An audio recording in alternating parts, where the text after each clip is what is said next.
No, they're still here.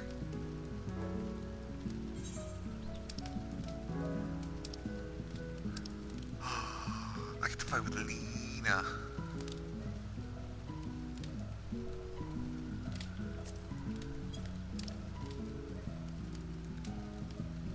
The Eagers. Oh, Pretoria and Westwind.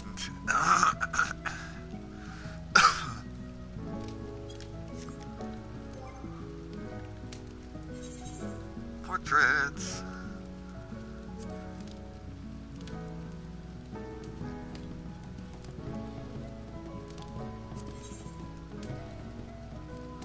Oh, I'll have to fiddle with that later.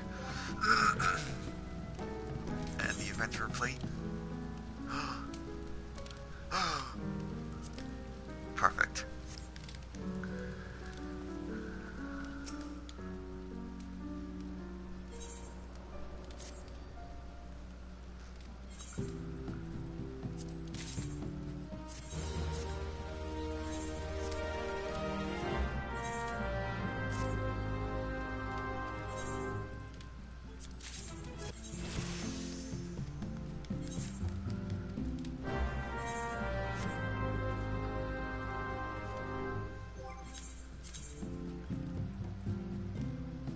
Oh, that's changed too.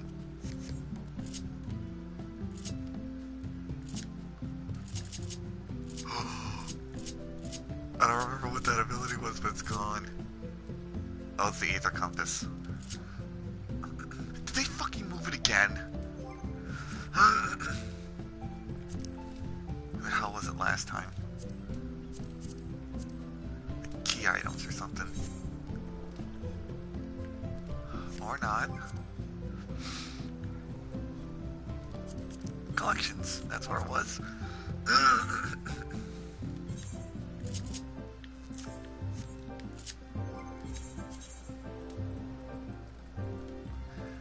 Where is it? What the hell is it? Paladin, right at the top.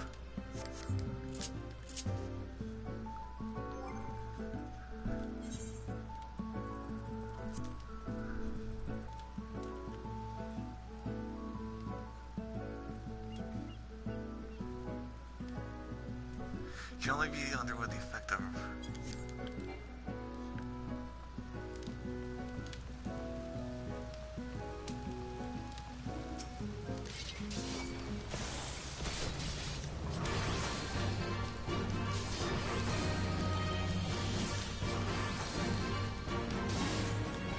That just ends it immediately.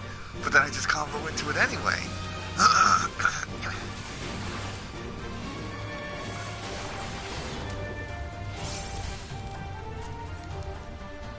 So it doesn't matter. It's still the same, okay.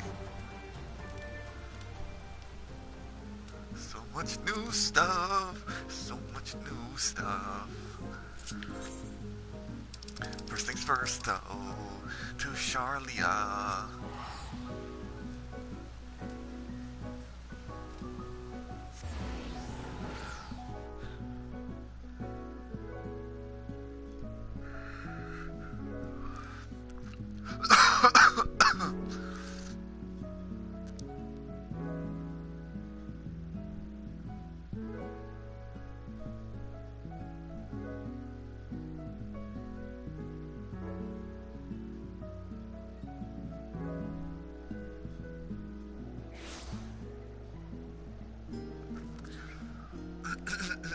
Where is it?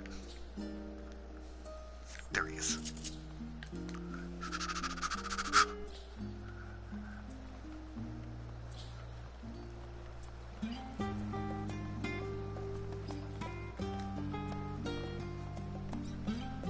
I'm about to see this poor man swarmed by people unlocking the extreme.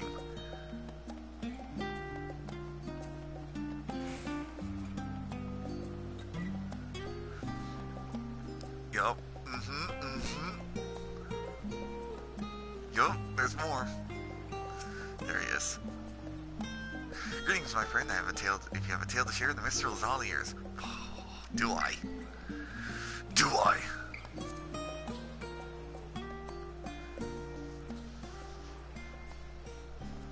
That on the edge of existence, you say, against a fearsome being known as the Endsinger.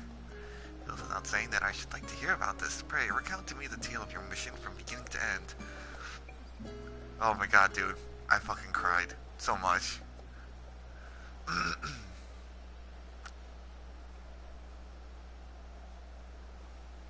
Good gods, had I known the chaos of the final days. I had known about the chaos of the final days, but never could I have imagined the events which brought them about. I do wonder, though, where might this Ultima Thule be located? That way? Over in the distance? From where I'm facing? A bajillion light years away in space?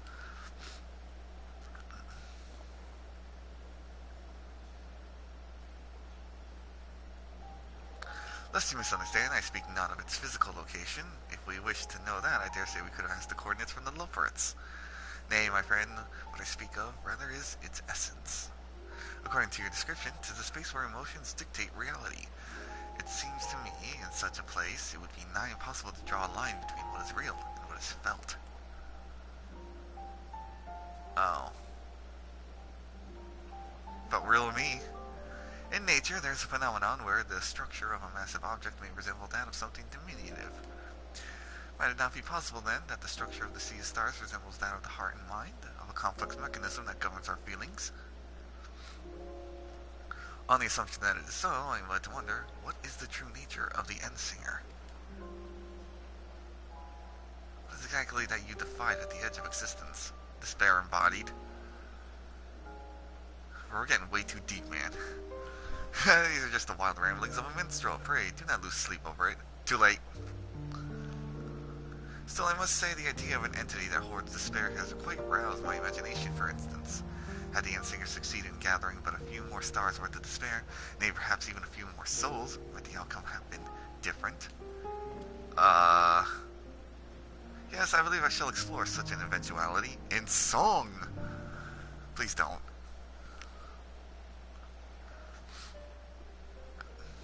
The light of hope kindled by your comrades is brilliant, alas, so dark is the despair you face, not even light can pierce it.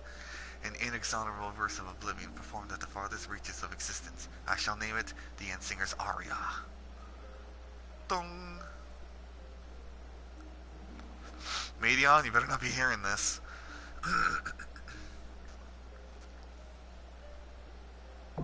Huh, fitting that the backdrop is like this. Cloudy with looks like ash raining from the sky.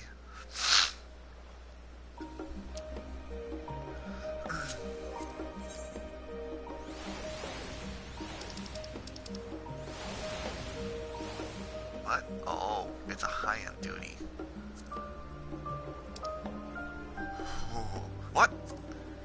I have to be 580? 580, 570, 70, 80.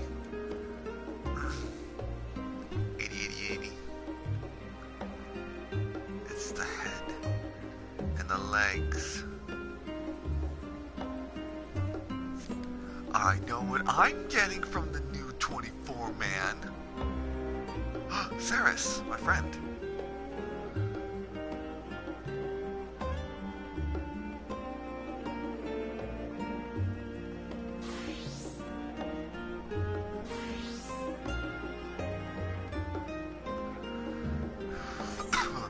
Alright. Where is it? Where is it? Where is it?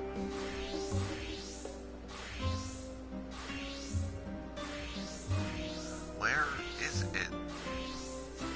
I'm gonna move away from that person changing costumes.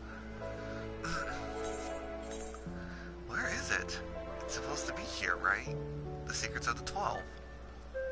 Unless it's in Labyrinthus. Which is dumb.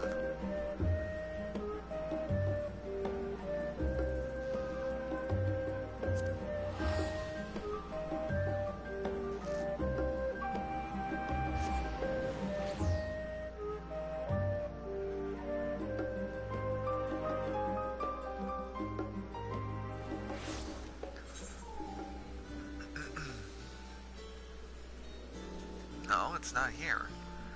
They said it would start in Charlia.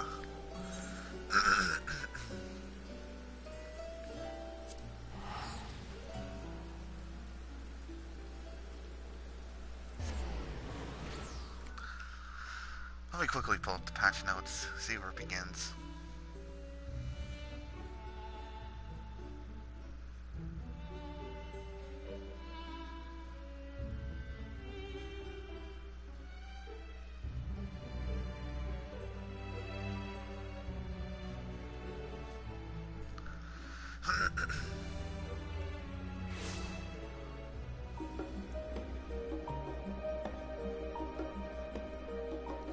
Yeah, all the stuff being added later on, blah, blah, blah, blah, blah.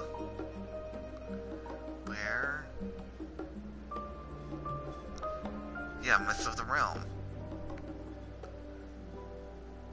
Oh, I have to do main scenario to unlock the raid.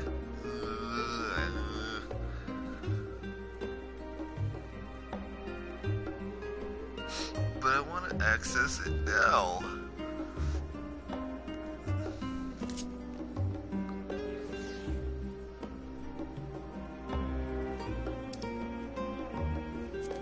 Actually, you know what? Before I do that,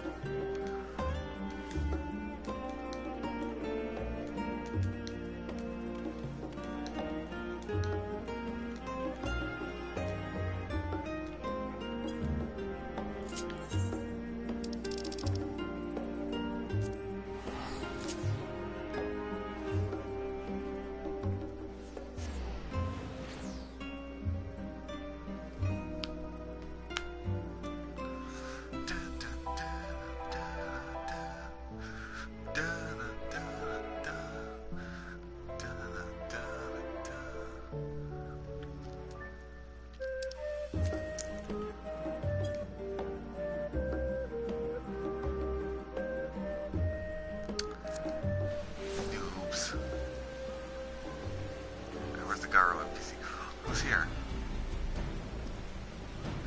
Friend.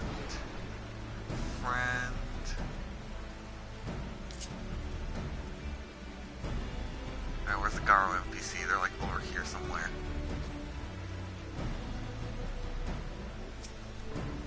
There they are.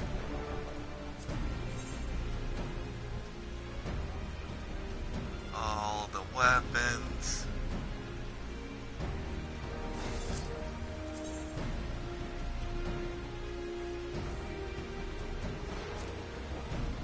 Oh, it's invisible, whatever.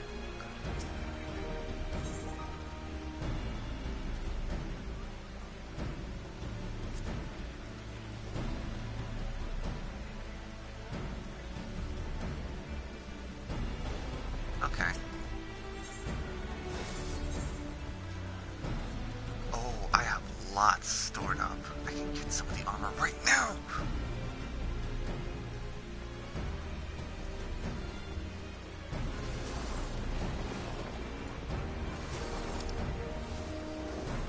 Oh man, I need the accessories. I really hope I don't need the accessories too.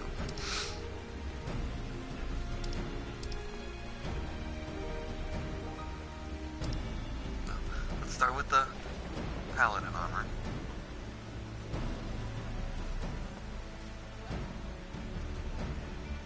Because I know I have the chest piece for this. And I think I have the legs.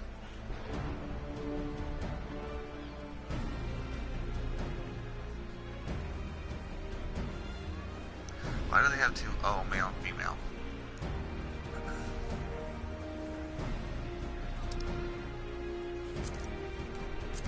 Does the weapon look?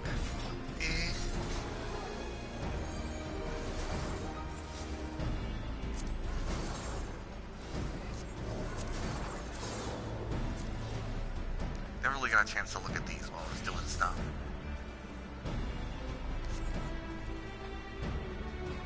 Hold on, am I capped on? Yes, I am. I'm so glad I capped. Ooh, Reaper armor.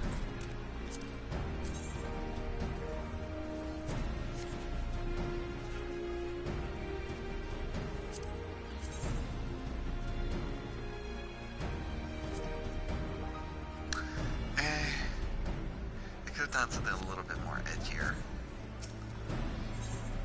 Whatever, I'm gonna get all of it.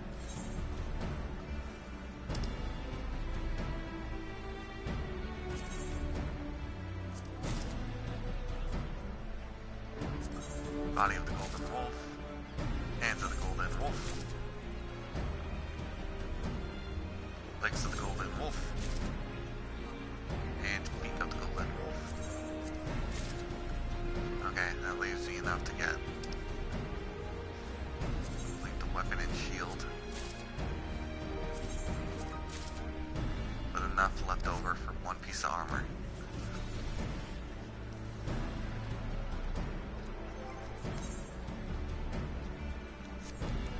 Oh god, the entire rework of this. Oh boy. Okay. Do I want to go in as my paladin?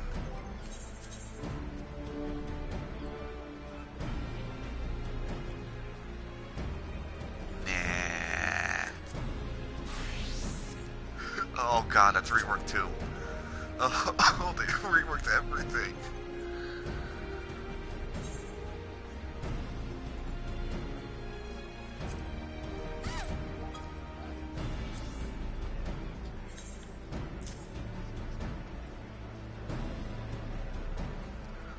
Man, I don't remember how old this was.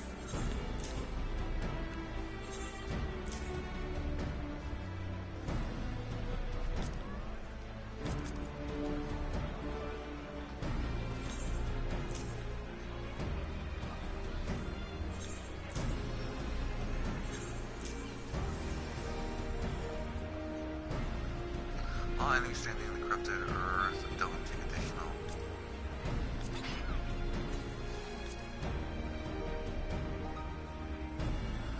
Targeting the lures of opponents, you have 10,000 incapacitating foes whose HP is below 50.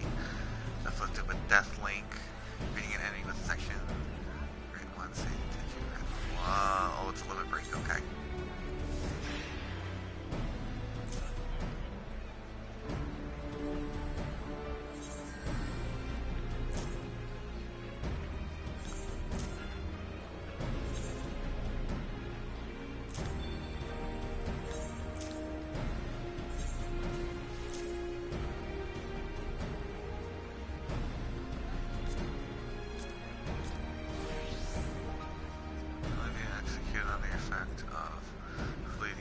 Ready.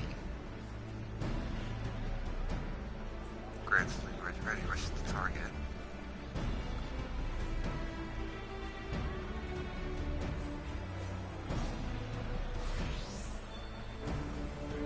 Okay. I mean, I'll do my best. I don't normally do PvP. Oh god, this area is so fucking full for once. Normally PvP is dead content. Excuse me. There we go.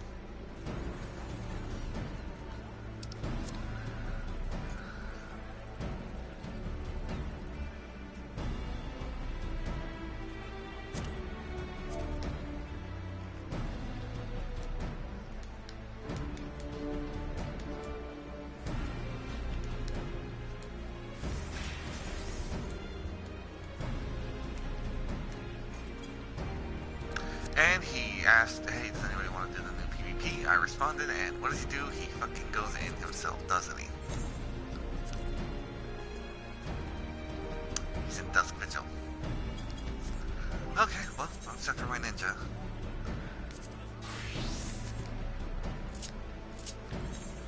Okay. Main scenario it is. So I can do the raid.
I got me a soda, even though it's 6 in the morning.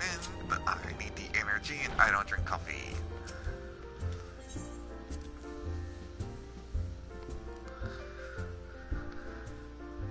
Actually, how does the silly little golden armor look on me? What's in my inventory?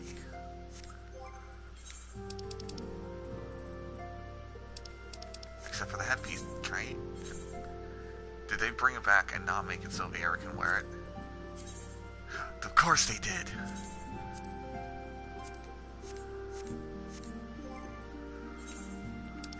Because why wouldn't they? Oh... My thing is almost full.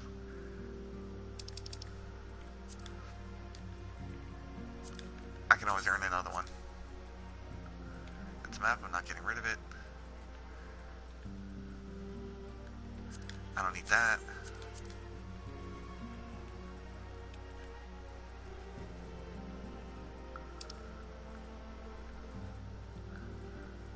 Actually, I got all the armor on it. I might not need that. I gotta sell that.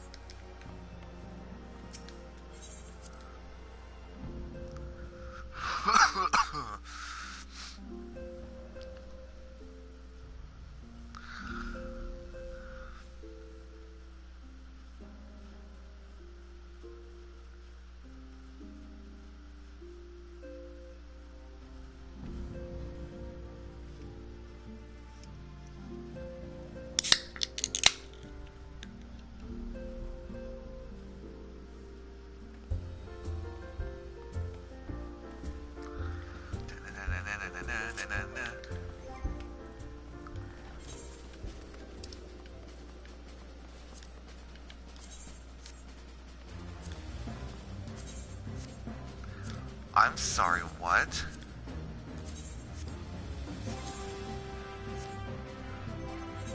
I'm sorry, what?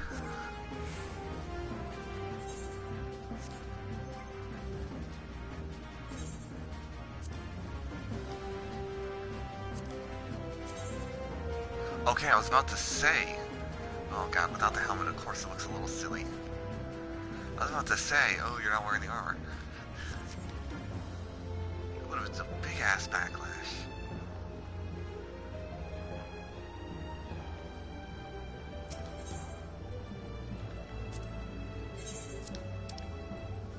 Sell. Sell, sell.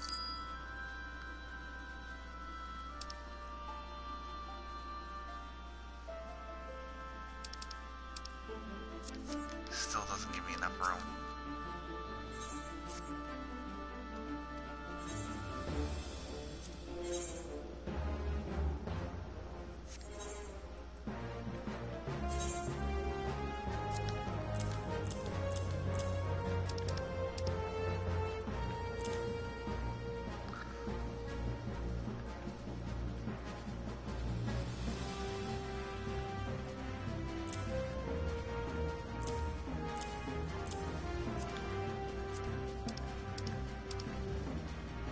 That's a little better.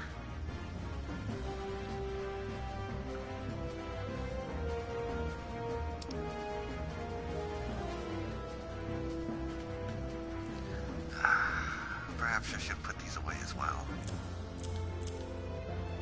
And my accents, right? My cloths of happiness until I decide to sell them. Gamora Potshard. Right, I need those for something. Okay. Should be plenty of room. Okay, I gotta get rid of these robes.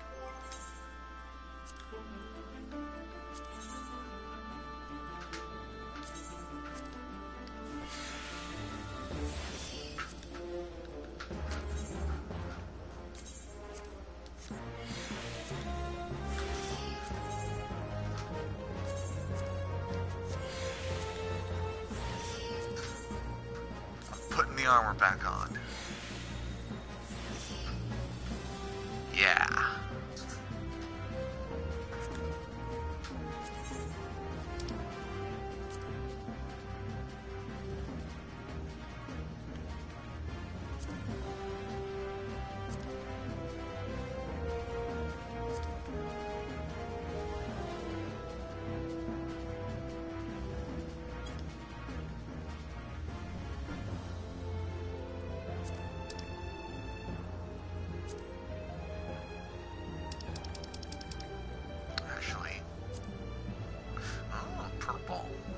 go with the purple.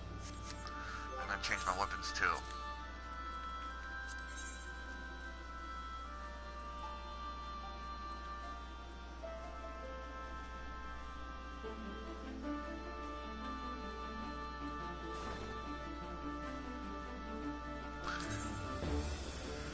And of course I'm out.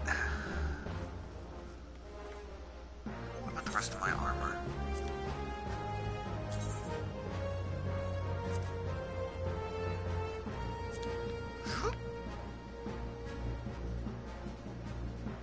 I want to make certain bits purple.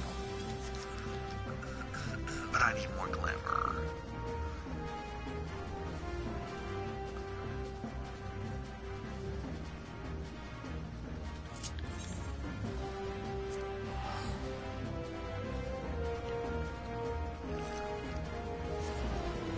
Oh, that's cold. Oh. Oh, I left that in the freezer too long. Oof.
Yeah, now I'm a real nerd.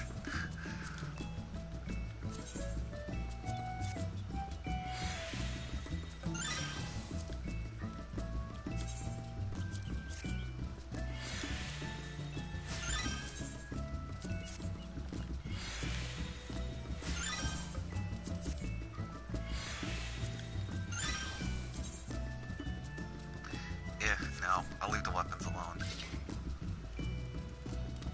Yeah, I'm a pretty purple bunny. Uh-oh.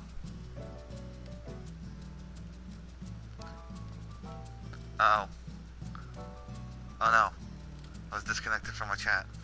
I didn't see who typed something. Uh-oh.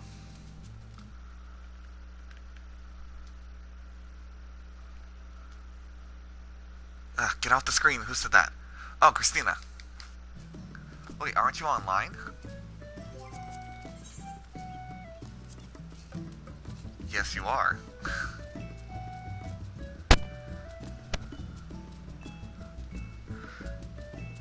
Wait, are you streaming right now, too? I should probably be asking this in the FC chat.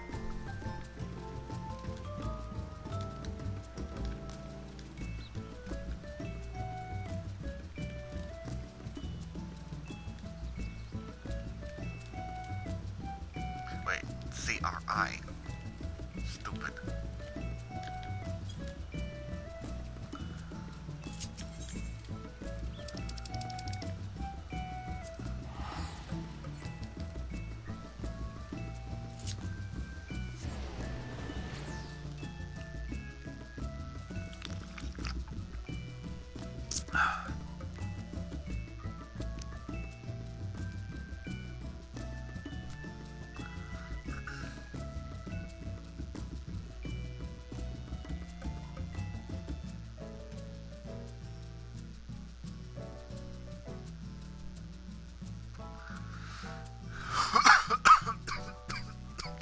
Ow.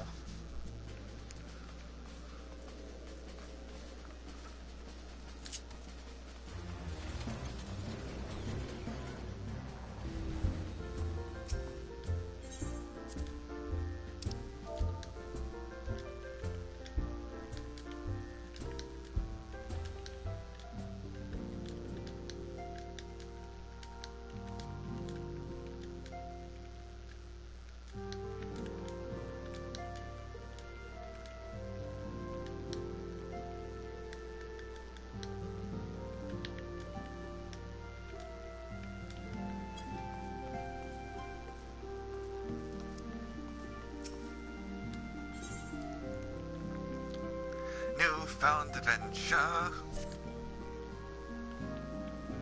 Near, and how lovely to see you. If you're not in too much of a rush, I'm just about to make a pot of tea. Would you like a cup? And sugar. Take a seat then. I'll find us something to nibble on as well. With sugar. Biscuits. I want the coffee biscuits.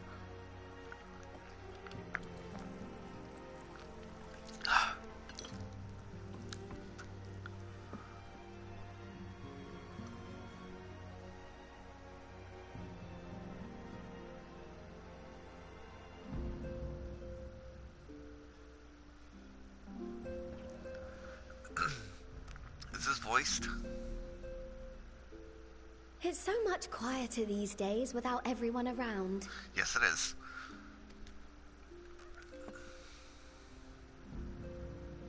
Not that I'm pining for your return, you understand. I have my sources, and I know that each and every one of you is doing well and keeping busy with your endeavors. Meanwhile, I'm left with a surplus of free time and the question of how to make the most of it. What about you? Any plans for the immediate future?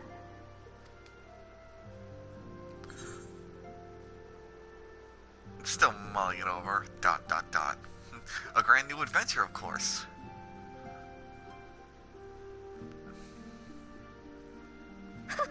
Traveling to the edge of existence and back wasn't enough? Well, if that's the case, I might have a suggestion for you. Oh? You fought bravely and selflessly, helping those in need and saving our star from unimaginable threats.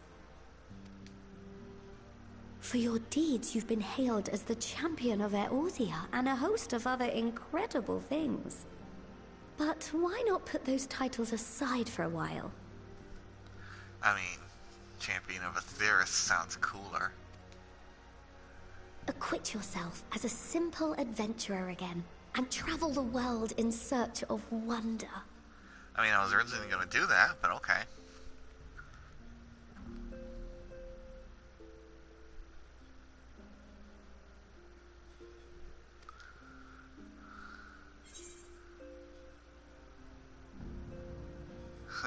You're right. Who knows what mysteries are still waiting to be discovered.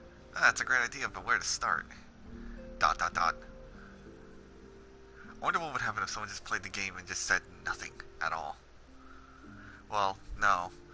The game only gives you certain choices that end with ...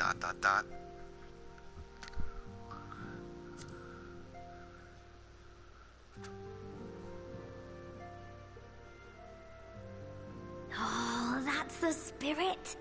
I can feel from here the blazing fire that just lit in your belly. That's not all you can feel. I'm kidding. Now, all you need is a destination.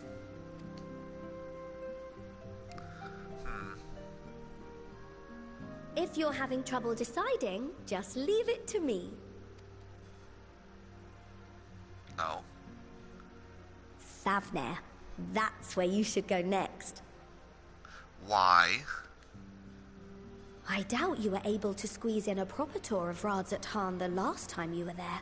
What with the burning skies and rampaging monsters and so forth. And I'm sure Vritra would be pleased to see you. Then there's the bounty itself. The Empire's presence in the region was always a deterrent to exploration. So if you've a mind to sail that sea, now's your chance. Just think of all the new experiences you could have.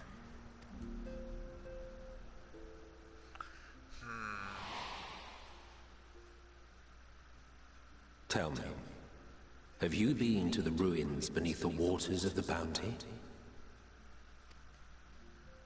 As the bearer of Azem's crystal, you may consider your duty to see at least that much. Hades.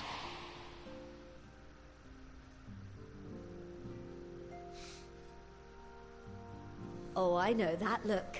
That's an adventurer ready to take on the world.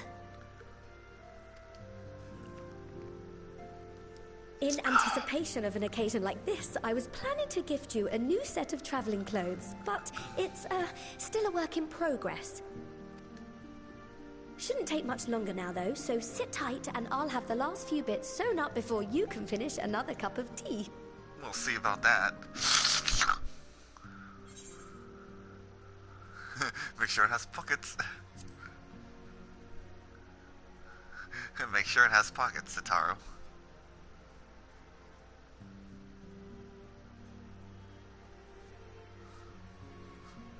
I probably should have gone with the first option. She might have been like...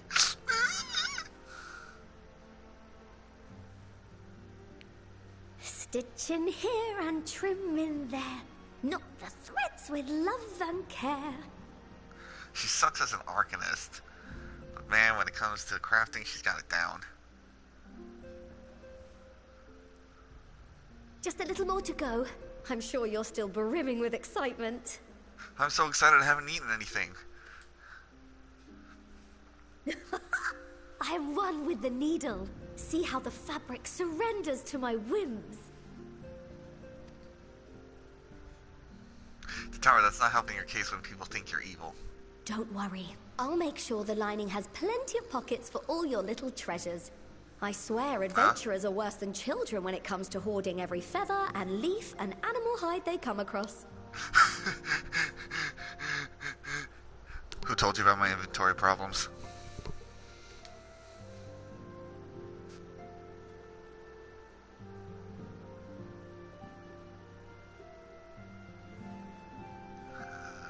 Oh, we mustn't forget the waterproofing.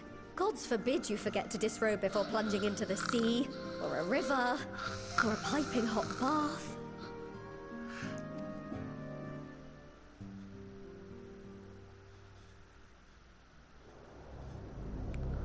Whoa.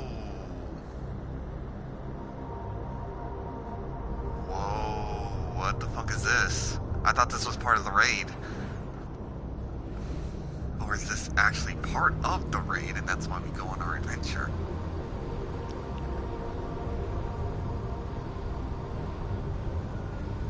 Wait, no, that's the fucking... That's the Void Set that partnered with Xenos. And thus I am returned.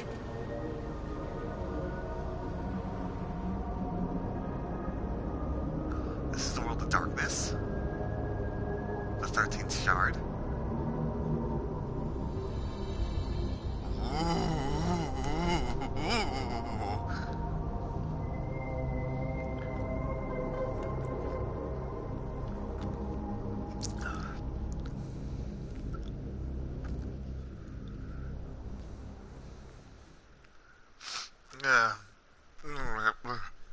Donuts. Ah, you're awake. Trying to cross the border, would you? No, I had a dream I fought a dragon. I was yelling at it.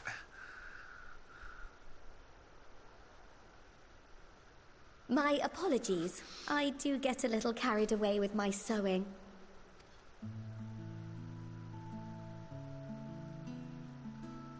You seem awfully cheerful. Pleasant dream? Or are you just looking forward to the next chapter of your grand saga? I mean, Drahatia wasn't nothing but an apron, and he was bringing me cookies. No, nothing. Nothing. Pleasant dream.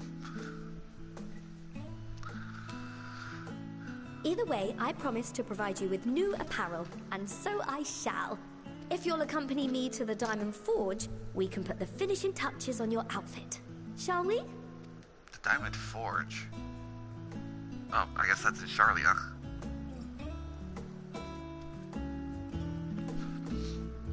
I like how she's like, we'll put the finishing touches on your outfit all the way in Charlia.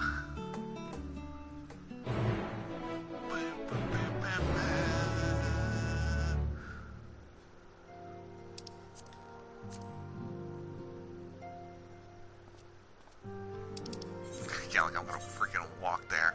Oh, it's literally just outside. Never mind, I'm walking there.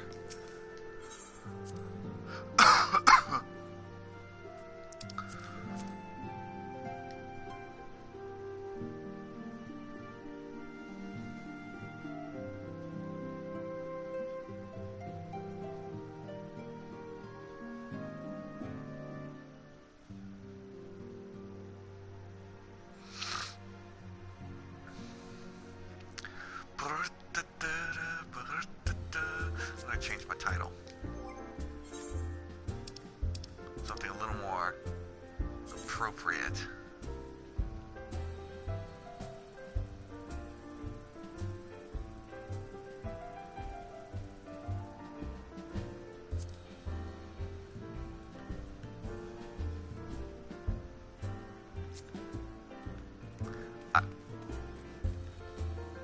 Oh, there we go. I am excruciatingly excited. I'm gonna stick with Endwalker. Oh, nope, Endwalker. And save.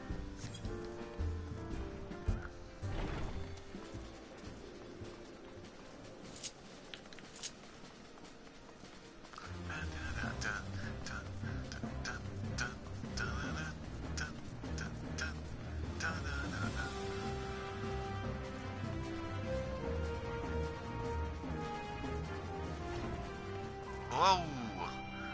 Okay, there's a line here. Oh, Greg's here.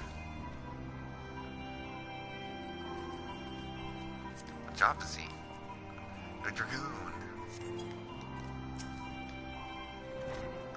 Observe as the artist refines her piece into a masterpiece.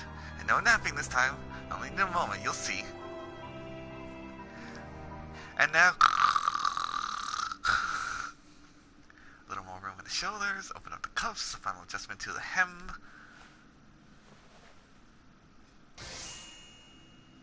All done. Let's see how it looks on the mannequin.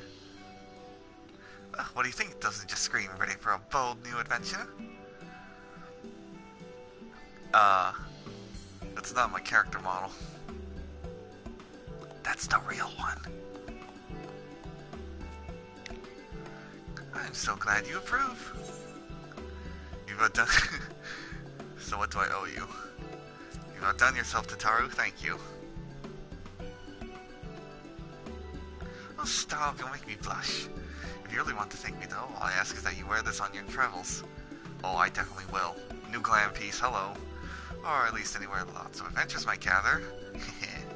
Don't look at you, a famous hero, and wonder, wherever did he purchase those stylish yet practical garments?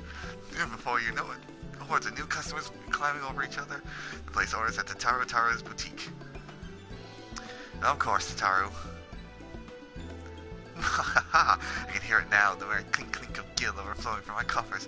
Sweet music to my ears. Ooh. Earrings too? And a necklace. But no pants? Tataru, you couldn't make me pants? I mean, I guess I can wear whatever pants I want with them.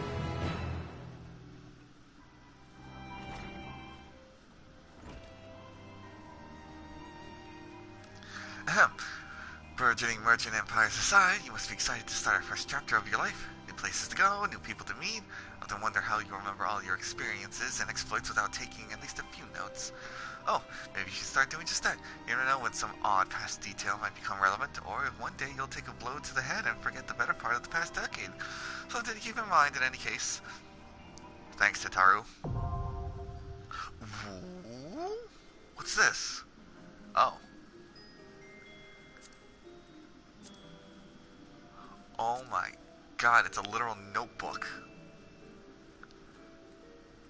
The final days. This dreadful calamity befell the star in distant past when it was known as Aetheris.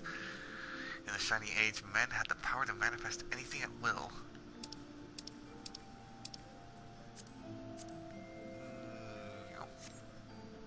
The Unending Codex is now a collection. New entries for prominent terms and characters will be added to the codex to various main scenario quests.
Okay, Tataru, moment of truth.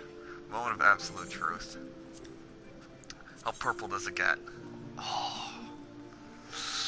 Too purple for my taste. If it was just a cape, cool.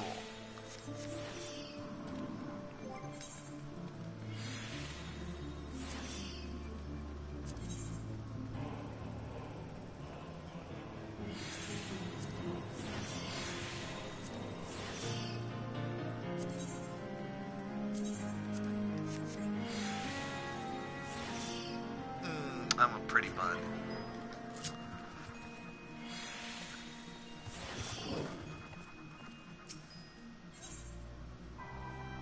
Bountiful ruins. As the former receptionist and sometimes intelligence gatherer on the side, allow me to offer you a word of advice. Do not expect juicy rumors to simply fall into your lap. Adventurers rely on gossip, and the best place to pick up information are taverns and markets.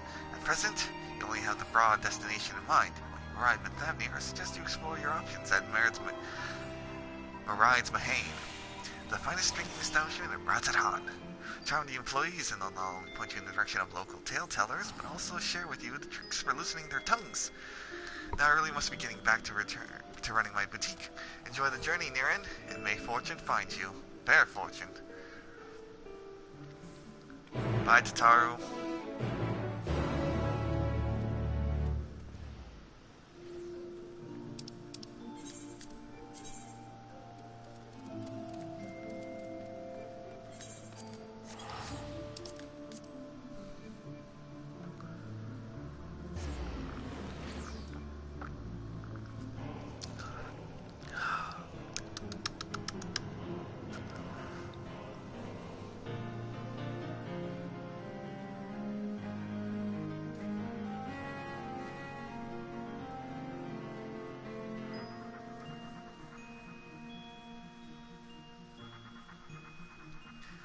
Razatan. I should hide my weapons. And so people don't bother me. I'm gonna turn this on.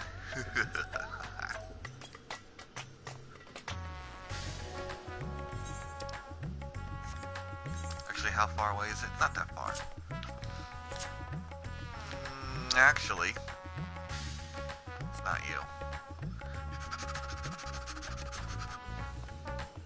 Usually with a new patch means new stuff for the tomestones. Nope, still the Radiance. Actually.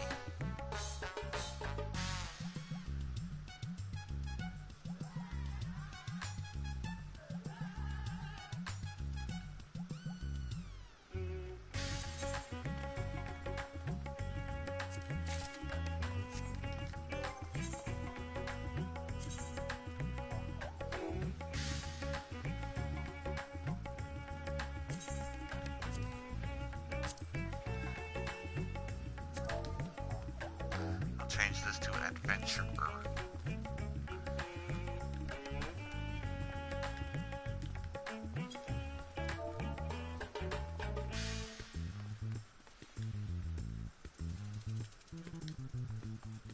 Insurer.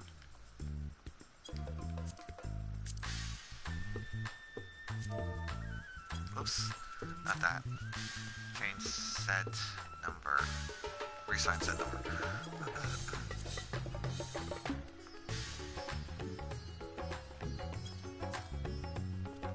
What did that knock off? Oh, that's that Reaper at the bottom. Whatever.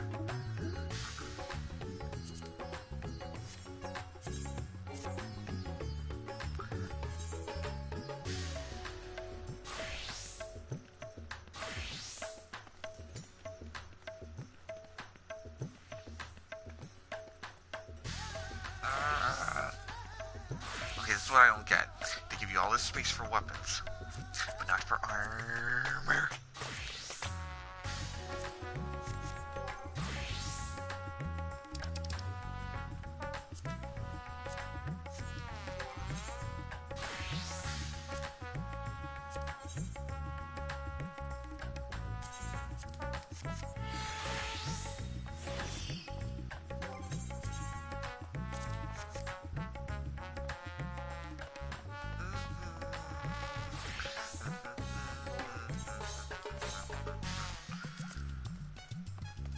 still only...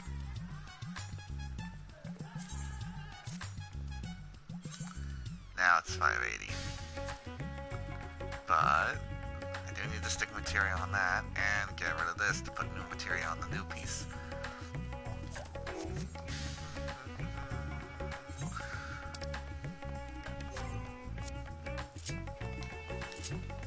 Yeah, I wonder how many people are like, farm party for Endsinger aria. Phase 2 prog, just kidding, we farming it. Yeah, fuck that, dude. It just came out. No way you mastered the fight and like, we're gonna farm it.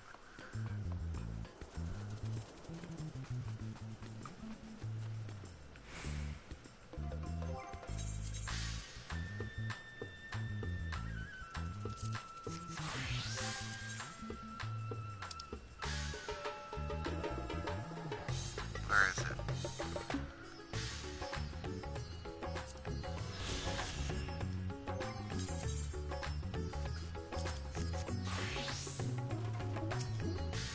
Hello, my heel. Or is it my heel? It's probably my heel. Welcome to Merit's Mahan. What's up? Oh, I didn't recognize you at first. Are you here alone? Let me find you a table. Actually, I was wondering if you could point me in the way of adventure. Ruins beneath the bounty. Oh, would you be speaking of the sunken treasure vault? Yeah, what? Excuse me. We have one regular historian, in fact, who can tell you about it. But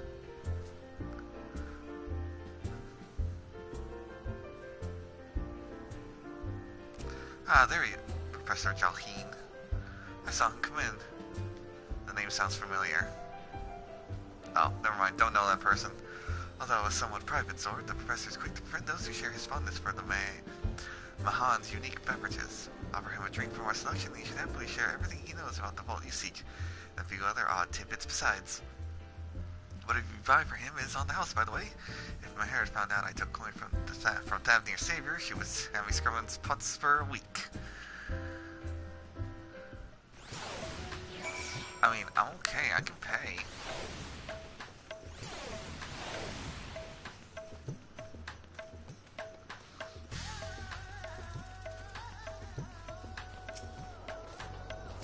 Yes. Following economy, which cancel all economy. Yep.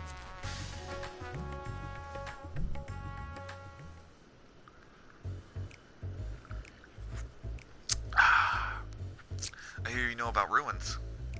And what may I do for you, my ocean friend? Well... oh, just a friendly chat. How about a drink? I wouldn't say no to a free drink, a drink freely offered.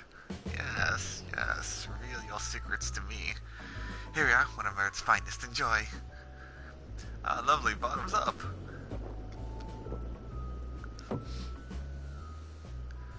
Jaheen empties the cup in a single pull. Jesus, dude.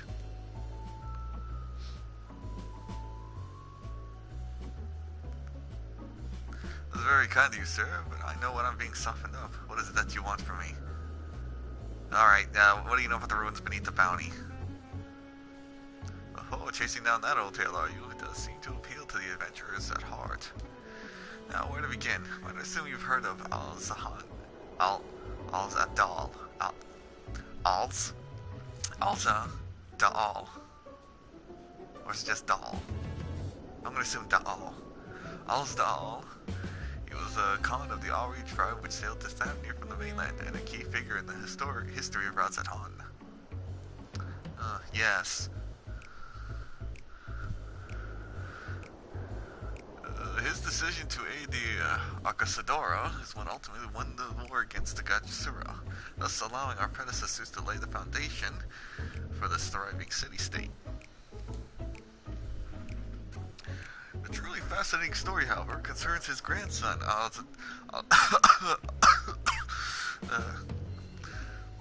Al-Zadal III, who was known for his deeds as a satrap in Radzatan's earlier days. Some attest that this man traveled to another world entirely and returned with glittering riches. Others, that he brokered an alliance with a certain worm of the First Brood. Well, considering who the satrap is revealed to be, I think that might be true. Then there's the tale of the sunken vault, the one which you seem most curious about. According to this legend, Atadal III claimed a small island somewhere in the middle of the bounty. There he built a structure reaching clear to the bottom of the sea, a deep and secret storehouse that locked all his worldly wealth within. In the centuries since, whenever a natural disaster or hardship befell Wrath at Hand, folk would remember the tale of hidden treasure. Hardy souls would set out to claim their fortune, but precious few ever made it home. Would you like to hear more? Apologies, I have a slight tickle. Oh, my cup appears to be empty. It wasn't enough. We hail another round for the professor. Man wants a free drink, man gets a free drink. I see we've reached the other step. You're a sharp one adventurer. Well, now when you're laden on that thick. Another for the professor. Oh, today was a splendid day to visit Mahan. Yes. Don't get too drunk, though. I really need you sober enough to tell me everything. With gusto. Oh god, he's getting drunk. Where were we? Yes, those who did return from seeking the treasure vault refused. I mean, flatly refused, for whatever reason, to speak of what they saw. Did this discourage us? Nay, quite the opposite. Such accounts only serve to feed the legend. The golden lure stronger than before. This reminds me of something that Zambus was saying. Zambus the fellow service spirit is portables. Yes, he is. Anyway, he was saying one of his acquaintances went out of the treasure himself. As it made sense since he set sail here. But he didn't have... I can't say no more. You seem a generous sort. What kind of man would I be to encourage a clearly foolhardy quest? If you weren't such a dude, that I could never live with myself. Dude, I've gone to the edge of the universe. And back. I fought gods. I stopped a literal apocalypse in its track by slapping a bird in the face. There's nothing that's gonna kill me at this point. I'm no stranger to peril, sir.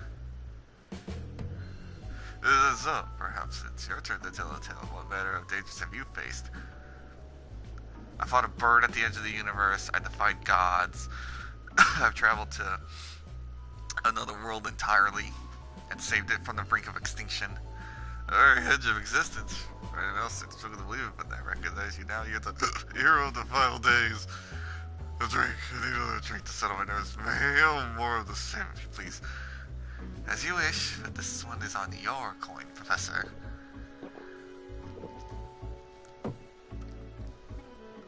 Drains yet another cup dry.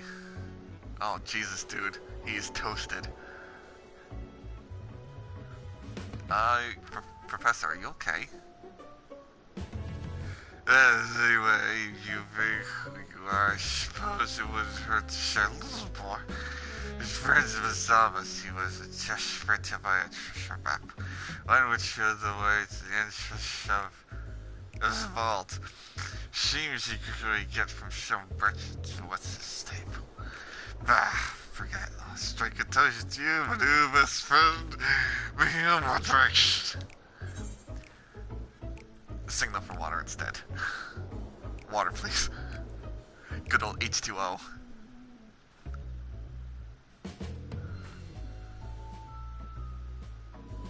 Wink. Wink. Wink. Water. Thank you. Ah, marvelous. I'm parched. Wait a sec. This is water. That was water. Did you tell her to bring me water? Still, that's probably for the best. Very kind of you, really are. I will certainly thank you in the morning. I seem to overindulge. I'm putting my mind to words of Master Jasan. Oh, that fucking name pisses me off so much because he's still in fucking Eorzea. When will you guys take him back? I don't want to keep doing my goddamn Atlas. Be wary of how much of the drink you swallow. Let's just swallow you. Forgive me, I will subject you to no more unseemly tactics. If you wish to speak to Azama, well, as I said, we share a taste for Mahan's fine spirits. He probably came in as we were talking. I wish you fortune in finding your fortune. You appear to have learned all that Jahan has shared regarding the Undersea Vault. To find out more, you need to locate a man by the name of Azama.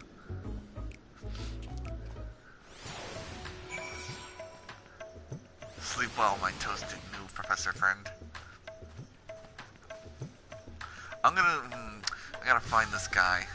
Where could he be? Where could he be? Probably over there with all the people.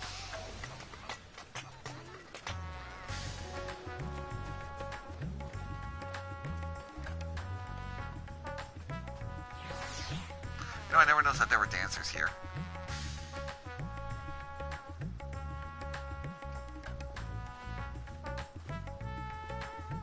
Ah, there he is.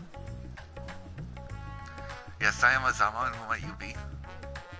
Oh, you know, an adventurer. Your drunk friend over there sent me. All true, I'm afraid my friend took a ship to the Azal Legacy, and I've been watching for his sales ever since. I tried to dissuade him, of course, but he refused to listen. All he could talk about was finding the vault. The look in his eyes, I knew it wasn't common gold he lusted for. He was hunting Azal's otherworldly horde, and his ambitions would not be denied. I see it in you too, the appetite for the mysterious and the unknown. But I will not attempt to turn you from your path. I know all too well the futility of that endeavor. Listen, dude, I went to the edge of the universe. I think I can come back from this. So I will tell you what my friend told me, how he convinced a merchant in Bazaar to give him the rough location of the vault's entrance. It seems this merchant, the Shawl, I believe, is selling a map that shows the exact route. While our friend's purse was too light for an exorbitant price. With what meager wealth he had, he instead paid to learn that there are ruins on the small island somewhere south of the bounty. And in those ruins hides a path to the vault deep below. If you truly intend on seeking Azal's treasure, I suggest you put your affairs in order. I wish things were different, but I do not believe my friend is ever coming home. Hey, if I manage to find him, I'll bring him back.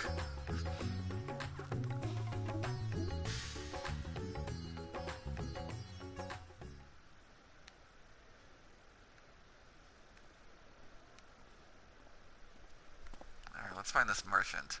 Oh! Please, Ashal, please! You must let me have that treasure map!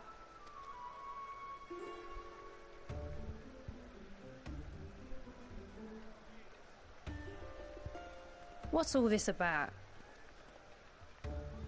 My mother and father were slaughtered by monsters. My baby sister, still too young to fend for herself. Can you spare us no kindness? So, you hope to find your fortune? And what? You expect me to surrender my wares for pity's sake? What have you to offer in payment?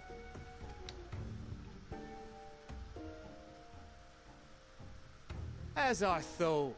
Come back when you've more than rags to your name.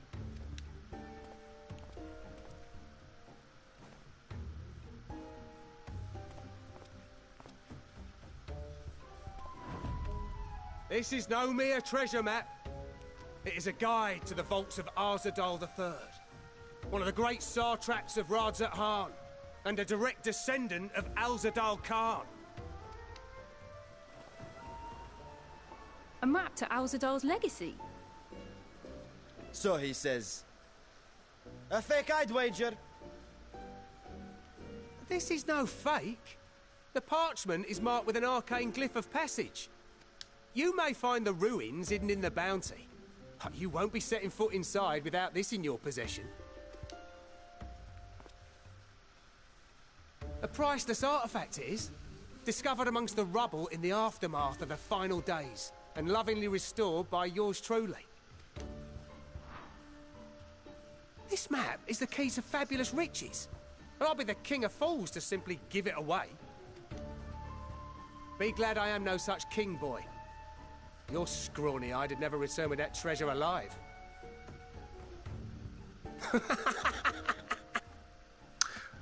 Huh. What's the crime of beating you up and taking it? Cruel fate! Why must you tempt me with wealth I am powerless to claim? I kind of saved the days. Do I get a 1 free pass on any crime? Can I just deck him and take the map? How I shall envy the one who purchases that precious map.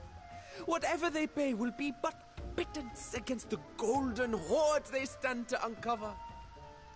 Oh, this kid's fucking in on it. I hate that marketing tactic. Oh no.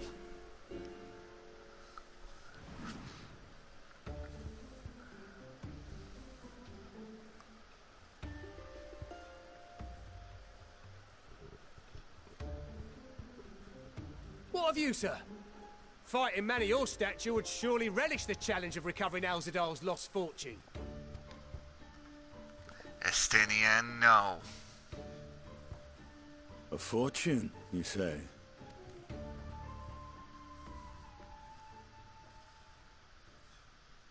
If I had but the strength to seize that treasure, my starving sister would never want for food.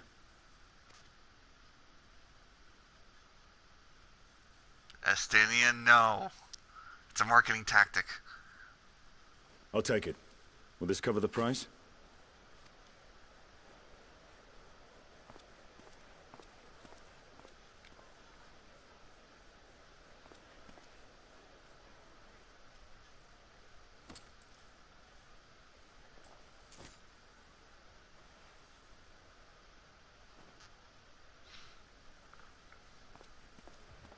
Estinian, how much did you pay for that map? Well met, my friend. Well met. Empty of our pockets.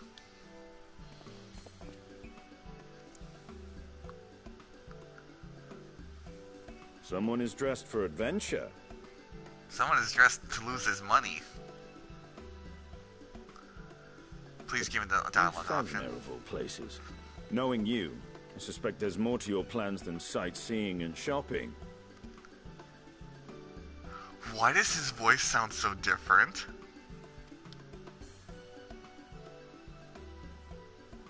Ruins beneath the bounty. Curious. And here I've acquired a map to just such a site. Estinian, why do you sound so different?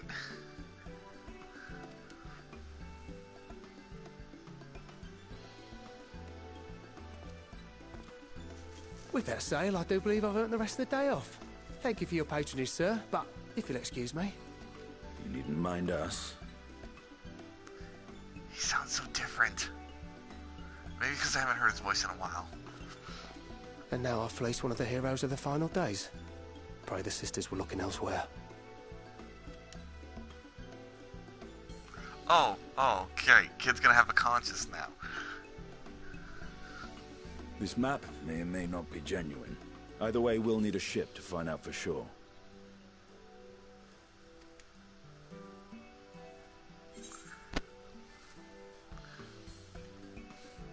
Never took you for a treasure hunter. Lest you misunderstand, I seek the treasure not for myself. If such a fortune truly exists, then it could help ease the struggles of those who lost their loved ones in the final days. I swear, this is a different voice. I hope to do for Thavnir what you and Alphino did for the Alamegans when you recovered the Mad King's trove. I told you about that. Come now. You know Alphino needs little encouragement when it comes to recounting the tales of your shared exploits. Did he tell you how he was afraid of swimming? Eh.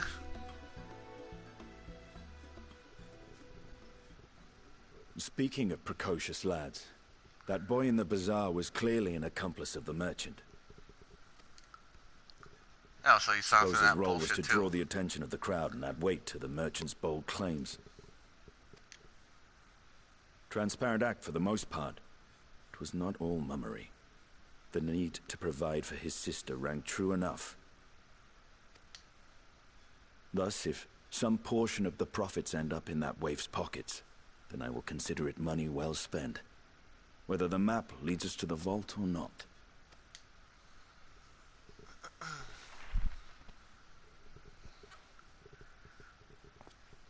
You are coming along, yes? Who am I to say no? Fabulous. Well, shall we split the expenses? Nah, naturally.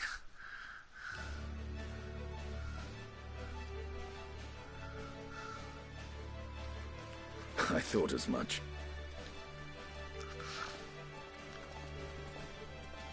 Now, let's see about securing a vessel.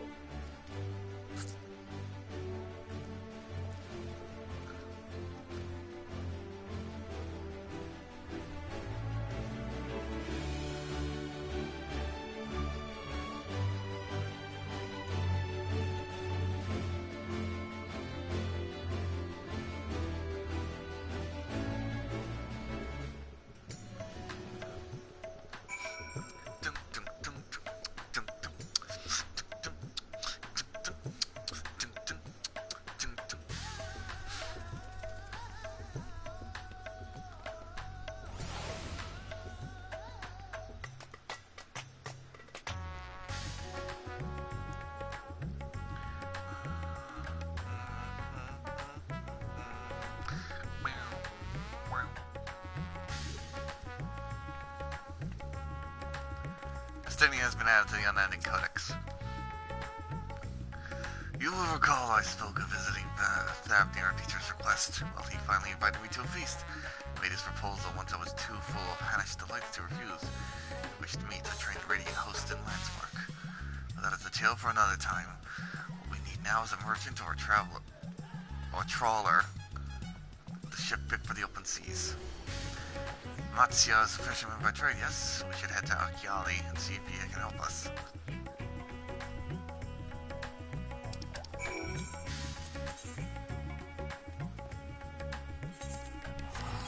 Not looking at my chat, I'm not looking at my chat, I'm not looking at my chat. Or my chat box, at least.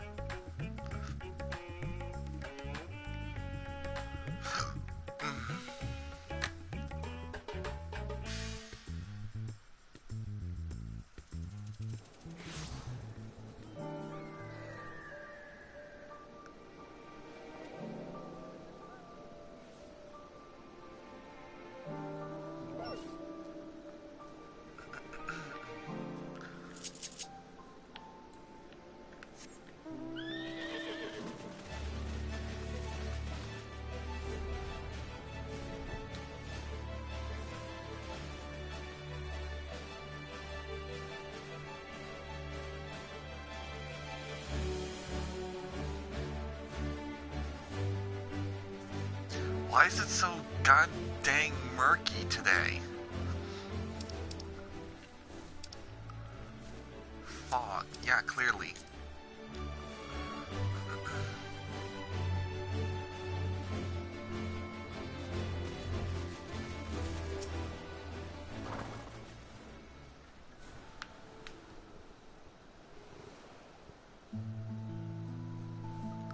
My friends, what brings you to our humble village? Adventure and fabulous wealth. And ruins beneath the bounty. Do you have a ship we can use? So you need a seaworthy vessel to seek through his ruins? Considering it was your deeds which led us to return to fishing, I should think everyone would be glad to chance to repay the favor. My dear, and I will both stocked and ready for you in no time at all.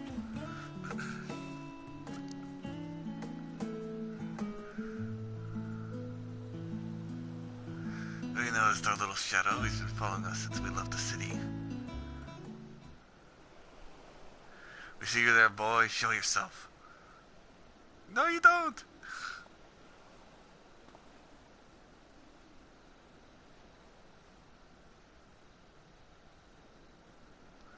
Ah, it is you. You know how far out of the way we walk so that you not cross paths with some wild beast? I am sorry, sir, but you aren't the hero to save Thavnir? You are. I know you are. I've gone and cheated you. I work with the shawl, and you see, the map merchant. It's my job to play the pleading orphan and convince the crowd his wares are worth the price you ask. I'm ashamed of what I've done. I beg for your forgiveness, and not for you. My sister and I would never have what we'd be. Enough, I know your game. I paid the price willingly. Fortune approaches as it turns out my friend here was seeking those very ruins. Hey, save the world as you know it. You're kind to overlook the wrong I've done you. Wouldn't be the first time I got swindled. But there's more you need to know. If this map is a fake, I'm gonna ram you with the lance. Wait, what? The map you bought is very real. It shows as is the island it shows. I overheard Cesar selling the information to another customer. He told that man where he needed to search, about the ruins, about the vault, about everything. And then the man sailed to find his fortune, never to return. You not go alone to the place, and we're friends with you, maybe even a whole army. I do not doubt the ruins hold danger, but I assure you, between the two of us, there is little we cannot overcome. Please, I cannot bear the thought of... Listen, dude, we saved the world and went to the edge of the existence. A dungeon full of monsters is not gonna kill us.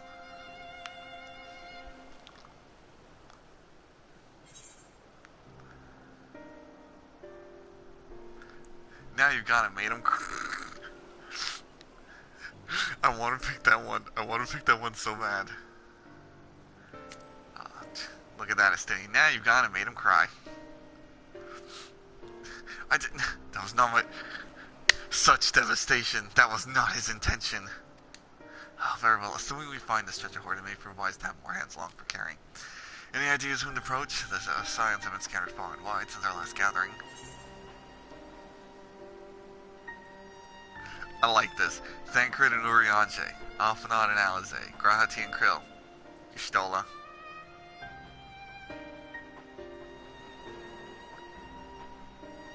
Come Grahati along.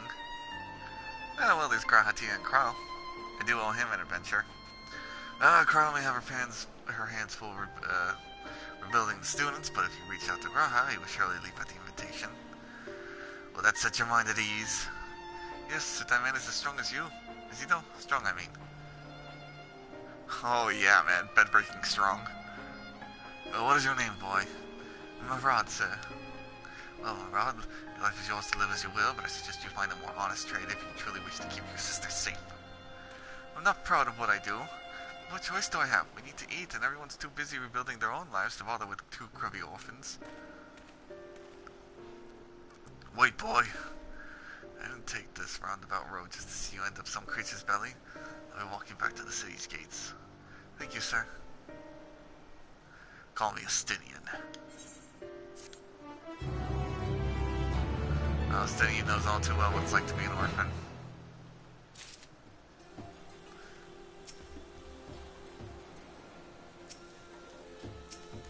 Let me talk to him. Oh, he had the quest. Wiggle my way through people. Estinian I think he's not as gruff as he makes out to be. No, he's a big softy at heart.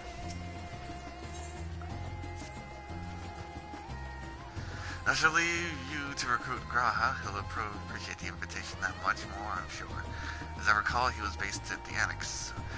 Someone there ought to be able to point you in the right direction. Let's be off too. Do me a favor and don't stray from the path. Okay.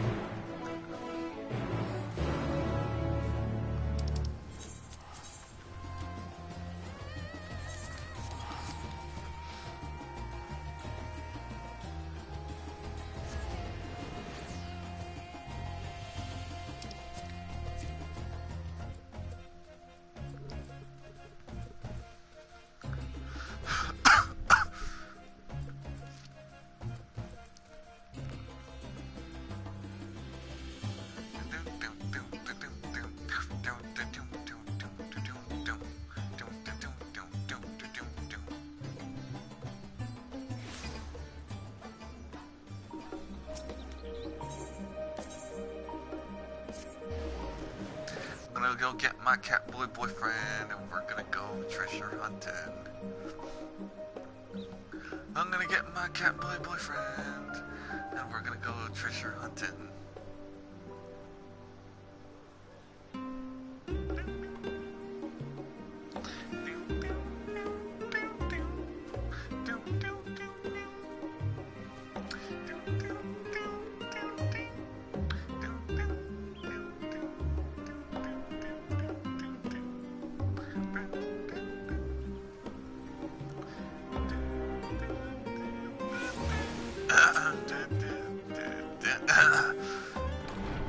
Can't breathe.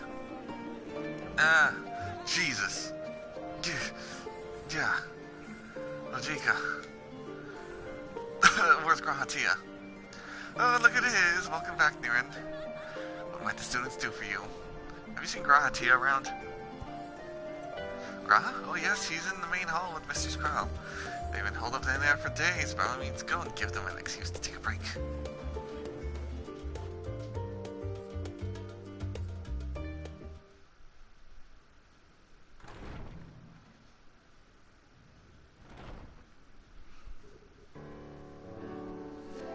Sup, nerds?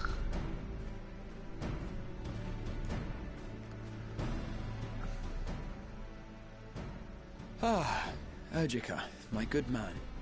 Wrong good man. Would you be so kind as to... Hi, honey. Oh, isn't this a pleasant surprise? I wish you had sent word ahead. I thought I was having visions for a moment there. I missed you too.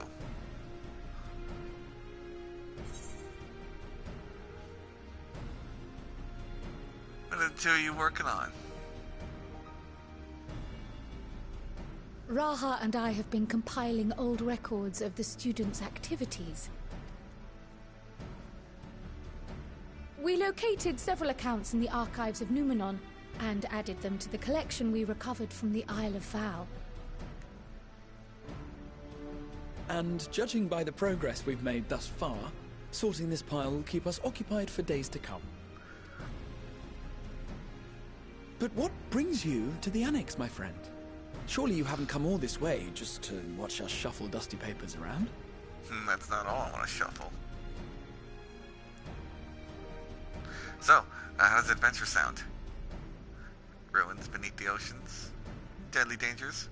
The treasure vault of Alzadal III. And you're looking for companions to join you on this expedition? Yes, indeedy. Oh, I would dearly love to accompany you, of course, but I'm afraid I'm committed to another task. On the subject of which, I had hoped to ask for your assistance.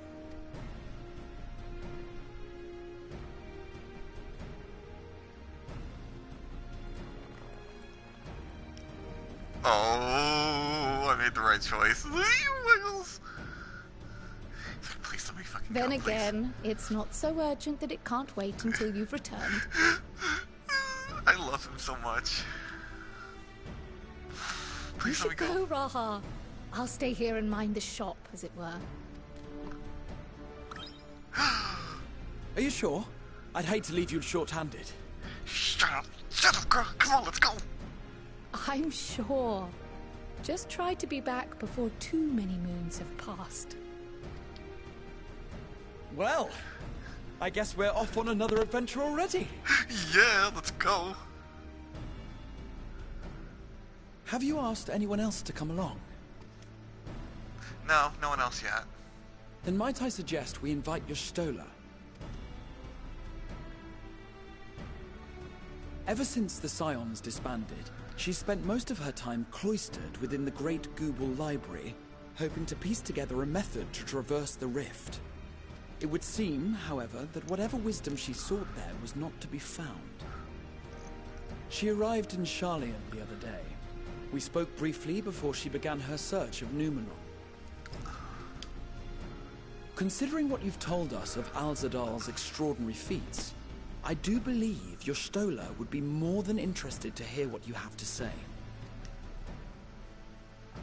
Oh, fair point. That's a good idea. Splendid! Then let us head to the archives at once. Wait, before you go. I have another potential member to volunteer, if you've room to spare. Urianger. He sent the students a request for materials, you see. Treatises on the architecture of treasure vaults and the like.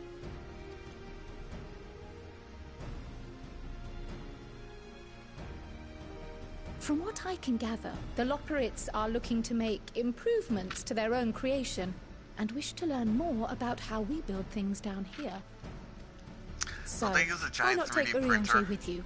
Let him study Alzadal's legacy firsthand. None can deny the benefit of seeing something with your own eyes.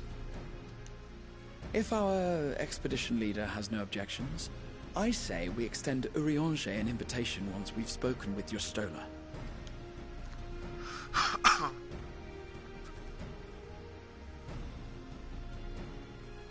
Safe travels, you two. But don't forget, I'd still like your help with that other matter I mentioned. Okay, Carl. Right. Then it's off to the library. Quick, let's go before she makes us do paperwork.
Actually, you know what?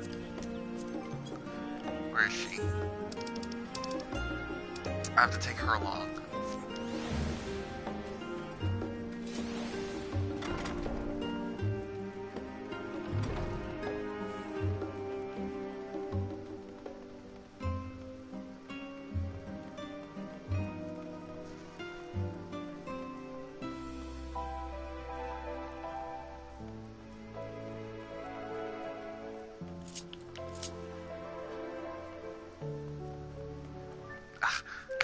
Crowd of people.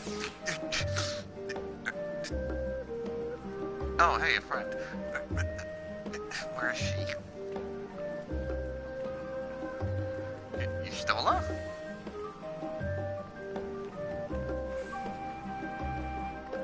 Huh?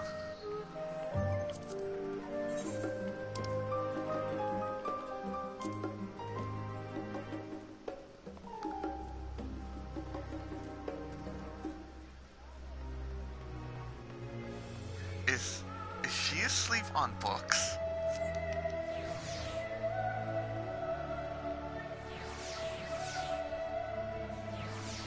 Oh, that's a lot of books.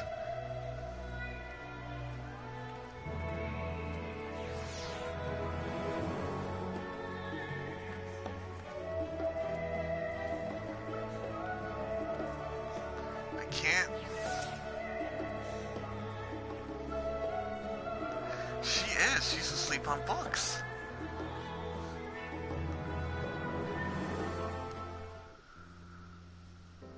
Oh.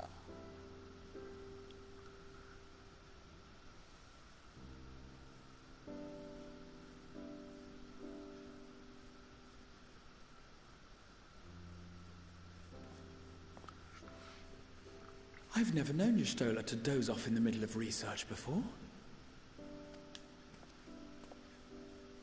Shh. Let her sleep. She needs it.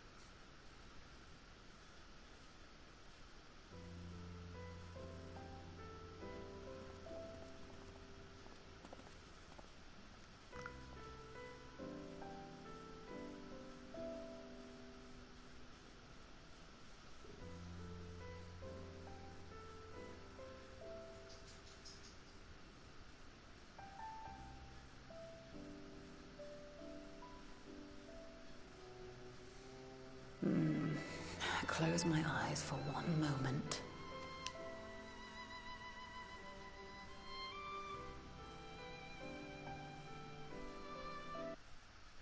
Good morning.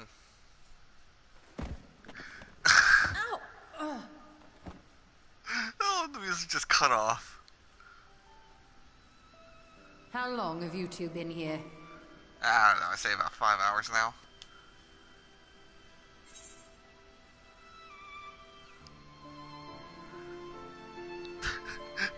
Oh. Catching up on some light reading.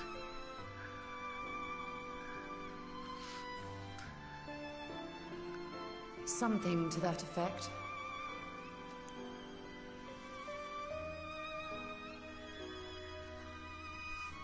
I must have been studying for 2-3 days straight before exhaustion finally claimed me. Whoa. As you know, I've been researching ways to travel from the source to one of its reflections. Well, looking for hints at least. I don't expect to find a simple set of instructions tucked away in some dark corner of the library. So I've been skimming through the stacks, hoping to uncover even a partial mention of any similar feats in the past. A means to travel between worlds exists, and you can be sure I will find a way to employ it. So I promised Runar, but 'twould seem I've set myself a nigh impossible task. No, you're looking at the proof behind me. Granted, it came at a bit of a cost, but if Ascians were able to do it, he was able to do it, you could do it. Without having to kill yourself in the process. You needn't be so hard on yourself. She misses Runar. She misses her boyfriend. The leap I made with the Crystal Tower was not achieved in an afternoon. It was the culmination of a collective effort spanning generations. Oh, you think me discouraged? I assure you, 'tis quite the opposite. A daunting challenge and the time to sink my teeth into it. I feel like a fresh-faced student again. A scholar in her element.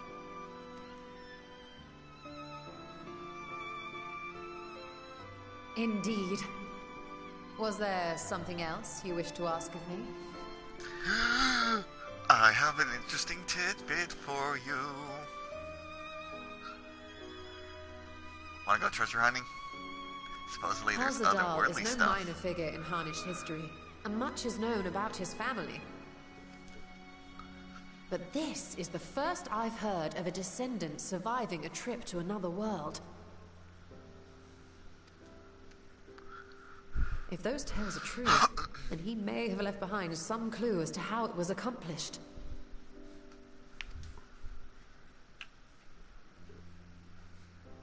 An invitation to delve into one of the world's lingering mysteries. As if I could refuse. And whence do we embark upon this expedition? As soon as we get Urianger. Actually, by ship. But before that, we thought to extend an invitation to Urianger as well. He was in Thalmazane, last we heard. Then by all means, let us recruit him, and be on our way. Is it gonna put these books back?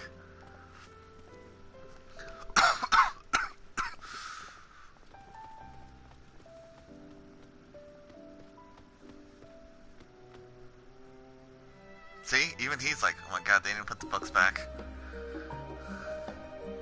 Oh my god, they left the books out.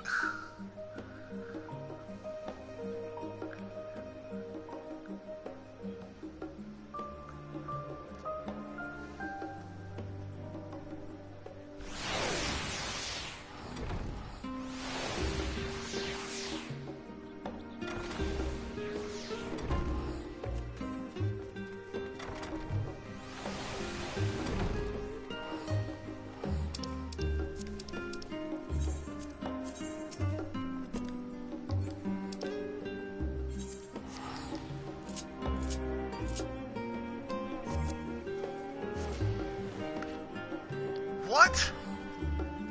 Oh, the hell it is.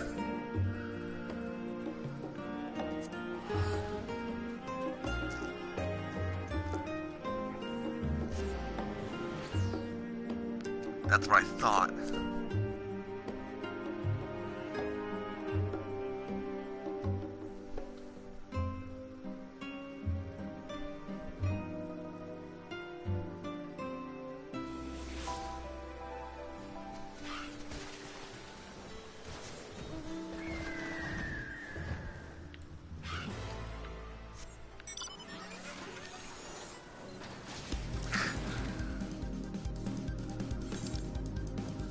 Oh wait, what am I doing? I'm stupid. Why am I walking in there? I can just fly over it.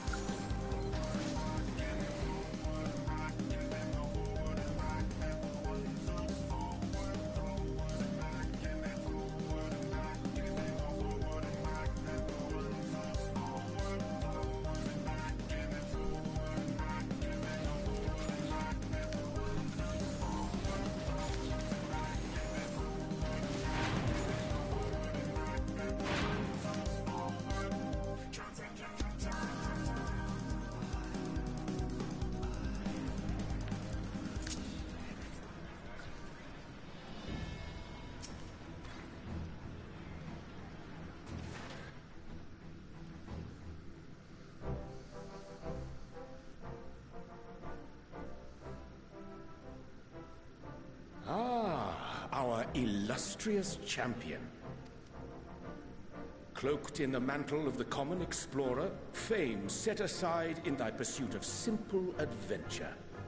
It's nice to see you again, Orianche. I am told a new expedition is in the offing. Isn't Tancred with you?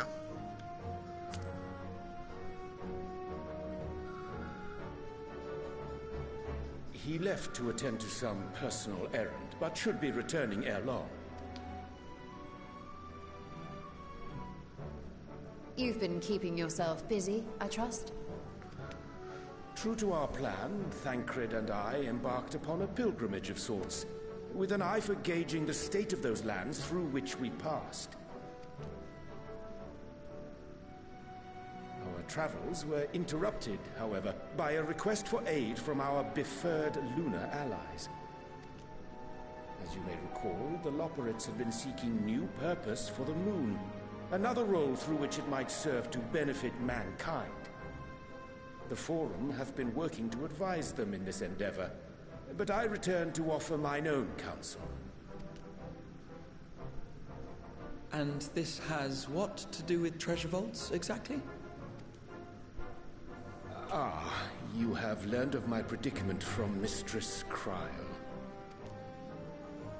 I know not whence they acquired such knowledge, but the Loperites now stand convinced that adventurers delight in treasure hunts. Excitatron.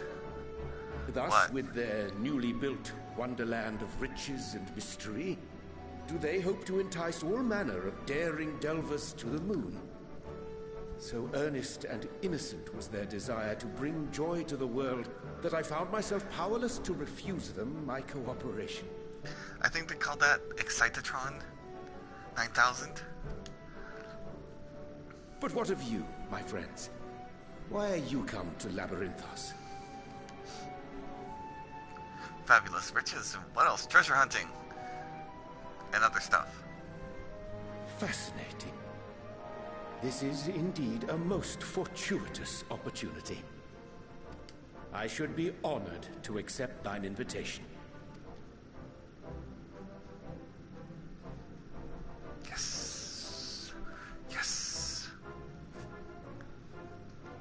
How long hath it been, I wonder, when last our actions were not impelled by fate or desperation? Aye. Though I cherish the Scion's accomplishments, 'tis pleasant to not have the weight of the world upon our shoulders for a change.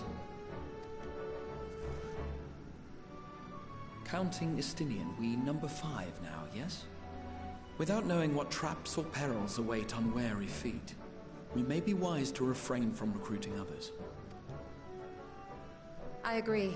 Between us, we should have the skills to handle whatever situation may arise. Shall we be on our way? I wonder, if you weren't a tank, would the dialogue change to include a Thancred? Oh no, wait, Grahatia can tank. I'm What, stupid. no time to spare a word for the grizzled old bard? But you're not a bard. You never were. You were a bard who fought like a gladiator, who was trained as a who trained was as a rogue / ninja, who mastered the arts of a gunbreaker. All is well, I trust? A wasted trip, I'm afraid. I'd hoped to catch up with a former mentor while you parleyed with the rabbits, but it seems our paths were not to cross.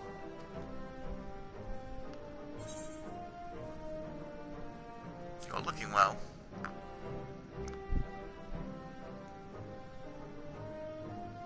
That's because we didn't travel by experimental aetherite.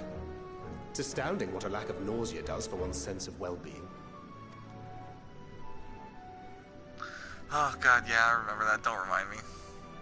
In any case, as we made our way around Ilzabard, we saw that much of the continent was in various stages of chaos. A certain amount of disorder is to be expected. The final days are over, and the people no longer have a common threat binding them together. That's the thing with these fledgling troubles, eh? You need to keep an eye out, lest they mature into full-grown headaches. So, for what reason have so many esteemed personages seemed fit to gather? Treasure! Beneath the waters of the bounty, you say? I see you've already stolen away my traveling partner with the promise of unexplored ruins and scholarly glory. Of course. Nay, 'tis not for mine own indulgence, but rather the fulfillment of my commitment to the Loperates. Right. Of course. And if you have a Stinian rounding out your group, you'll likely have all the members you need. Feeling left out? I could put in a good word for you, if you like. I missed you, Y'shtola. And We your may have been sass. released from our obligations, but I'll never be free of that merciless wit of yours, will I? In all seriousness, 'tis best I sit this one out. Too many former scions consorting with one another might be seen as a cause for concern in certain quarters. I'll return to my usual reconnaissance and scout out the situation in the Far East. Feel free to share if you come across any interesting revelations. Will do. Till we meet again.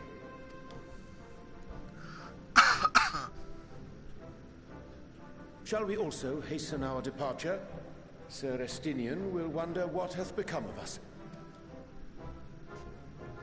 Alright, everyone, hold hands while I use instant transmit. While I use it. Okay, fine, we'll just teleport there.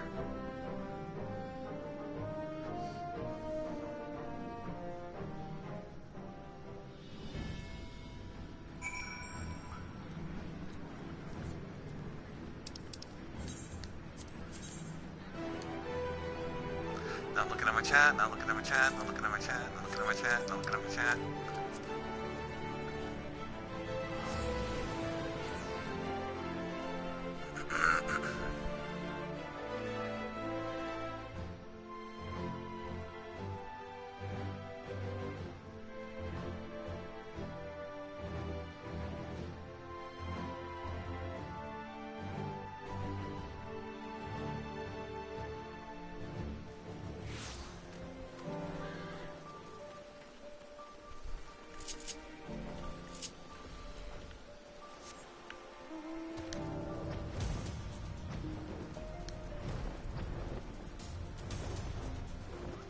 Complained about the fog, and now it's raining.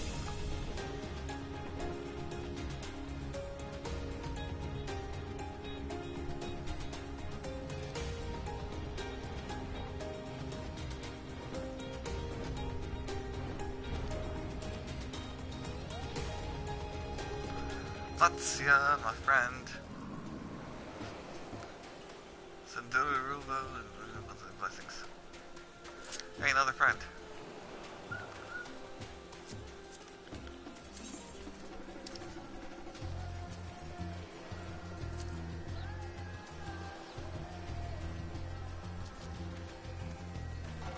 well, they're gonna be busy in the cutscene. We'll send you to our group Graha, and you return with an entire survey party. Hope Matsu's boat is sturdy enough to carry us all.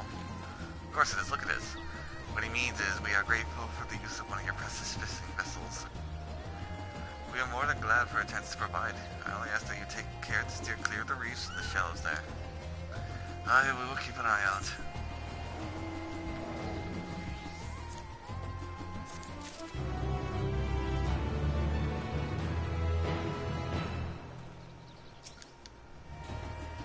In my travels, I spied many a child wandering alone. Orphans in all likelihood, their homes raised by beasts of blasphemies can be built. The void left by those we have lost cannot be rebuilt. By his misgivings, wager Murad remains in that merchant's employ. The thrill of imminent adventure. I never tire of this feeling.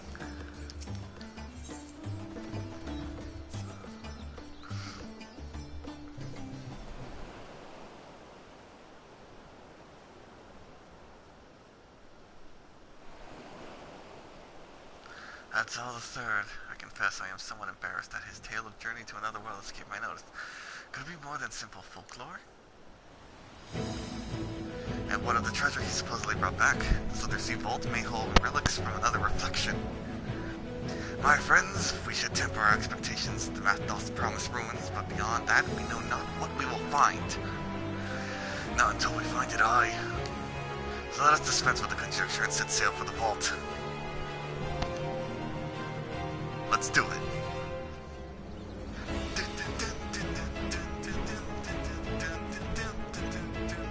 And now the sun is out, at last.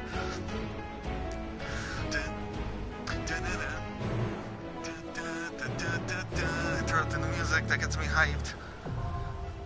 Atzald's legacy is now accessible.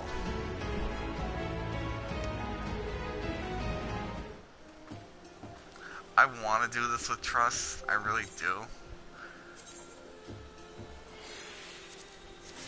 So I'm doing this with people.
Because I get a lot of health.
music's not bad.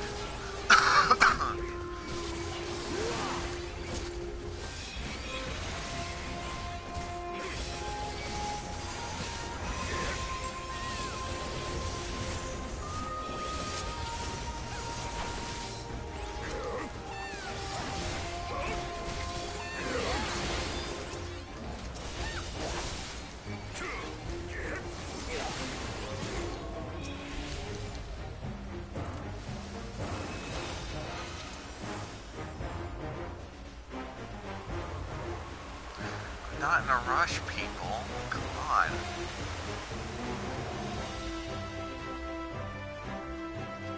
I'm Blue Gem.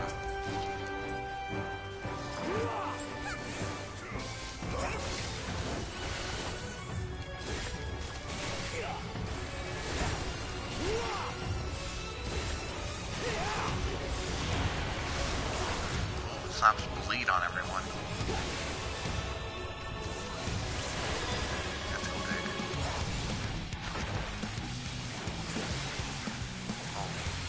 That. Oh. Oh, that's a big AoE.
No loot?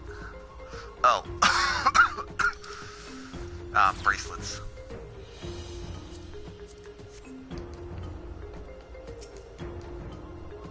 Salt encrusted teleporter. Ooh.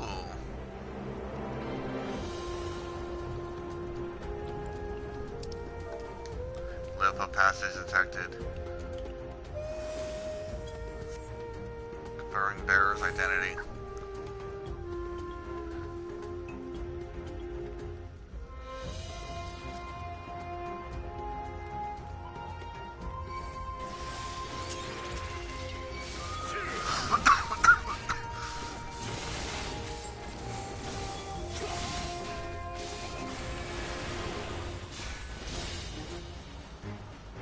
Recognize Aether's signature. Brazen thief, you will proceed no further.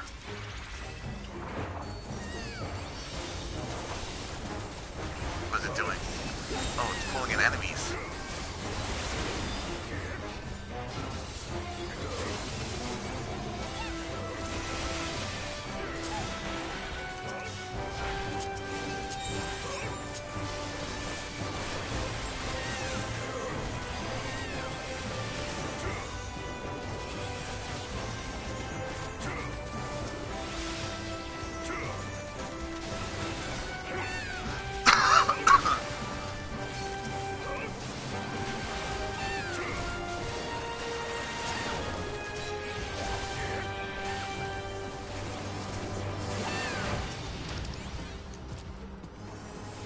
Oh, and gear. Nice.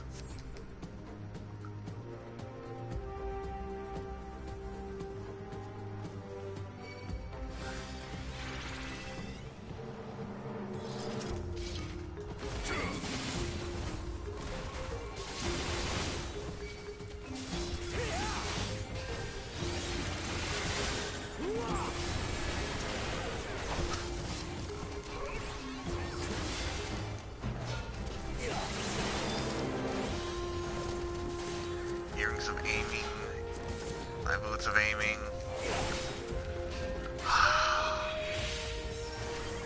Yeah, just rescue me.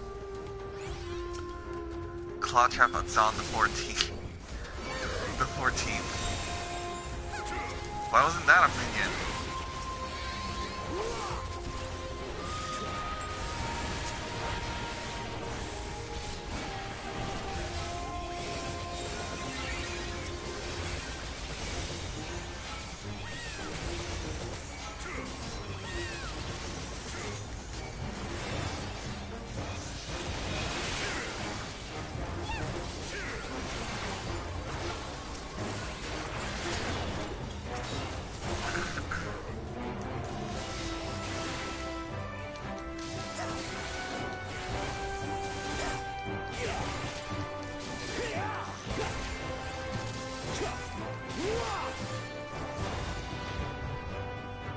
Sorry, Your Majesty.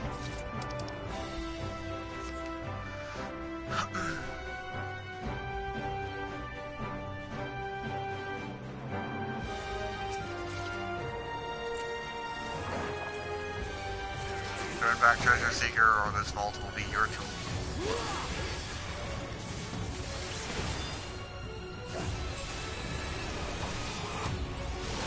Zap.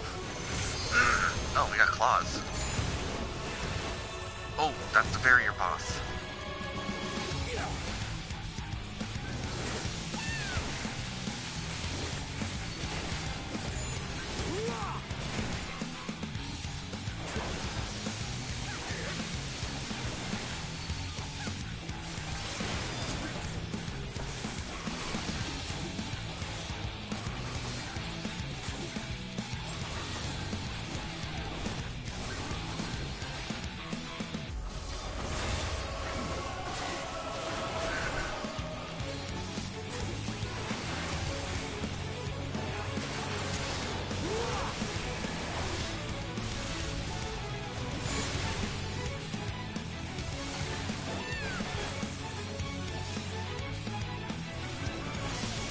Oh, okay.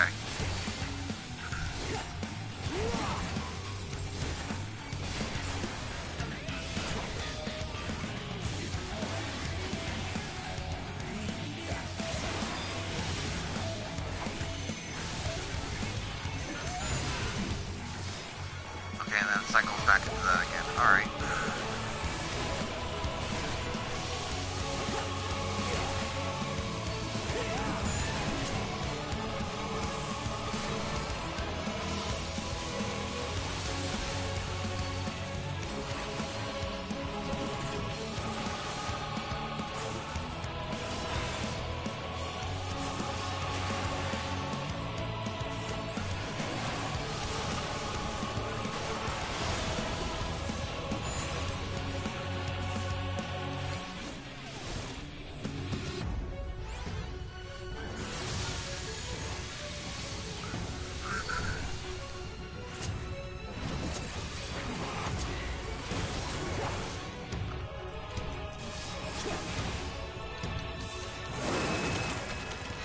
Will prove your undoing. Gloves of striking. Healing.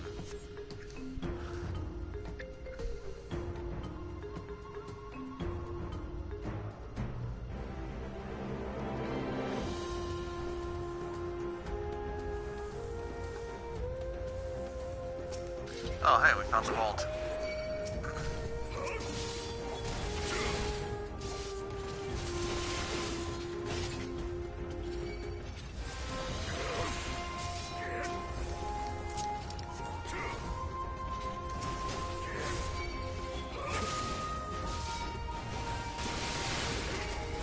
Slay the looters.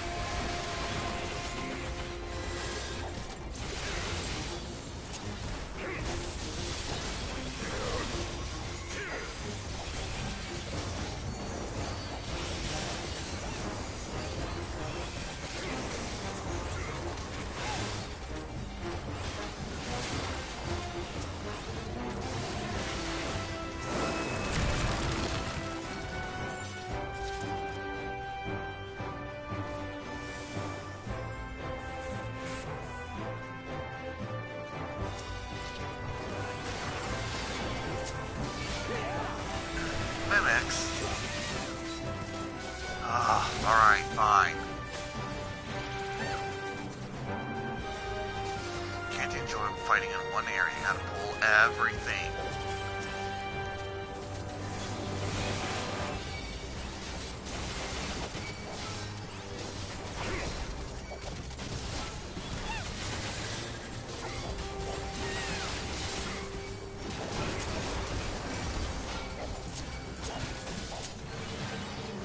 Oh, there goes Hall of the Ground.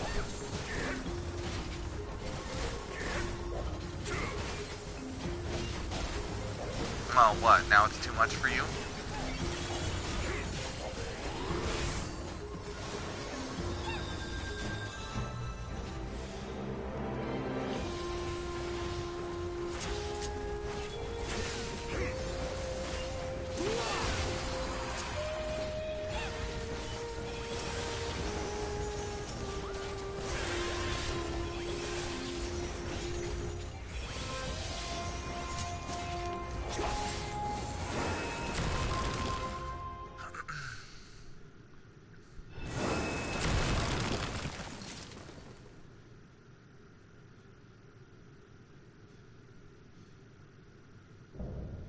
Looming Warden, Kapakulu.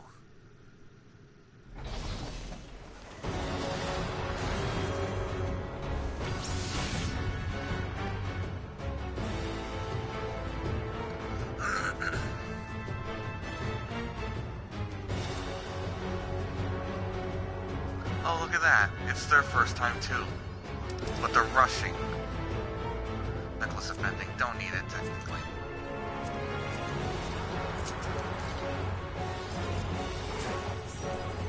Warning, this vault is under my protection. Failure to withdraw in the fight chastisement.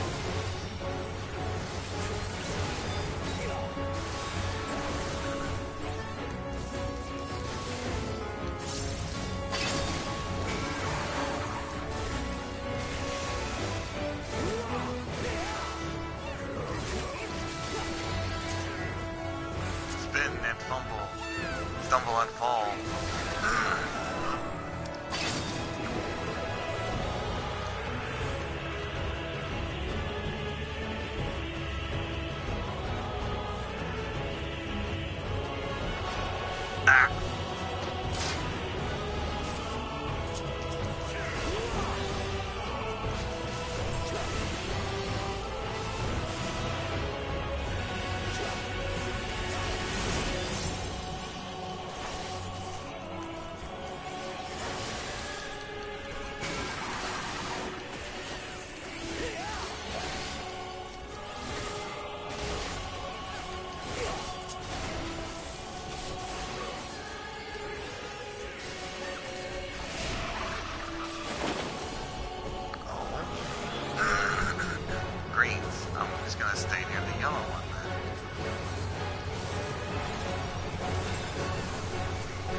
Oh, Jesus, those are big.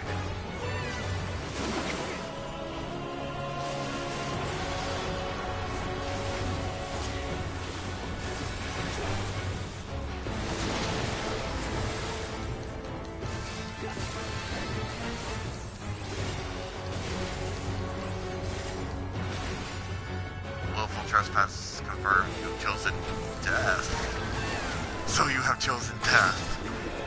Whee!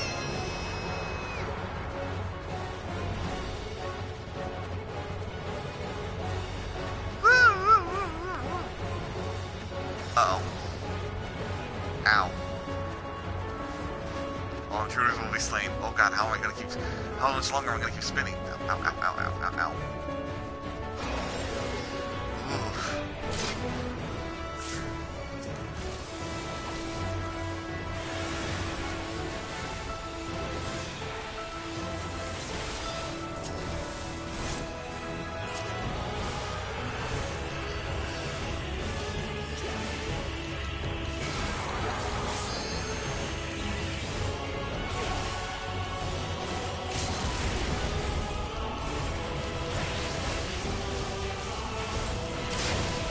Nice.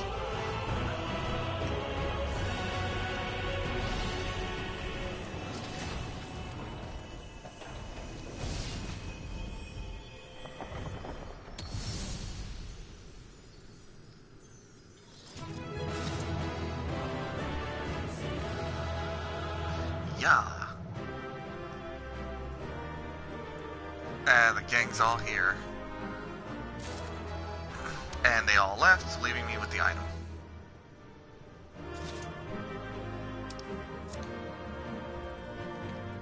That's it? Just a coat?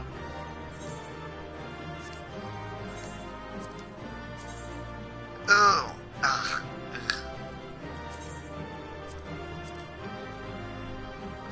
Ugh. No. That's like winter clothes.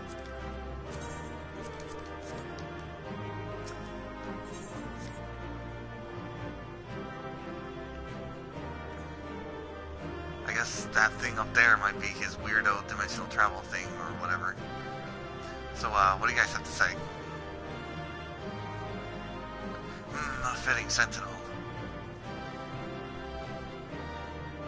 A hidden room within a hidden vault. Stola.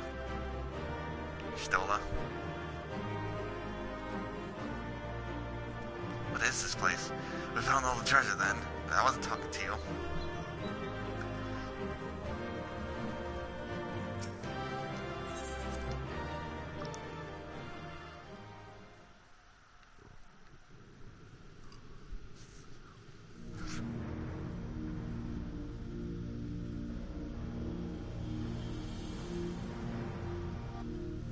Hey, that looks important.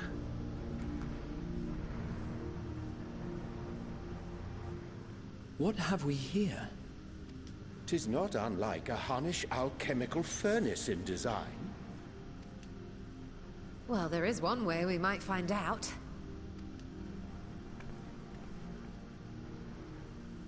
Stop! You mustn't touch it. Huh?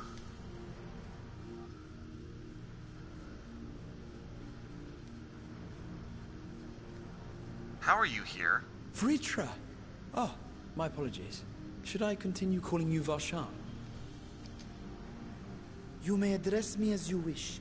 My nature is no longer a secret. Still, this is not a setting I imagined for our reunion. Surely you've not entered these ruins as common looters. I mean, you know... We have a good reason for being here. Would that we could deny your accusations, but I fear you're not far from the truth. Great Vritra, might we beseech thee to explain the nature of this strange contrivance?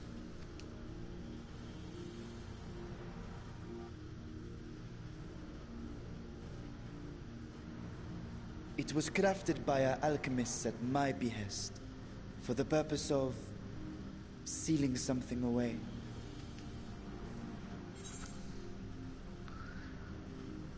I wasn't gonna touch it, but, you know, you're still, I'm not gonna touch it.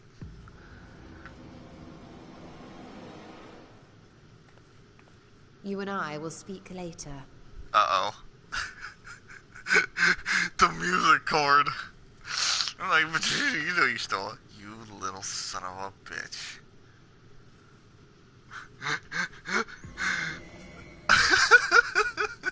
Not the time for frivolity, my friend. Not the time. I couldn't resist. This something of which thou speakest, might it be some manner of threat?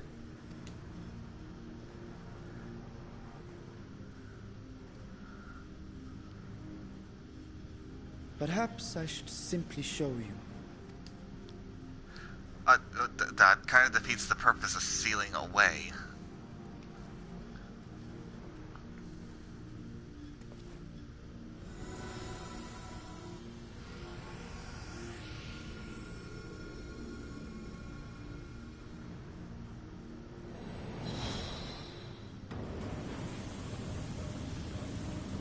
The grape Kool-Aid.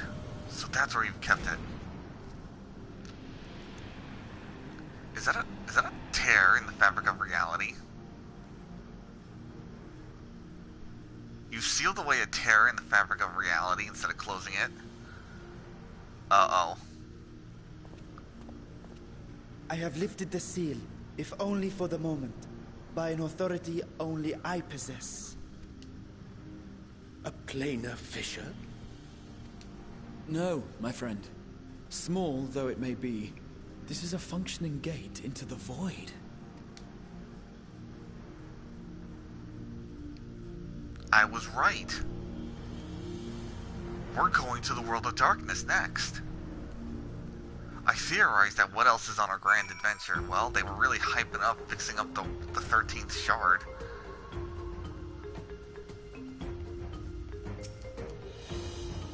I expect you have more questions. Can such a tiny portal truly be so dangerous? Yeah, it's a working literal rip in reality. Something can come out. Even in the learned halls of Charlie, it's just forbidden to throw wide the gates to the abyss. The peril is far too great.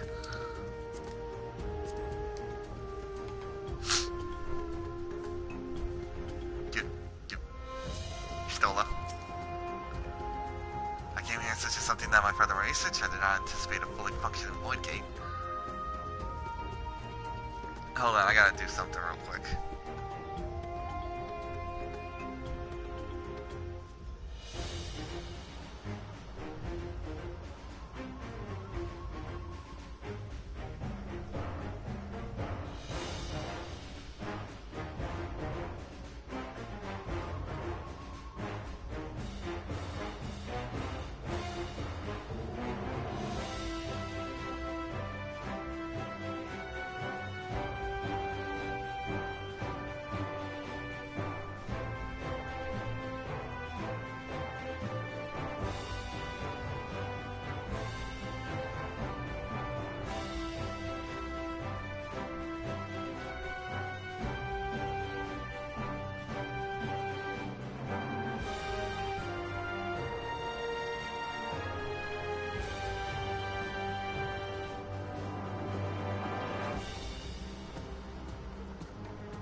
Alrighty, let's continue.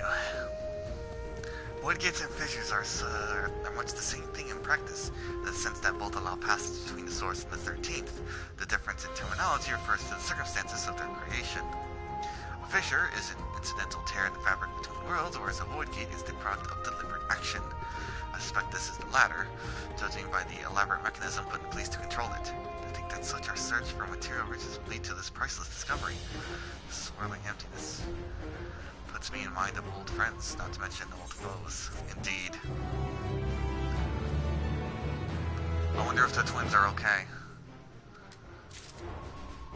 Be they clones.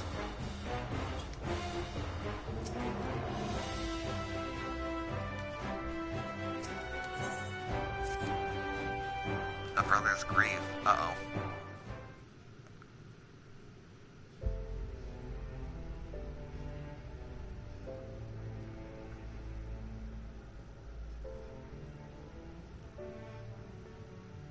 I must admit, I am deathly curious to know how a void gate came to be hidden in the depths of these ruins.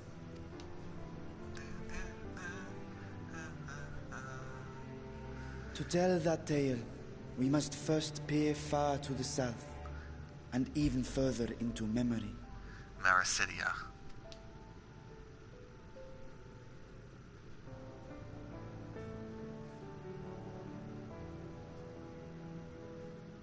An age 5 millennia passed when the Algan Empire sent an invading force to the shores of Marasidia. The southern people rallied around the commanding figures of Bahamut and Tiamat and fought fiercely to repel the would-be conquerors.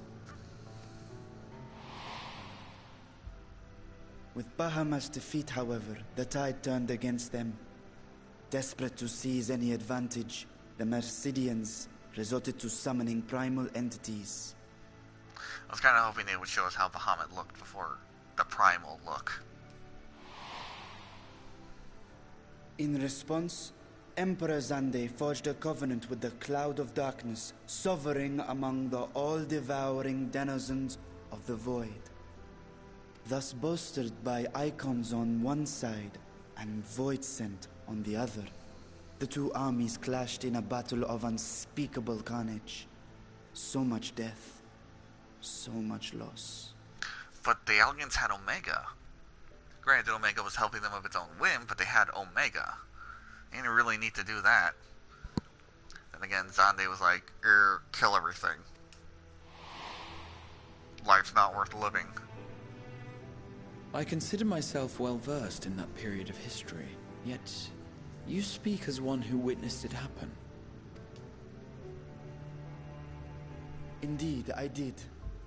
Hello, I am a dragon. I heard Tiamat's roar of defiance and sped toward that war-torn land.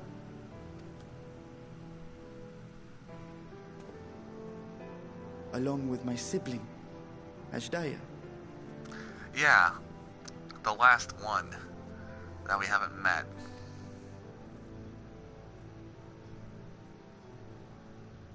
We dragons are not male or female as men are wont to classify, but elder sister is the closest a mortal tongue can come to describing what she meant to me. Okay, so Bahamut had not Bahamut. Megardsmer had Hraesvelgr, Nidhogg, Bahamut, Vitra, and 4 sons and 3 daughters. I was the last of our brood to hatch, and Ashdaya cared for me where my sire could not. And what happened to her? Thus I was with her when Tiamat roared. I was with her when she journeyed south, and I was with her when she fought against the Void-sent hordes.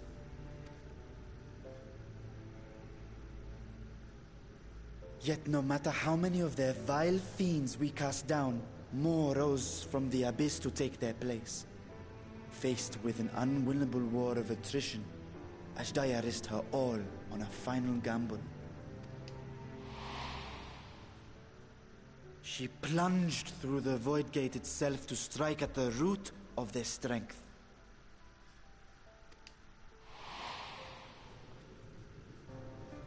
And now we know what happened to the 7th of the brood. Determined to lend what aid I could. But even as I came upon Alag's glittering tower, I saw the rift close behind her. And Ashdaya has been lost to us ever since. Hey, she could be okay. I mean, I hope. She's been in the 13th for a very long time.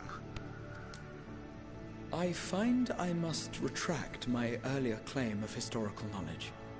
Nowhere in the Crystal Tower's archives did I see mention of such noble sacrifice. Yeah, history is written by the victors. No one would say, dragon flew in portal, end of the story. That does not surprise me. To Allagan eyes, it must have seemed as if a lone dragon, driven to madness, simply dove through the gate and did not return. For my part, I spent long years searching for the means to reunite with Ashdaya. Until I could search no more. Until Alag was dust, and the art to open a void gate large enough to accommodate a dragon forever lost. Yet you have the beginnings of a gate right here, under the control of a harnessed device. Oh, and what do you think I'd do? Stick my hand in there? My discovery came before Radzat was founded. Though I scoured the lands for a method to cross the rift, it was beneath the sea that I chanced to find a natural planar fissure. You could swim. It was, however, far too narrow to admit a worm's bulk. Only after our city rose upon the rock, and I could enlist the aid of our talented alchemists, did matters take a favorable turn. Their dedication was beyond reproach. Tirelessly they worked to expand the fissure, And after decades of toil, it finally grew to a size that a child might pass through.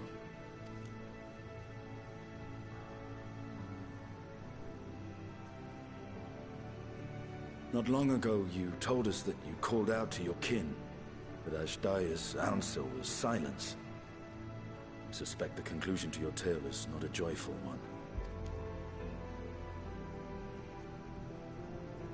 With hope in my heart, I used a simulacrum to cross the threshold.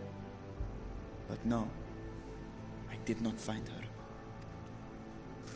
What I found was a host of voidsent, clamoring around the opening they had sensed. 'Twas but a moment, but enough.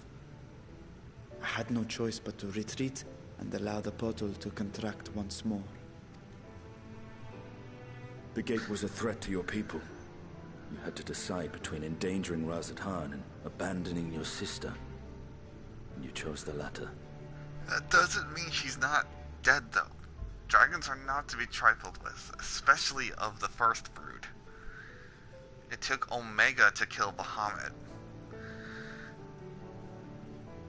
to subjugate Tiamat. Nidhogg, at less power, perpetuated a 1,000-year-long war. And was a foe to be trifled with. She might still be alive on the other side. Just too far out of the reach for your voice.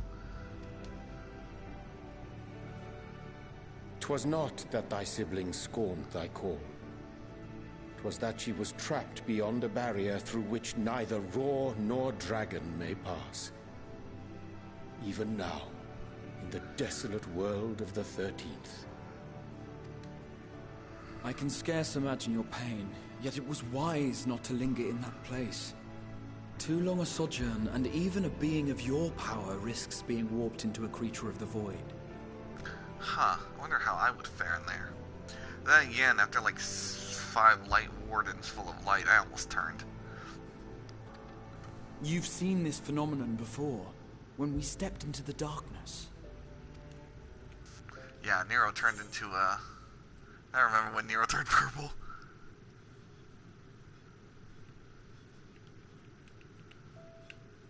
Turned purple? Well, yes.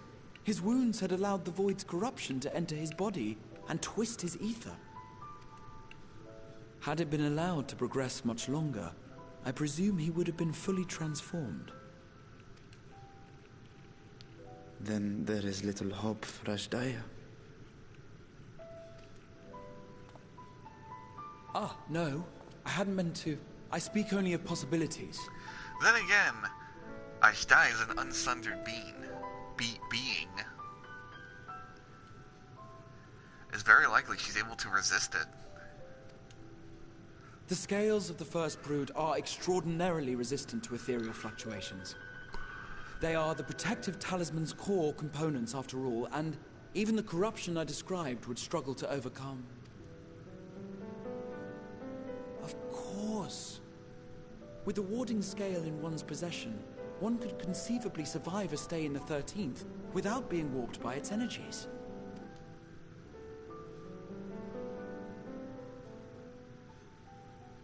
Be that as it may, it is too late to rescue my sister. 5,000 years too late. Ah, come on. 5,000 years is like 5 minutes to you guys. And now countless others look to me for guidance and protection.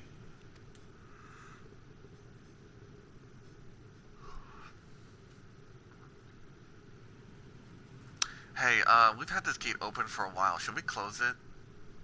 So when I sensed intruders in the ruins, I came only to ensure that the gate remained closed. That, and to secure the treasure, of course.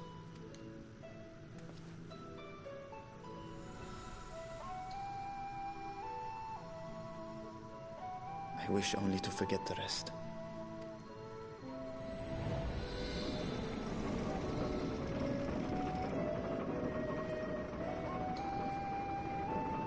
You're still, I know that look.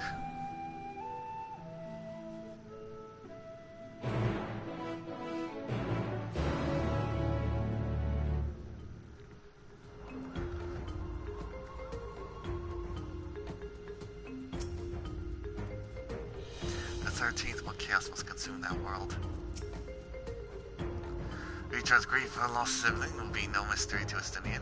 His has been a life entwined with sorrow, even before he became host to Nedok's essence. Millennia have passed since I last saw her, but I see Azaja and my memory still clear and vivid. Dude. Your fucking siblings are tough as fuck. It took me, like, everything I had to kill one. And even more to kill a shade of one. And I only got lucky at that.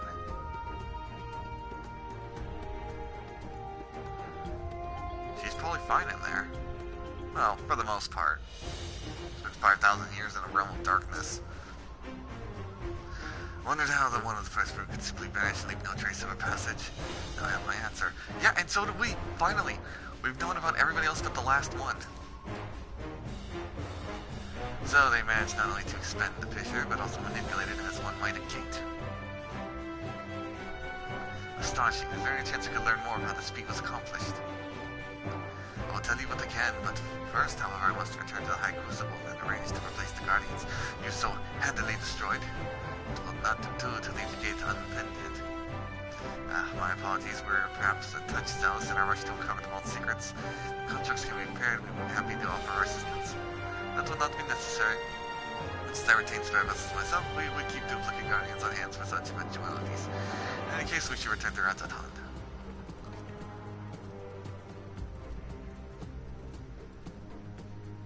But yeah, I called it. If we don't go to the 13th this expansion, next one, we're traveling there to save the world of darkness from itself.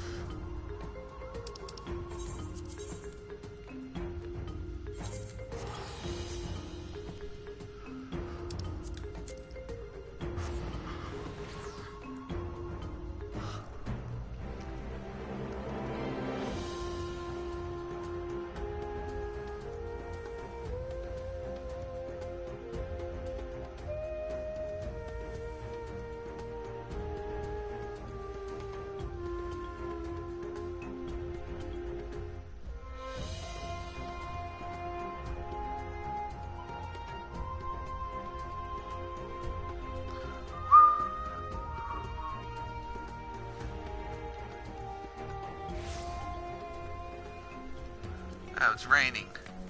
Ah.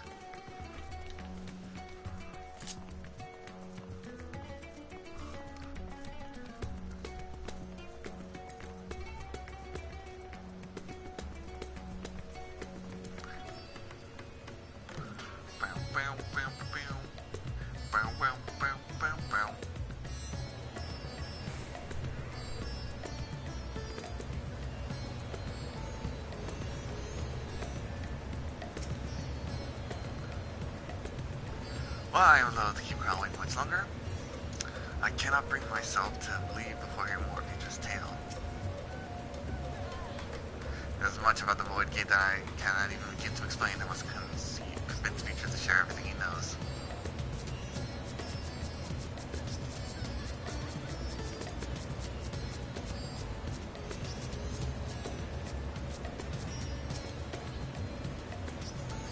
He just speaks as if I thought Joe was a lost cause, but I wager he feels differently in his hearts of hearts. It was most enjoyable expedition, for which I'm grateful. As for my evaluation, I shall press upon the Loperts that judgment is incomplete without its daunting sentinels to test the mettle of any would-be intruders.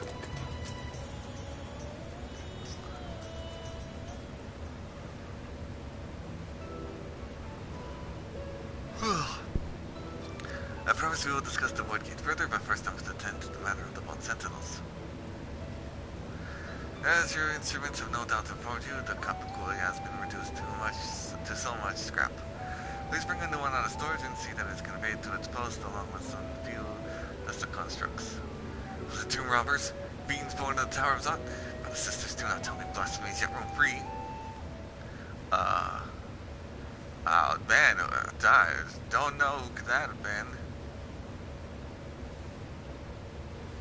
Wait.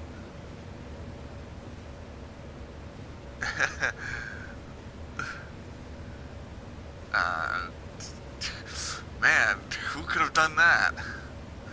probably fiends. Why such guilty faces? Surely it isn't you who is responsible for... Oh. Well, the details aren't important. I shall see it done immediately.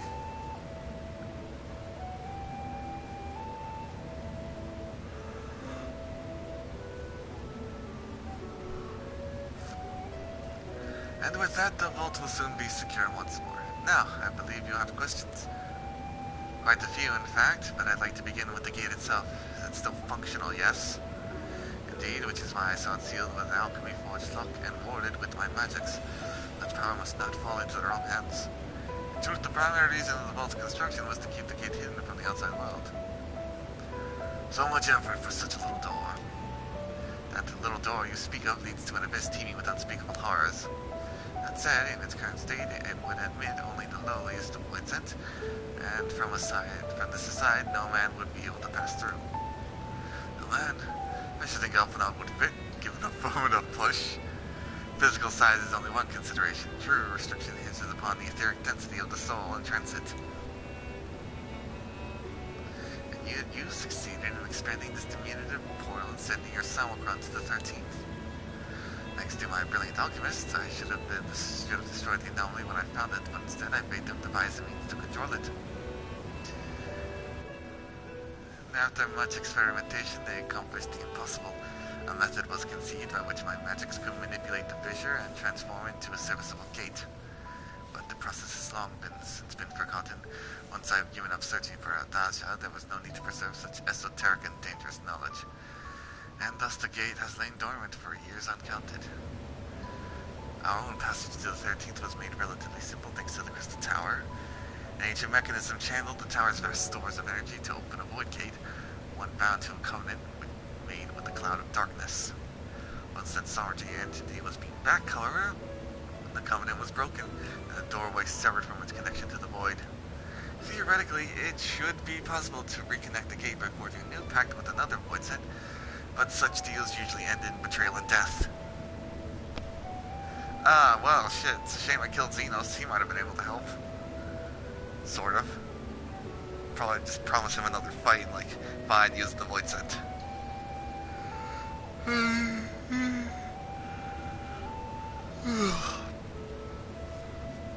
any case, we should attempt to gain an understanding of the Bounty Gate. Mayhap you could resume the search for your sister. As I have already explained, I put those futile hopes to rest centuries ago. My place and my duty is here, now.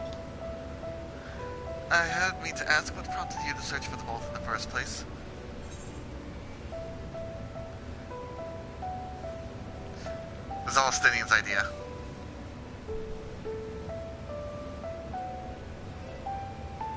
Man, I'm just backing the bus up over everyone. As I recall, it was you who was chasing tales of undersea ruins. Yeah, but you bought the map. Well, as you've seen, found it as well as from the stories is quite real, if not its Roman origin. But I'm afraid I must ascertain a prime claim. I've been adding to the trove for years, little by little. But the time has come to spend it, that I might alleviate my people's suffering. Though we are of one mind, we have no intention of taking it for ourselves. Speak for yourself. Isn't that right, my friend? Yep. Maybe a little bit.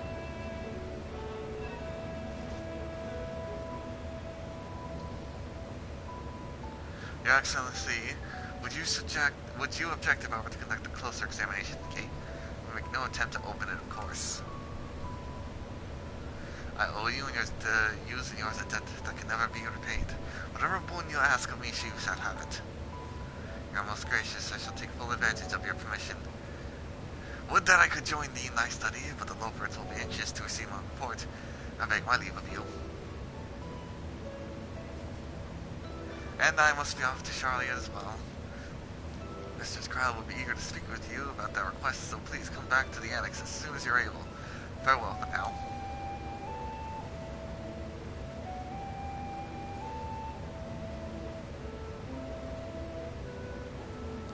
We can discuss my findings once I return.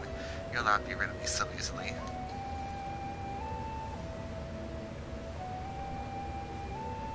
I hope she's still not mad at me.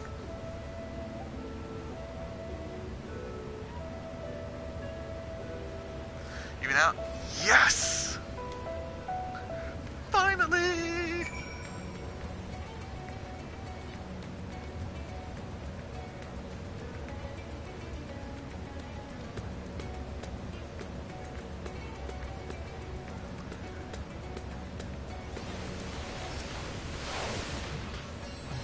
The difficult part in all this will be deciding how to put the energies to use. We can lend me your assistance in these deliberations.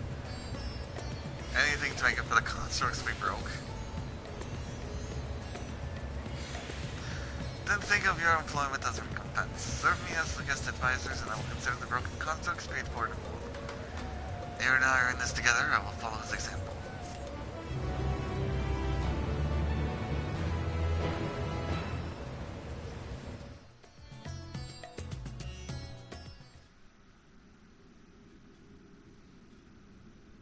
Meanwhile, elsewhere, deep within the dark recesses of the 13th Void, I think.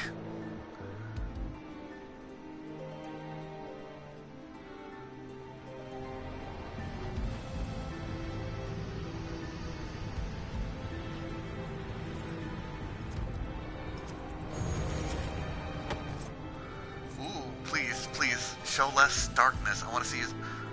Golbez?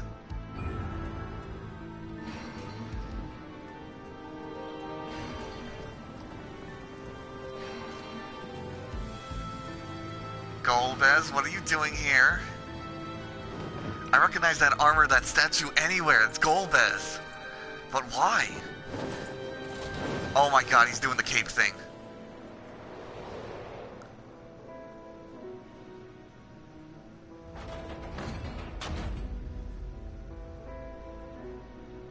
Golbez, what are you doing here? Are you one of the 12? Throne of Earth. Oh my god, it's the Fiends! Oh my god, it's the fucking Archfiends! I'm gonna be right back, I gotta get something to drink.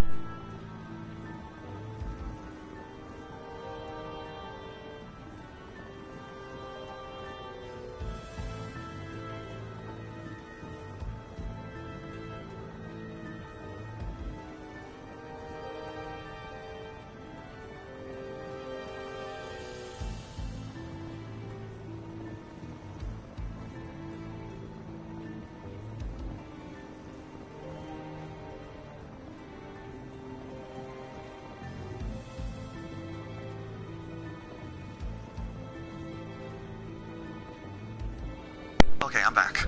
I got another soda. Oh my god, oh my god, oh my god, oh my god, oh my god. Because Final Fantasy IV is like my number 2 favorite Final Fantasy.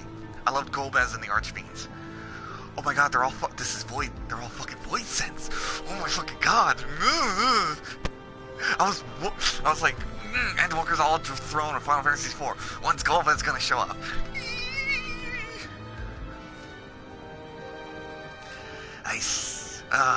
What's his name? Scarlamion.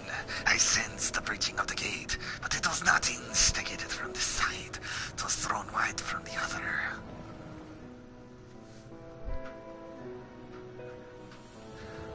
Rubicante. I too felt it. A rare occurrence, yes, but such a tiny portal is beneath our notice.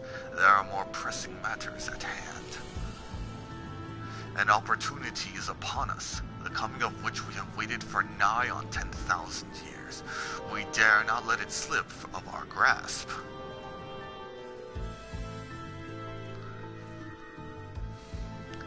Barbicia. Yet we must not underestimate he who bested the cloud of darkness. Even restrained by a covenant, the cloud was no feeble wisp to be dispersed by some flesh and blood mortal. And Cagnazzo. Bah, let him come. I will drown the world and watch this fleshling gasp his breath in his final moments. Knight in Black.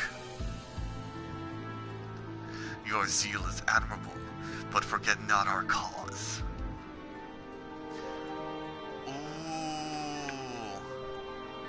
If we're fighting with Golbez, we're gonna be dealing with Zemus or Zeromus.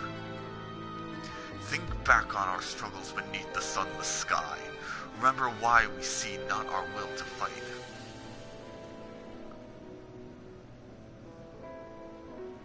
Think back on our struggles beneath the sunless sky. Remember why we see not our will to fight. Are they good guys? No, because they're thinking about fucking killing me. They're bad guys. What am I thinking?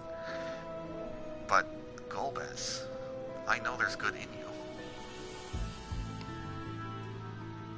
I wonder if we'll run into your brother. If you have one. Oh god, he looks amazing. 'Tis time we set the war in motion and win redemption for our star. Holy shit.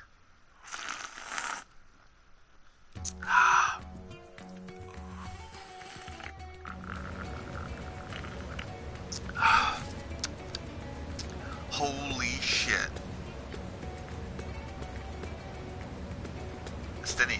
Astinian, stop dancing, please. Astinian, stop dancing. This is no time for dancing. Astinian, please. Thank you.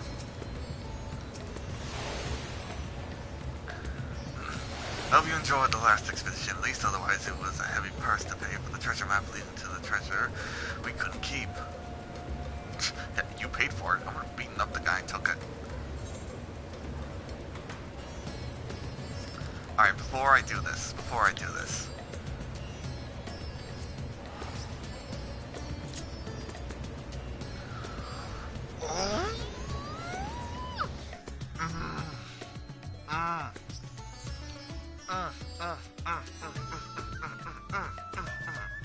I was theorizing maybe that Golbez or the Archfiends would show up in Pandemonium. But no, they're void sent. Oh my god, they're gonna look so freaking amazing. Golbez looks fucking intimidating as shit. Like, I used to main Golbez back on fucking Dissidia, on the PSP, and fucking Gabranth.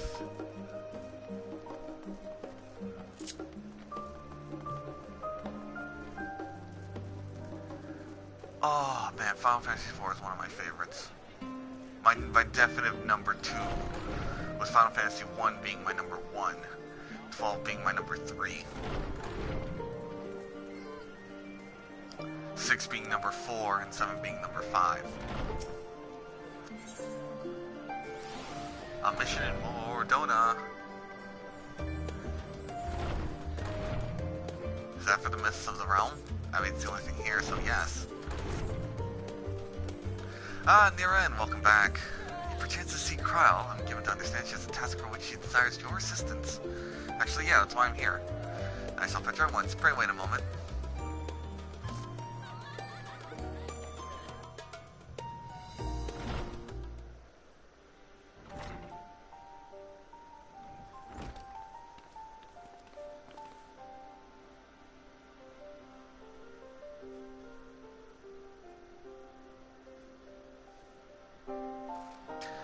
Thank you for coming.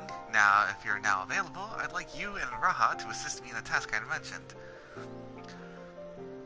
For you to call on Niran, I assume the task in question is somewhat more exciting than sorting through paperwork, which I am pleased to add I have finished. So if Niran is ready, then so am I. Our venture to the bounty has only served to whet my appetite for fieldwork. Not to oversell things, but I suspect you won't be disappointed. Ere I divulge details, however, permit me to provide some background. As you know, our organization, the Students of Baldesion, were founded by my grandfather, Galuf.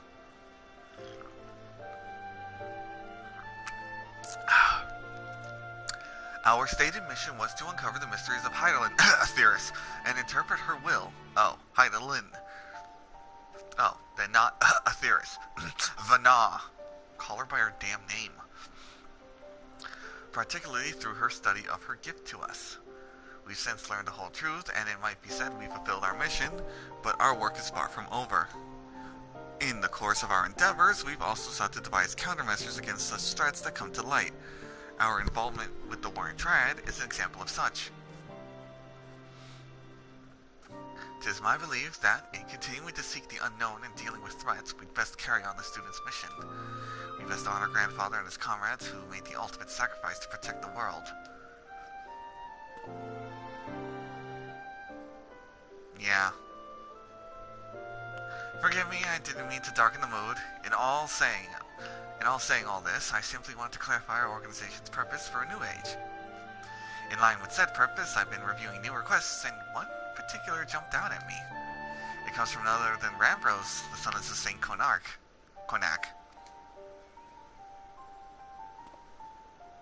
Truly, has something happened in Mordona then?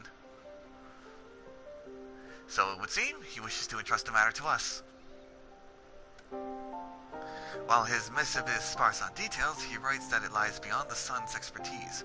Uncharted territory are the exact words he used. Oh. I'd like you to meet with Rambros and conduct a preliminary survey. What say you? Duh.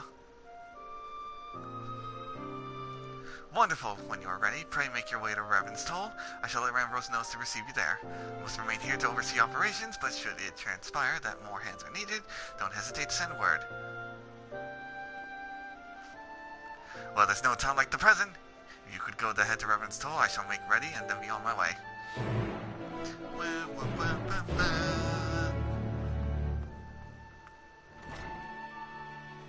Bye, Kryle.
Oh.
God, I can't believe Golbez and the Four Fiends are showing up.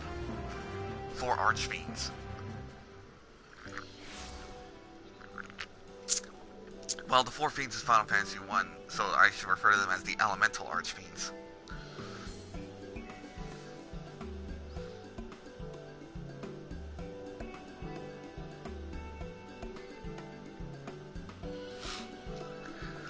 There you are, Niren. Twould seem we're early. Indeed. My apologies for the wait.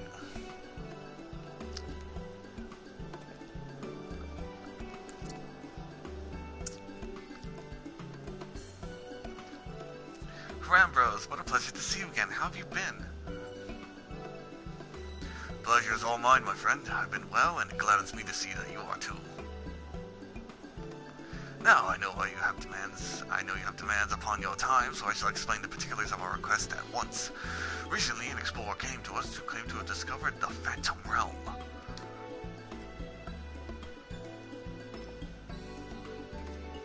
The Phantom Realm? So this is what you meant by uncharted territory. Explain. I'm stupid. You're not familiar? Perhaps not surprising, given that it's a lesser-known legend. The legend holds that across the Eorzea, there exists a realm that appears as a mirage. Though visible from a distance, it fades away as one draws near. While it has featured in myths since ancient times, excuse me, the realm's existence could not have been proven, and thus it is seldom mentioned in literature. In spite of this, fueled by rumors of the occasional sighting, the myth has persisted and continues to capture the hearts and minds of explorers.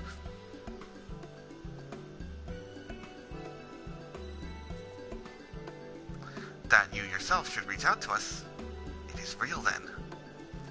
When the first explorer in question approached us, we doubted him, but we could not doubt the evidence of our senses. Nay, the realm is real, as you will soon see for yourselves. Good gods, a part of me still struggles to believe it, but we have no reason to doubt you. Suffice to say, we are eager to see the realm too. Fuck yeah, I am. Whatever truth waits, I pray you'll succeed in finding it. Seek out the explorer, one Derek. He has seen more of the realm than us, and should be willing to serve as your guide. I asked him to accompany me here, but he preferred to continue exploring on his own. He will be somewhere near the banks of Silvertear Lake, I expect. Understood. Thanks, Rembros.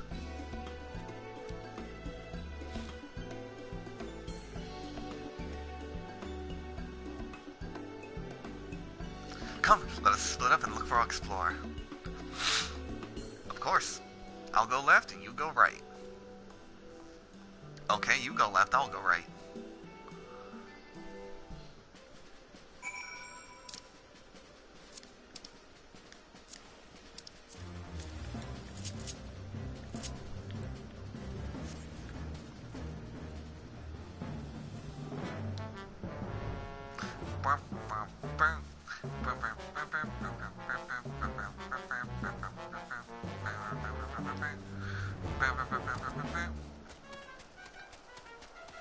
I wonder where he could be. He could be anywhere. A baby Oppo Oppo.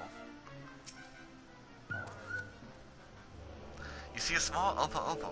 It couldn't possibly be your explorer. Or could it? Hello, monkey.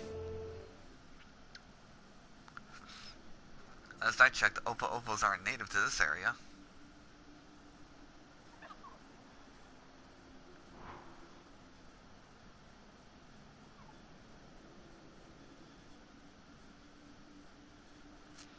Just in case you were entertaining the thought, Niran, that Oppo Oppo isn't our explorer, I have the man in question here with me. Dazza wasn't thinking that. You don't know what I was thinking.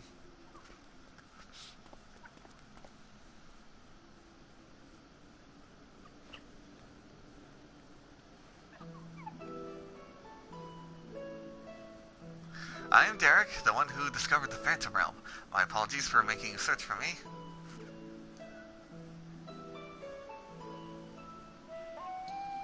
Curious about this creature, are you? I found him injured during one of my journeys intended to him. Since then, he has taken to following me around. He's inquisitive, but otherwise harmless. So pay him no mind.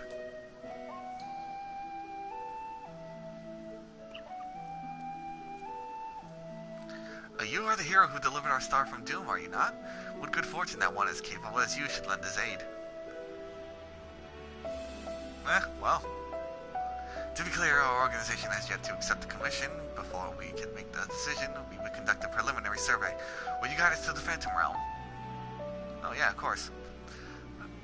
I will show you the entrance at once. The gate to the realm long dreamed of by explorers.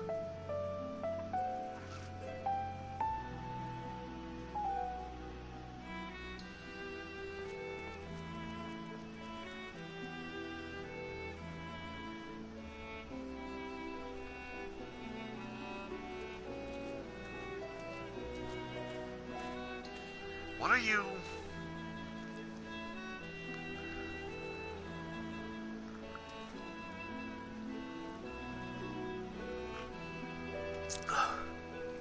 Impressive, isn't it? When the gate manifested, so too did this magic, allowing one to thus walk upon water. Oriaje would like to have words. This is just like Oriaje's spell.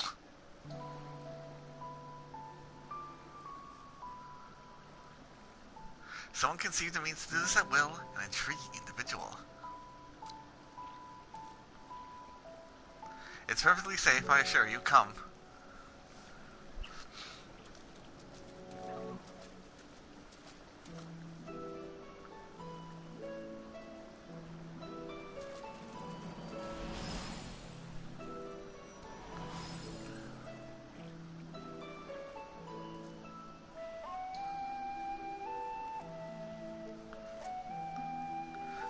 By the 12?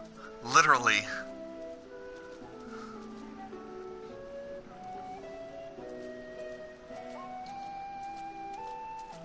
Oof, it's a little disorienting.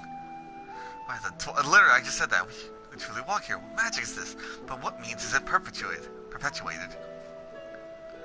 Forgive me, let's continue on.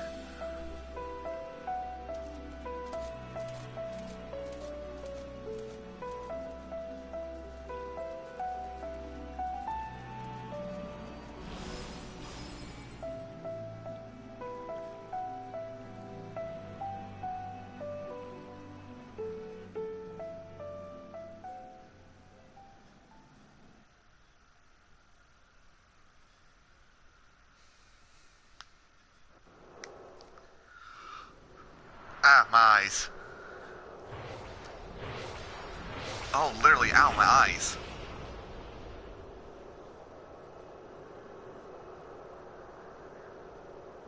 Whoa. Is that an aetheryte? This is the Phantom Realm.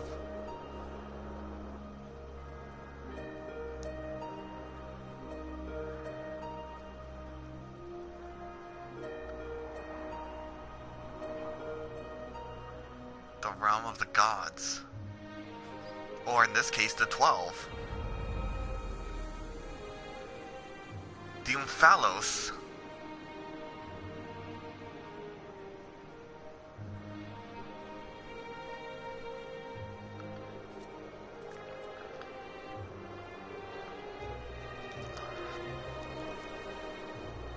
It's beautiful.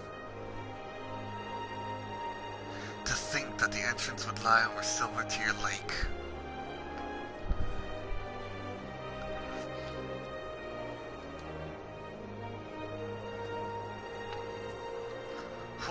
You okay?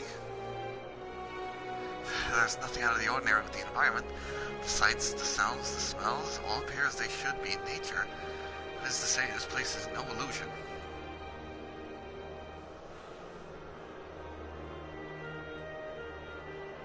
And I hear that ever subtle theme of Final Fantasy. The theme of the crystal. And of Final Fantasy XIV's music.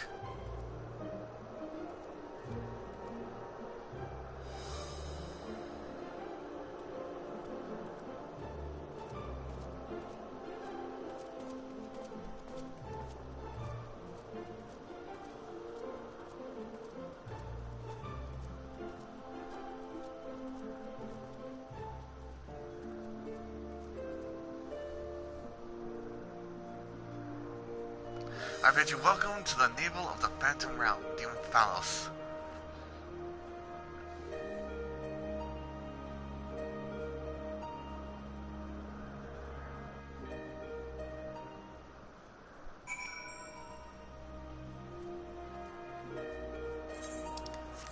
Aw, that's not an aetheryte, that's a lie.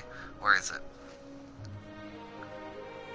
There she is, my chosen goddess, Azemia the Warden. Baby Oppo Oppo. Go. Well, is it what you're expecting? Fuck no, dude. This is beyond what I was expecting. Wait, what? Whoa, that's not too far off.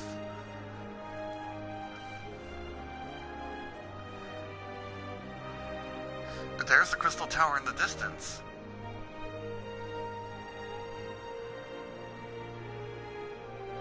And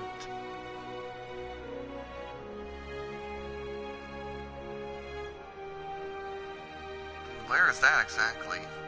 I forgot. Can I someone? No mountain here though.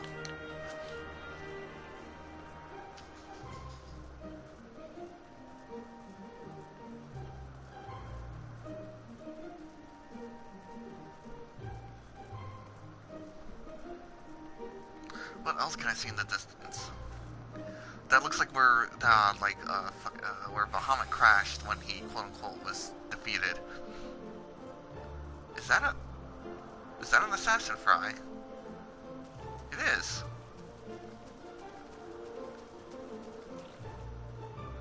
Oh, little fishy dude, what are you doing here?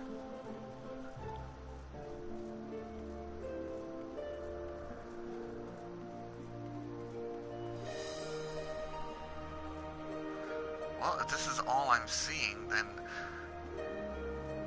Oh, there's more fish. Oh no, that's an owl. It's a little outlet.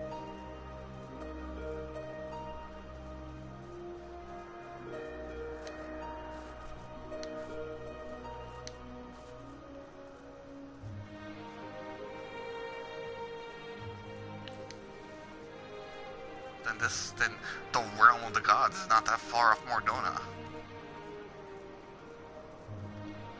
Yeah. Though it said that one of the what was the first umbral calamity. Hey, look, a little Clygo, dude. Okay, the place is perfect.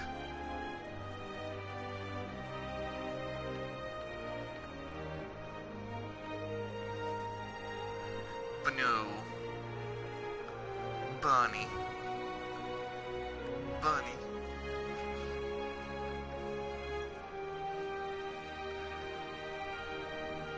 As far as the axolotl isn't here. Right. The first umbral calamity was when the 12 left Eorzea, and there was a gush of wind. I guess they didn't go that far.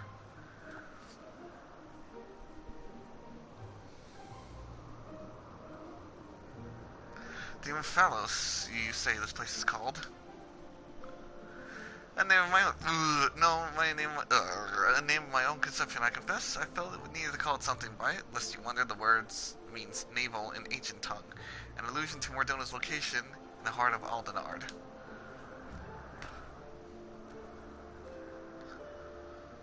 As you can see, there are man-made structures, and the place appears well kept, yet there is not a single soul in evidence.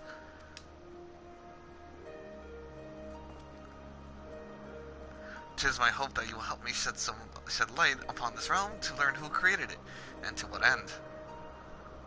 I should also like to know why it has revealed itself now. Was it simply chance that kept it hidden, or something more? In any case, let us begin by taking a look around.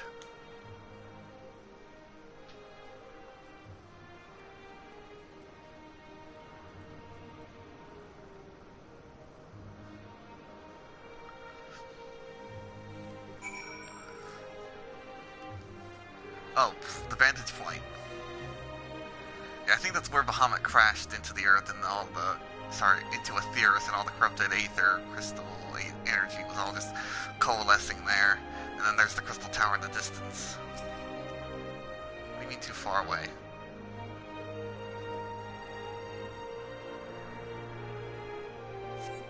In the distance you see what appears to be the crystal tower. Though the clouds make it difficult to be sure, it would seem that you were in the sky above Crystal and above Silvertear Lake. No such isle could be seen from the outside, however. Yeah, that would have drawn attention. Mysterious monument.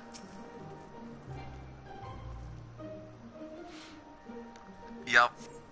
A stone monument has been erected here, by whose hand you cannot say, but the motives wrought into his base appear familiar.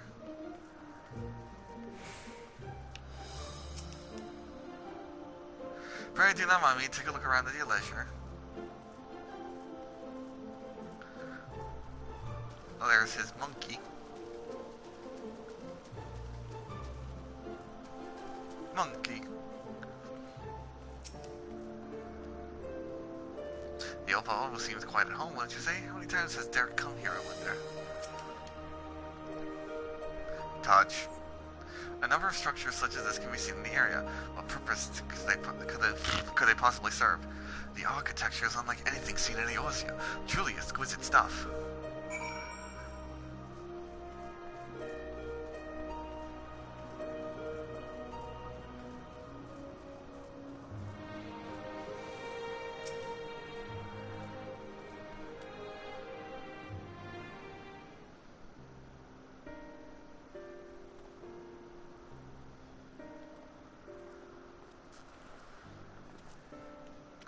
Finished looking around, have you? What are your impressions? We have only one cursory glance, but this is truly a mysterious place. The gleaming spire rising above the clouds, that is most certainly the Crystal Tower. And judging by its aspect, we are a considerable distance above Silvertear Lake, which would suggest the gate we entered is a teleporter. However, if the isle lies where it appears to lie, then it couldn't have escaped the battle of Silvertear skies unscathed. That is to say, we are in Mordona, and yet we are not. It is as if we were displaced from our own world, if only slightly. This place is an apt way to put it. Was there aught else you noticed? Aye, the motives upon yonder structure, they are unmistakably the marks by the 12. Of the 12. By which I posit that this was created to be a place of worship. But by whom? I cannot think of any who could possibly build such grand premises. Never mind to magically conceal it, at least not in the wake of the Battle of Silvertear Skies. Aye, this is a mysterious place indeed. Huh. That would be a good time for the echo to kick in.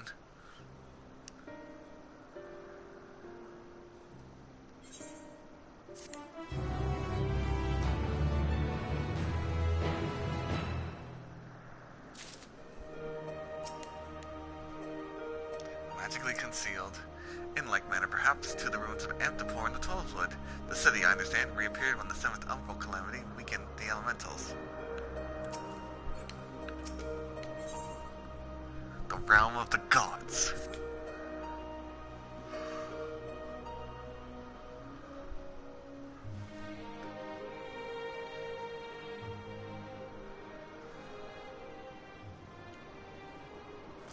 Well, it seems there is but one solution for our ignorance, a thorough investigation. For this, we will require more manpower and supplies, among other things. Better be ready for a fight. With your permission, we will confer with our representative Kryl and make necessary arrangements for a formal investigation.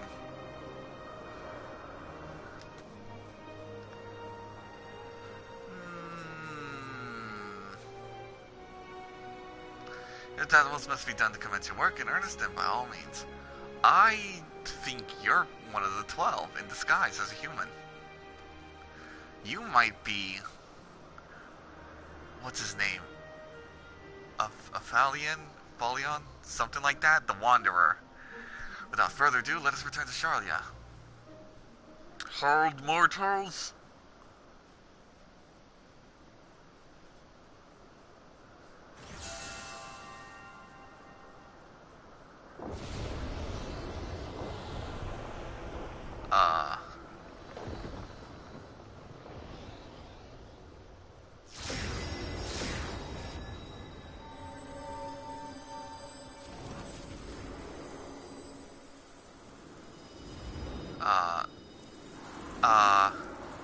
Well, 2 came out of there. Is that Nalthal?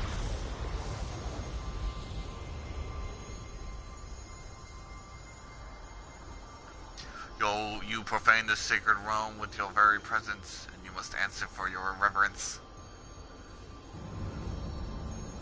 Oh shit.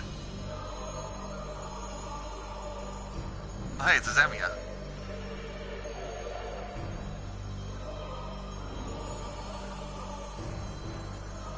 I don't like that music.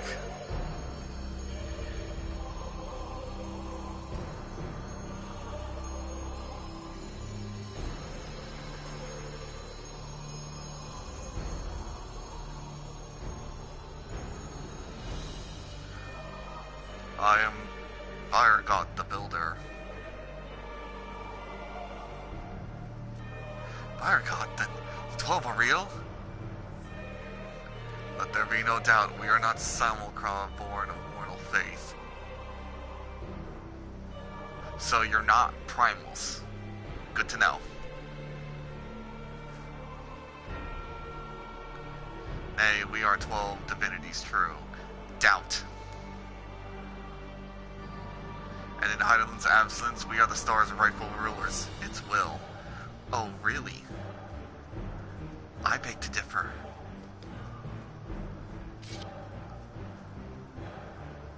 Closely we have watched... sorry, that's Azemia. Closely we have watched mankind.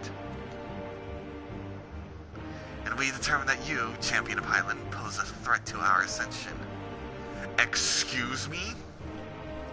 I make sure that this star doesn't become a desolate fucking wasteland, and because you want to take her place, you want to take Vanna's spot as the will of the star, all 12 of you doofuses, you think I'm a threat? I'm now a threat because you threatened me. You were foolish to wander into our realm. We could destroy you with ease here and now, but as divinities we must demonstrate grace and forbearance. Oh no, please, strike me down as hard as you can. I relish the challenge.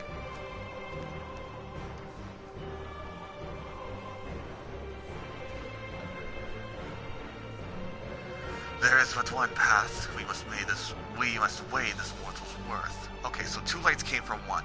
You're Naldthal. The other one's Ralger. That's Azemia. And then we got Burger Bob the Builder. Here, let there be a trial. While the mortal would invariably be destroyed, it would at least provide us with a diversion. You suddenly appear and expect us to simply comply with your whims? We are gods, boy. We do what we please. Protest if you wish, but mortal logic means not to gods. You will abide by our laws. Oh, you know what? You're right. You guys aren't primals. You're fucking weak is what you are. Primals provided more of a fight to me. And apparently Heidelin was stronger than you guys, and I beat her. So what makes you think that all 12 of you can kick my ass? Lo, the gateway to our sanctums lies open.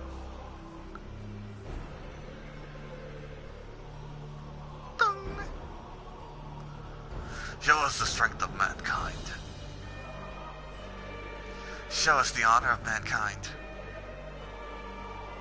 Show us the spirit of mankind.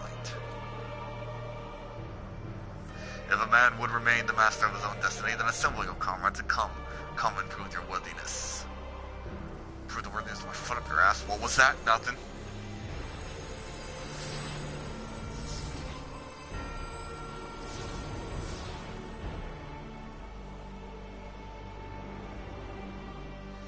Oh, I guess I was wrong. Those two came from the same one.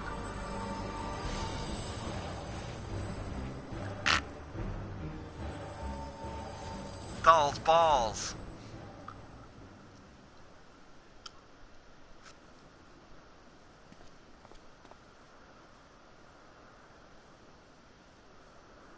Yeah, he seemed pretty chill by it. You're definitely the fucking Wanderer God. And you're wearing green. 7 hells. During my previous forays, nothing like this has ever happened. I encountered not a single soul, and certainly not gods. And by their own admission, they mean to take over the star? What are we to do? I mean, if they were chill about it, I'd be okay with it. Someone's gotta be the center of the star, right? Or, well, maybe not anymore. They were probably kept at bay because Heidelin was just that strong, and I'm better than Heidelin. By default, they should be bowing to my ass. Vanna. Her name is Vanna. I gotta remember that. The situation has indeed taken an unexpected turn, but we must try to think clearly. 12 have long been revered and worshipped in Eorzea, and myths of them abound. But to my knowledge, they never appeared thus so openly before people. Let alone 4 at once. For these beings to suddenly reveal themselves just when we're here, claim supremacy over the star, and challenge Niren to a trial. Too much about this feels odd. It gives me pause. Yeah, it seems odd that they would do that. Fair enough, yet as it stands, it seems we can't dismiss the threat either.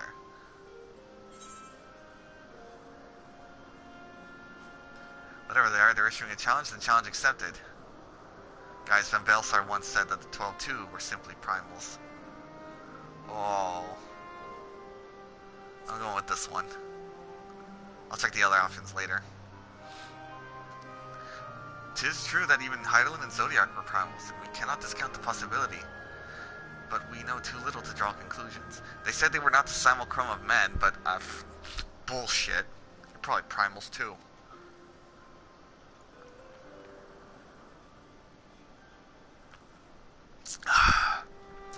In any event, if these beings seek dominion over the star as they say, what happens here may have far-reaching implications.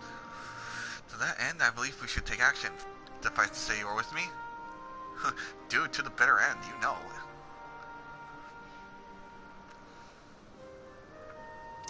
Then the students of Valdesian will officially tend to the situation. In the course of studying the star's mysteries, we have undertaken to deal with any threats that may arise. This is no different.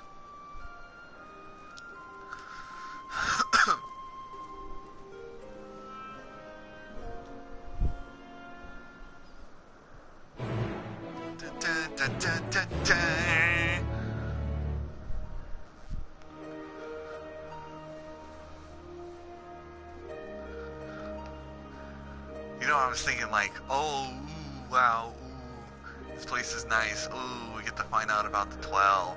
Maybe the 12 are really primals. Maybe the 12 were the followers of Banah after she became Heidelin, who joined her when she became Heidelin, or before she became... The Asians the Amorantians who sided with Banah before she became Heidelin and sundered the star. Because I know she didn't act alone in that operation.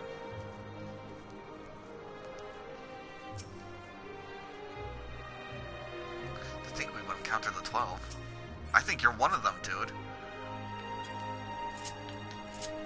Where is he? Where's his symbol?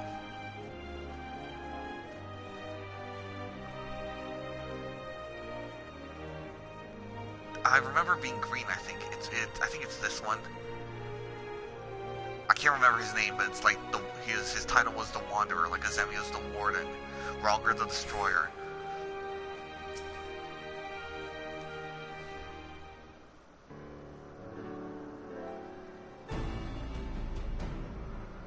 Right then, let us deliberate a course of action. Derek, you know a lot of these being sanctums. They are domains in the Phantom Realm that lie beyond each gate. I've explored them all. Wow, thanks, dude. Perhaps due to etheric instability, there are times when one can enter, when ordinarily one cannot. But it would seem that the way has been opened for us. When I encountered no gods during my previous rays, I saw enough to know my way around. I am but a humble explorer and cannot contend with gods, but if you would be willing to protect me, I will serve as your guide. Yeah, I still think you're one of the 12 in the skies. Assemble your comrades, Fire Betas. As strong as I know you are, we know little and less about our foes, neither their strength nor their true nature. It would decidedly be reckless to face them by ourselves. Yeah, I need like 8 people. Nay, we must choose an approach that affords us the best chance of victory. Right, 24 people. To that end, this is how I shall work behind the scenes, while you set forward to answer the God's challenge. I will do what I can in my capacity as a student. For one, it would behoove us to arm ourselves with knowledge about the 12, and I should begin apprising Kryl of the situation. By thus utilizing our resources to the fullest, we shall overcome whatever trials await.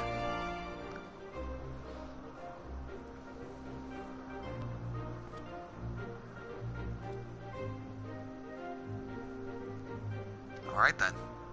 Time to set foot within the realm of gods. Again.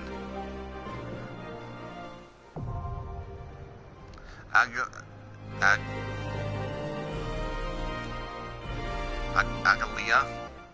Agalaya? Glea? How? They have to keep fucking using words no one knows how to pronounce until we hear it. Boop. In the course of investigating the legendary Phantom Realm on behalf of the students of Aldessian, you have encountered 4 mysterious beings who claim to be of the 12, the guardian deities of Eorzean myth. Declare that in Hyland's absence they are the rightful rulers of the star. You must prove your strength if mankind is to remain the master of his own destiny. While you know precious little about these self-proclaimed divinities, the potential threat they pose cannot be denied. Whoops. So it is that you are resolved to answer their challenge and prepare a foray into the sanctum.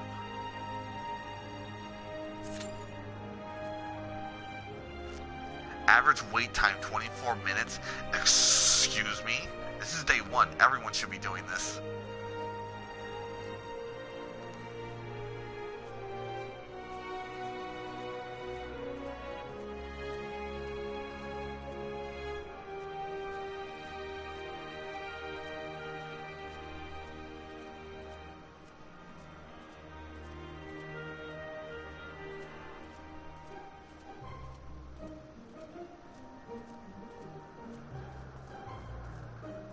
I'm gonna look for an Embastoma real quick.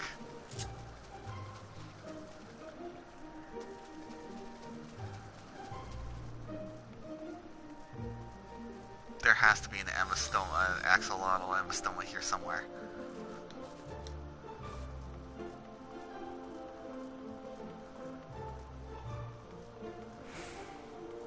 Okay, those 2 opened up.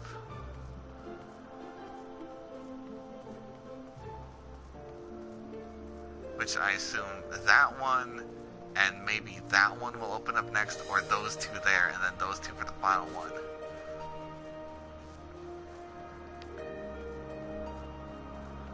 Of course, we're gonna beat those 4.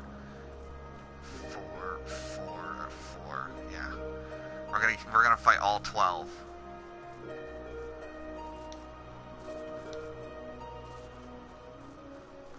And I guess they're gonna keep issuing challenges to us as we best of the 4. Bunny. Banu. Huh, no minions are allowed here.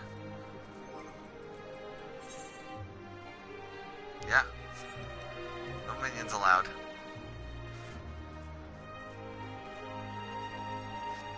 Yo, I find that bull honky that no one's doing the raid.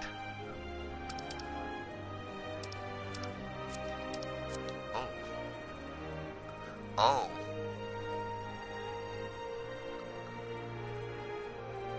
Logged in, logged out, logged in, logged out. Uh-oh, did something happen while I was in a cutscene?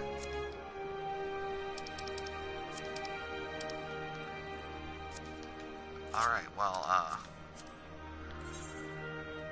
I'm gonna go back to Radzat Han to continue the story. While I wait to do the raid. The fact that no one's doing the raid right now is driving me nuts. We're only 4 hours into the patch release. You're telling me no one's done the raid?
Shall we begin? If we are to spend the treasure wisely, we must first determine which groups would benefit most from the monetary assistance. Some of my citizens may find it intimidating to speak to the Sacra directly, so I'd ask that you would act in my stead. Oh no, this is just selling the fish thing again. Visit Akiale in the hut and speak with Matsia and his people and listen to their grievances to me, and I visit to the same Pelaka stand. I'll be conducting my own inquiries in John's Gold grounds. Once you believe you are certainly the populace, we can reconvene at Megaduta. The Megaduta.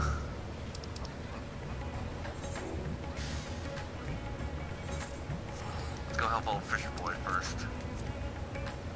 Help me sell my fish. You have sold one fish. Man, there are people who sold no fish. That's sad. How the hell is no one doing the raid right now? Seriously. It's fucking bullshit.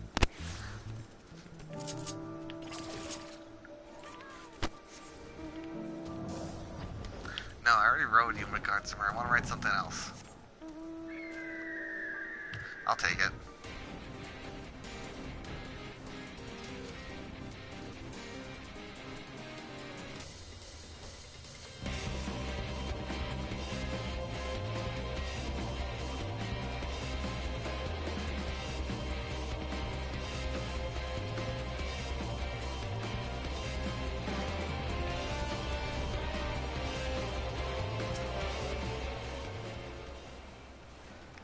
Oh, Niren, I was so glad that you had returned unharmed. You had finished with the boat then. Yep, we can have it back. Anything the village desperately needs? Well, I suppose because I was lost, it was harder. I've been trying to find buyers for my fish. Well, and although I sell a few here and there, it's much more difficult than it was before. Everyone's still struggling to rebuild their lives. For now, we're just banding together as best we can. I see.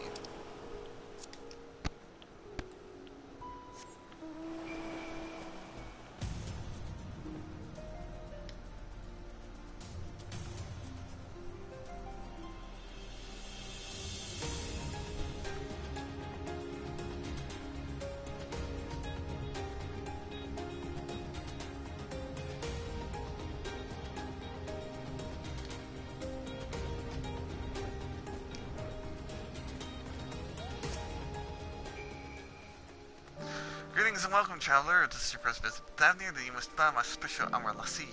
It's our fishing zest that can't be beat. Listen, asshole, I'm not falling for that twice. What can such a wondrous cost you wonder? Normally I part with 3 bottles for the generous price of 19,800 gil, but for you, I'm willing to go as even 10,000. You'll be practically stealing from me.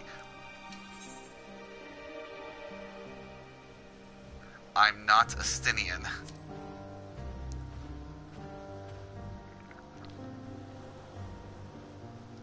Estinian? Who is... You're the one with that spirit-toting fellow. Well, you could hardly blame a man for trying. Yes. The world may no longer be on fire, but we are still sifting through the ashes, so to speak. Sister spare me. We might as well have that ugly tower back with the scam travelers we see these days.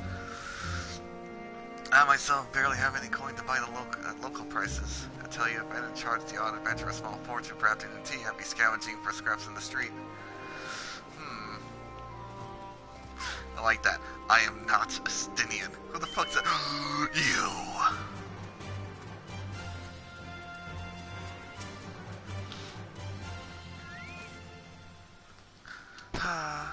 Something wrong? How fares the port? Well, it's in shambles, isn't it? Trade routes are open once more now the danger has passed their lead. But no small number of merchants have to sell their ships to make the mean short term. After that, the sailor we lost in the final days, it's little wonder the flow of exports is no more than a pitiful trickle. If Calzano and his consortium were still with us, I'm sure he'd found a way to turn the fortunes around. That was a man who got things done. God rest his soul.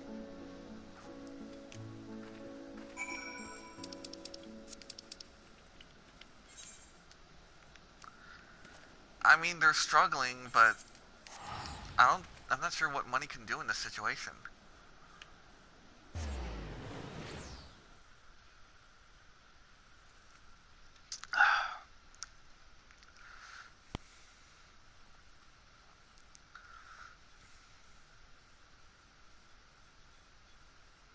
Can't just give people money, Because eventually it'll run out, and then what if the situation hasn't changed, you know?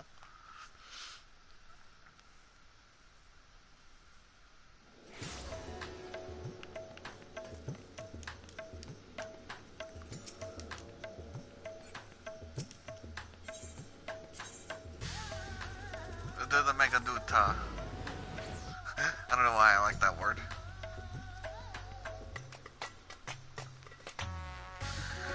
Oh my god. Another freaking bot.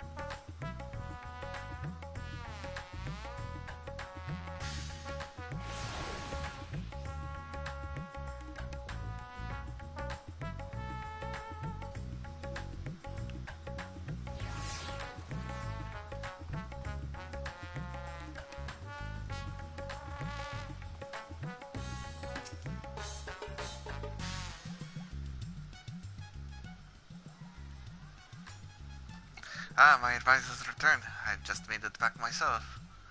Cool. Why do you retain this vessel now that your true form is known? You could have flown across the island in a fraction of the time.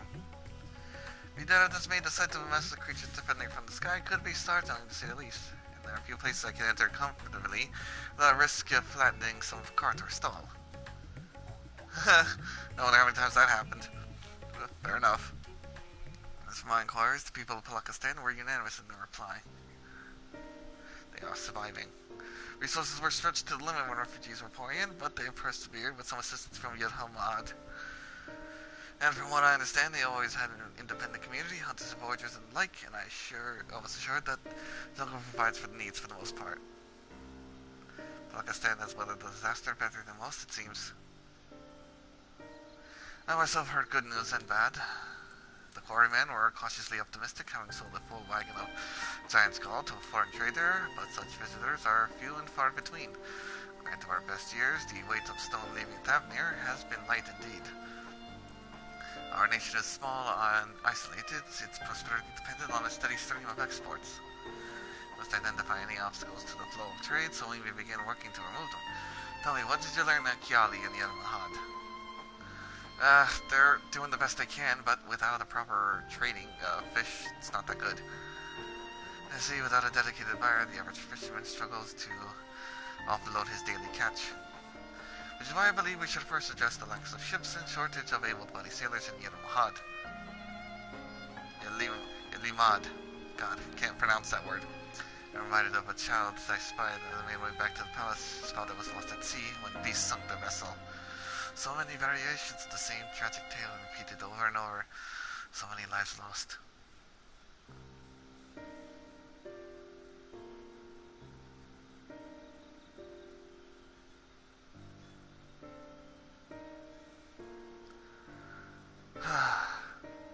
Enough grief to drown in if we let ourselves be overcome, but we will not. Neren, Estinian, I will consider the perspectives you brought me and devise a plan to help my people confront its adversity.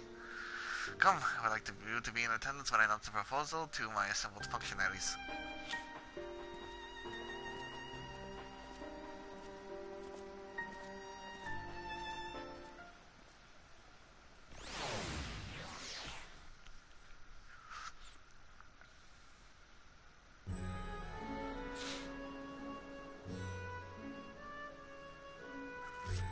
Oof, looks like his scales haven't grown back yet. I thank you for your attendance. The riches the Radiant Host have retrieved were hoarded in Al-Zadal's name. A fortune I set aside for a future day of need. And lo, that day hath come. May it aid our wounded city in reclaiming its vibrancy and vigor. In better times, I would leave such a task to our capable Ahawan. God's rest his soul. He was delicious. No, but seriously, yeah. Dude was cool. Finding myself bereft of his counsel in the here and now, I will assume the responsibilities of mine office directly. Firstly, the treasure shall be sold for more convenient currency. Thence, invested into the trading port of Yedlamad. Our merchants must have their operations restored, their ships rebuilt. Commerce must flow once more. None were spared the tragedy of the final days. Of this, I am well aware. But an absence was created by the loss of Kalzal's consortium. And by filling it, we provide new means for our fishermen, our artisans, and others to bring their wares to distant markets.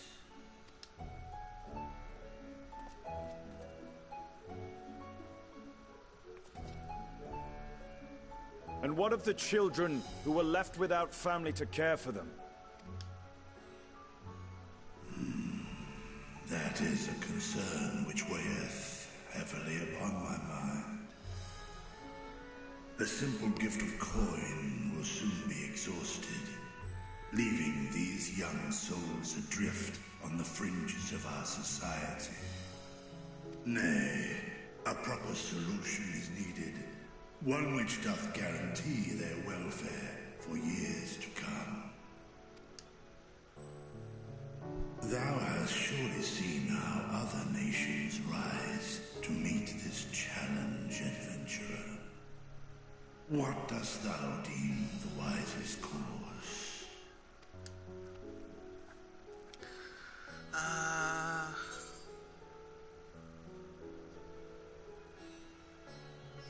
Taxes. Levy them on trade profits in exchange for your investment.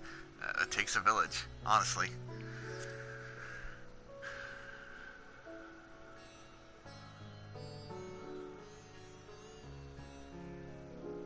Of course. We must all look out for one another. Let us put this idea into practice. A contract shall be written, requiring all who receive of Al-Zadal's treasure to commit a portion of their future earnings towards the running of an orphanage. Now, such an influential policy is deserving of a worthy name.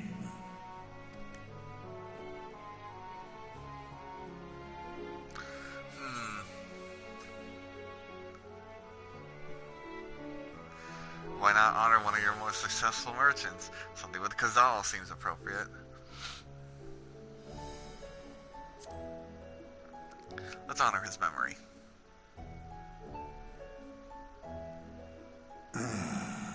A fitting candidate. Kazal should be remembered, not as the blasphemy which terrorized Thavne, but as a hard-working and generous man who brought much wealth to our shores. Do any among you object to this proposition? Many here lost loved ones to the beasts. In that time of strife, any one of us could have broken. Any one of us may have been taken by despair. When I think of Kalzal, I feel no hatred. Only a stinging regret that we could not save him as well. Isn't that right, men?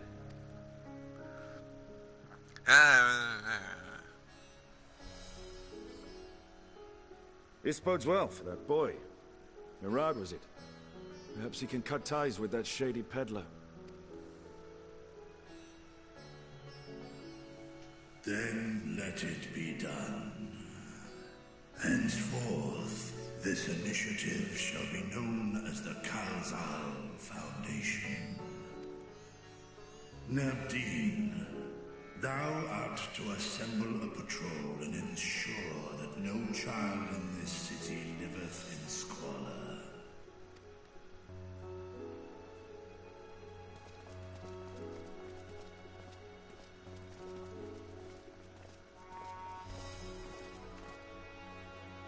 Clerks, see to the management of our funds and make haste.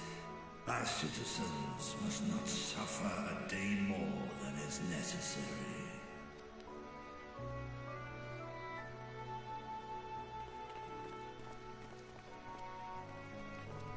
Dragon and man, side by side in pursuit of a brighter morrow. I'm reminded of Ishgard.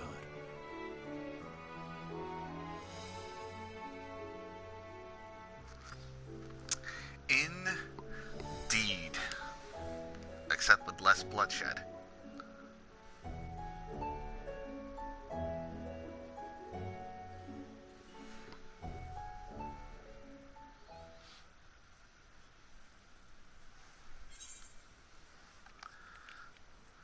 Pancakes, scones, cake, money.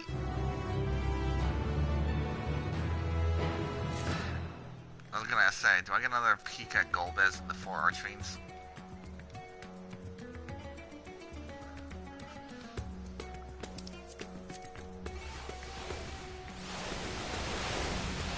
Oh, Jesus Christ, all the minions.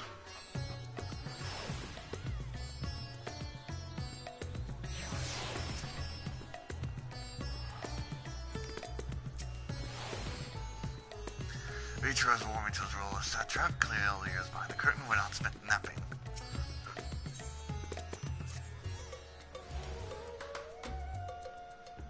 Binding the rift, huh?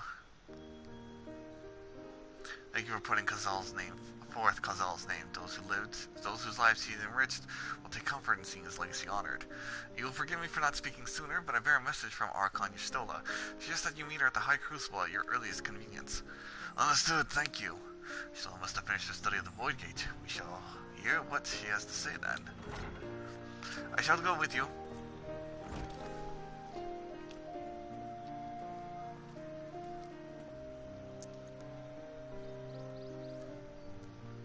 I thought the satrap would be too busy setting up the foundation.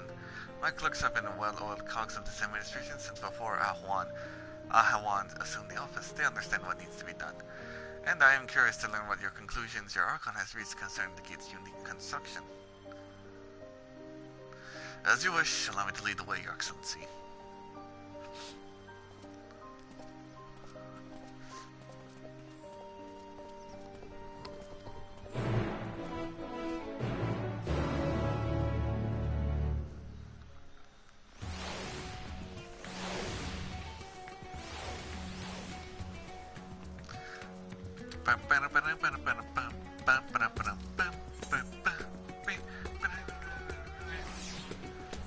What's the closest one? The 8th grade plaza then.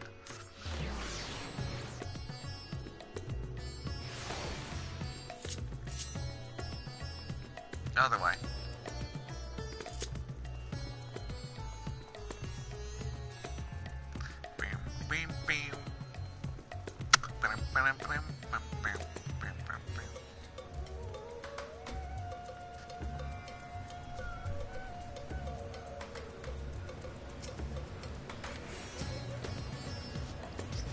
One claims it's too late to save his sister. Victor seems awfully interested in whatever revelations Yustola might have to share. Shall we hear what your Scarlet Sea comrade has to say? Yes, we shall. As long as provided she's not still mad at me.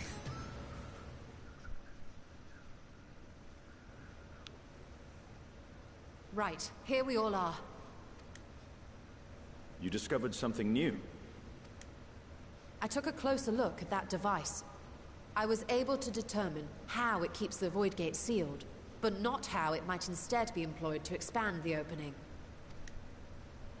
For that, I would need to reference the technique developed by Vritra's alchemists, no records of which appear to have survived the intervening years. We know this, so why have you sent for us? Have you learned aught of value or not?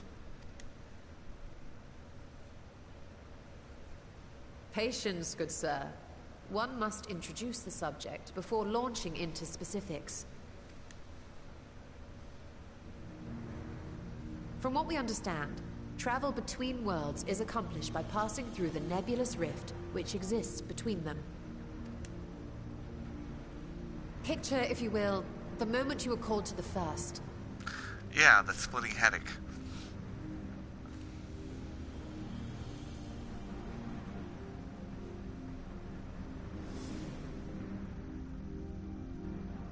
You touched a focus of some kind to help the Exarch pinpoint your location. His summoning spell then channeled the energies of the Crystal Tower to begin your journey to his world.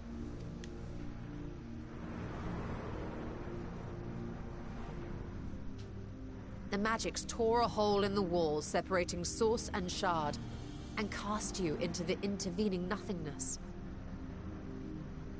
In that place, the laws of nature hold no sway.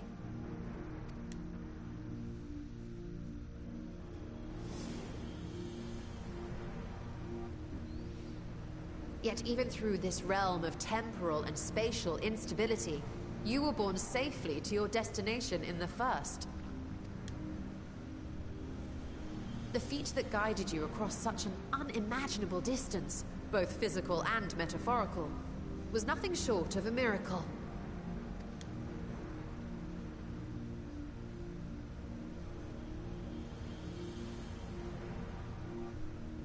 Then what of the many void sent found in the source? Who guides them here, and how? An excellent question.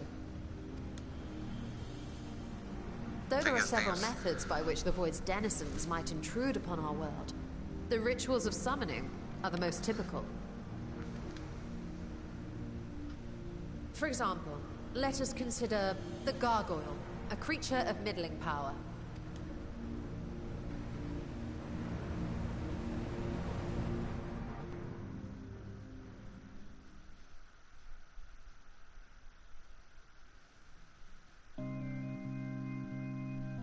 Haven't heard this music in a while.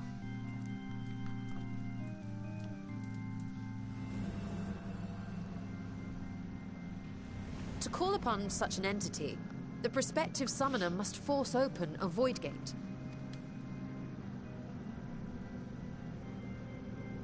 The portal lasts but a moment and is relatively small, allowing only an imp or other lesser being to squeeze through with their physical body intact.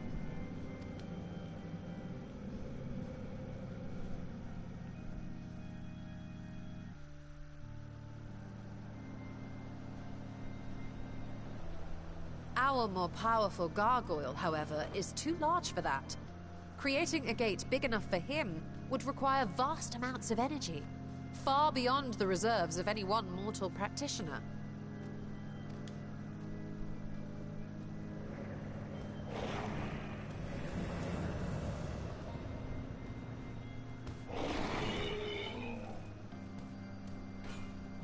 Instead, 'tis far more common to bring over only the entity's soul. We had a taste of that ourselves when a certain Exarch dragged us to the first.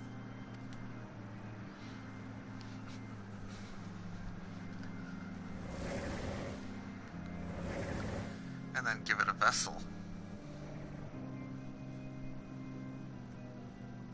And just as our bodies remained in our world, the Void Sense physical form is left behind in the 13th.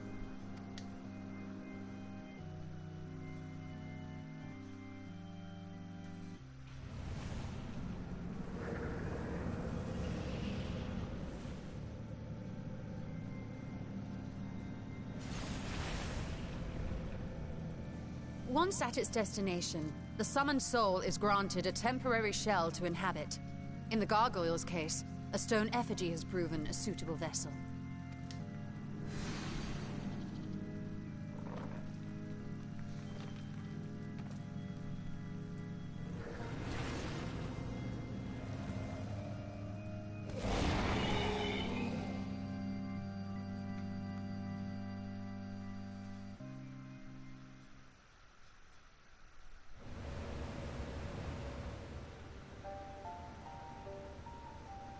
Wait. You said that Voidsent must be called here deliberately by someone in the source, reeled in like a fisherman with his catch. Exactly. For a being to navigate the chaos of the rift, with or without form, There must needs be a guiding agent on the other side.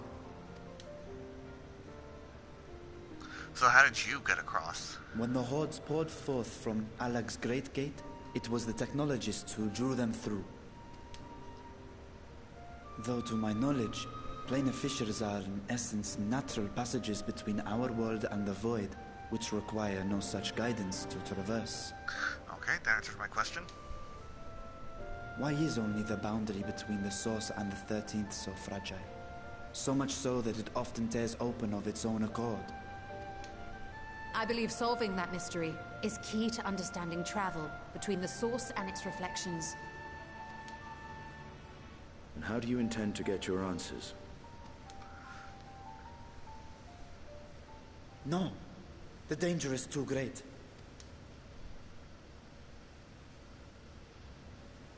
Perhaps. But what some call danger, others think of as adventure. What, you say we jump in? Fuck it, why not? Were you not listening to my tale? Never mind that the means to expand the gate has been lost to the ages. Even could you force the portal wide enough, you would be greeted by an army of murderous horrors the very instant you step through. I've slain worse voids then. I assure you I was most attentive, and I agree that to go alone would be certain death. But if I were to bring along one who has already braved the 13th, and humbled the cloud of darkness, well, I imagine my chances would be much improved. Well, I had 23 other people with me. But let's just say I'm far more powerful than I was before. Count me in. Oh, this makes up for that earlier snide comment. I had a feeling you might say that.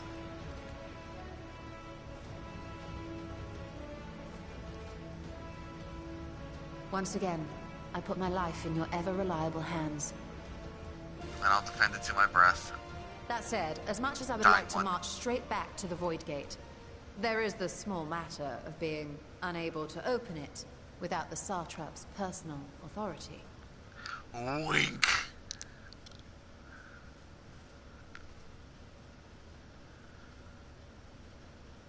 Oh my god, you As people I've are said nuts. before, I will grant you and yours any boon you choose to name, provided it does not endanger my people.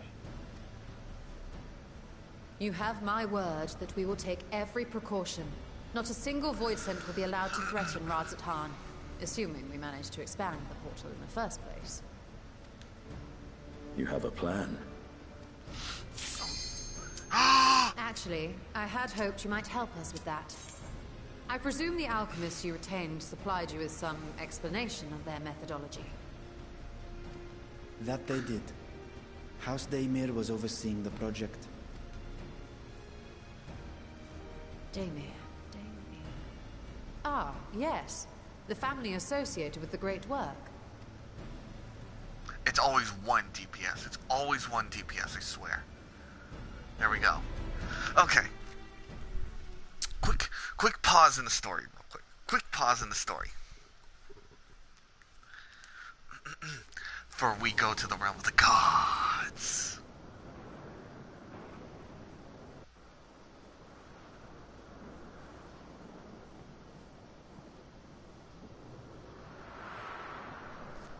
Oh, it's bright. Whoa.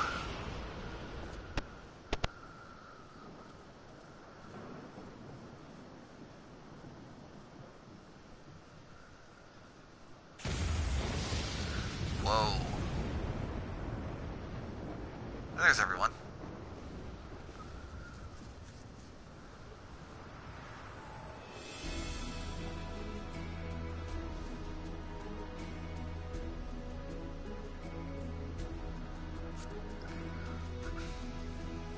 Oh shit, we're fighting Rolger first?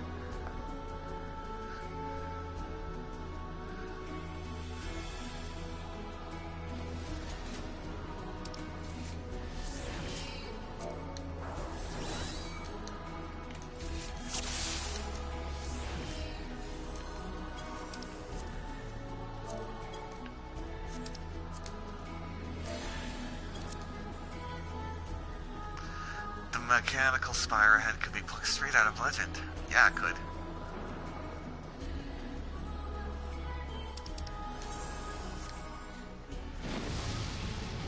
So, you are resolved to face me? Oh no, Byron got us first. His voice. Whoa. This is the power of the builder.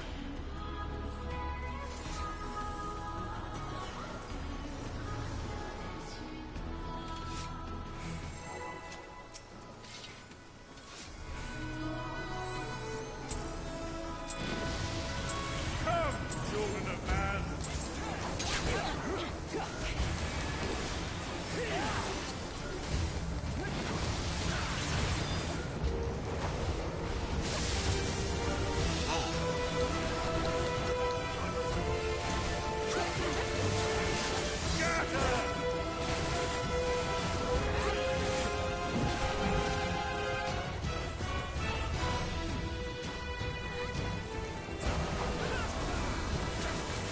Bend the knee.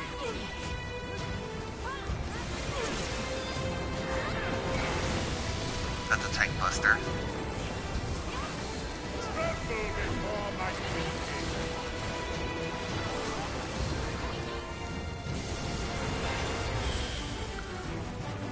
Oh, I'm gonna want to go over here then. Oh, never mind. Never mind.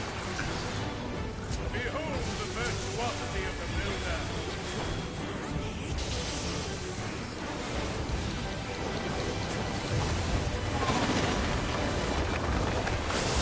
Oh. We mean a Coliseum. To me, O hammer divine. Oh,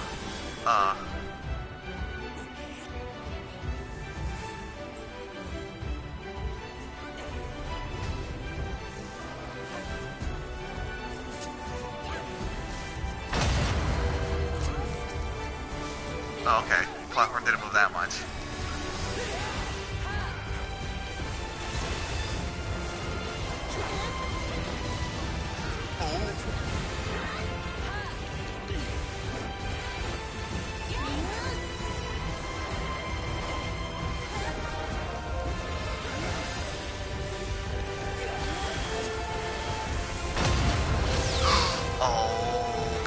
Okay, I understand now.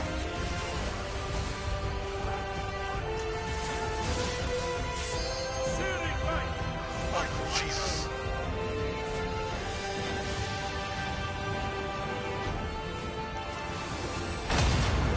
Oh.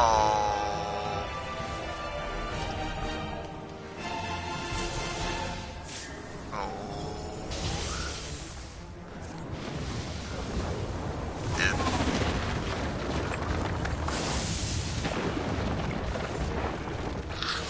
He's cheating.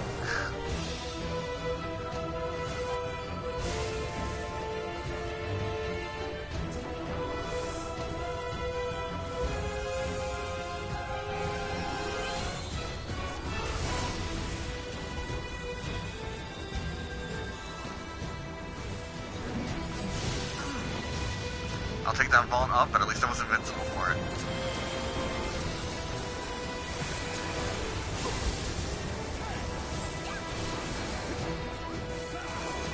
It's too late to beg mercy.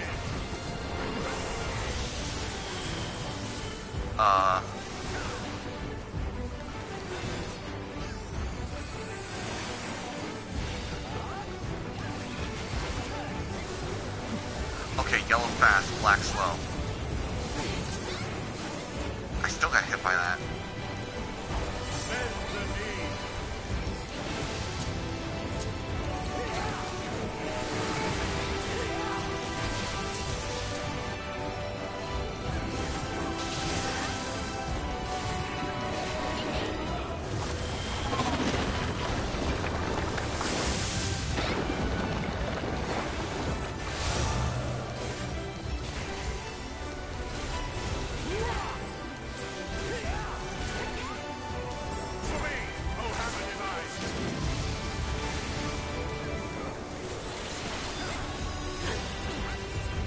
That's gonna push it, so I'm just gonna go over here.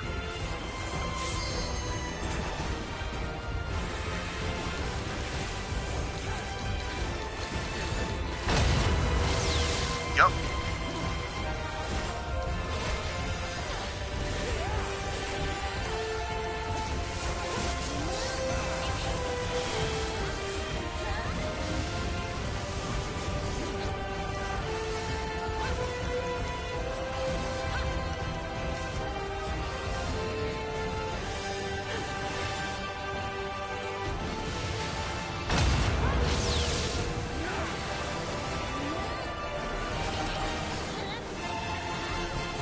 Oh, now there's a Reaper weapon for it. Nice.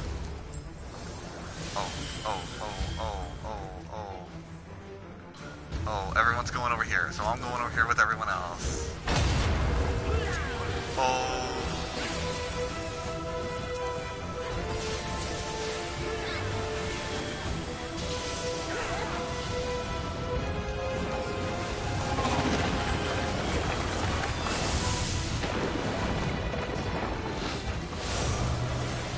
So it looks like it's Fire God Ralger, Asamia, and then Nalthal.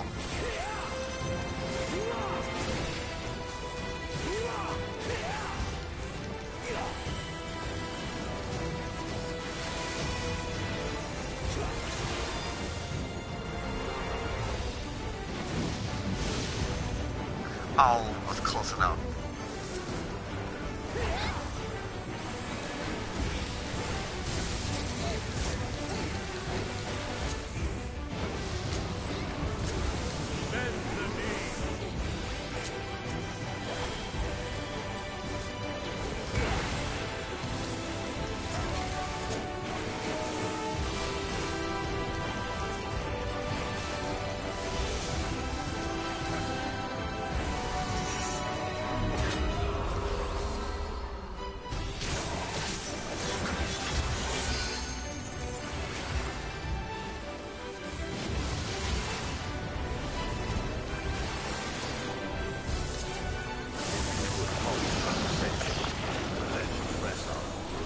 Oh, cool. He doesn't look winded in the slightest.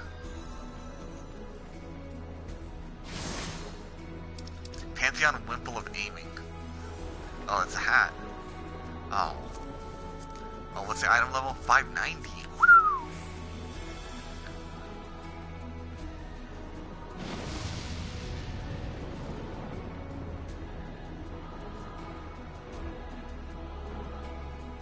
Builder has been made to yield.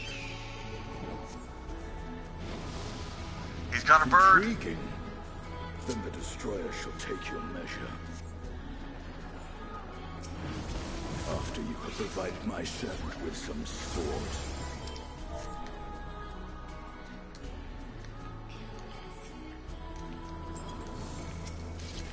In the name of the destroyer, I will lay you low.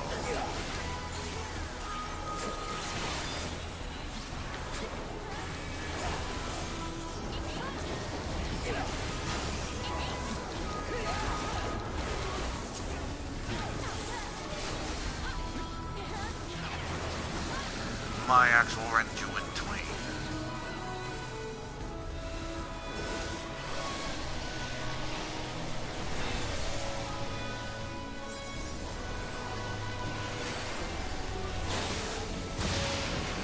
Oh, cool. Oh, shit. Oh, shit.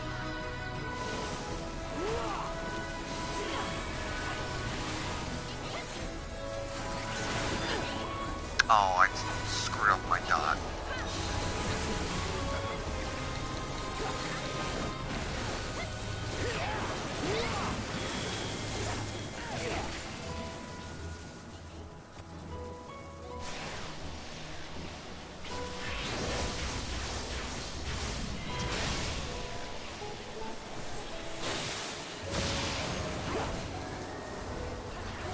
Oh shit.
gods and minions at the beck and calling must proceed with care. Ralgers and no one is to gather destruction without reason. Steel yourself and send the statue fashion over contest.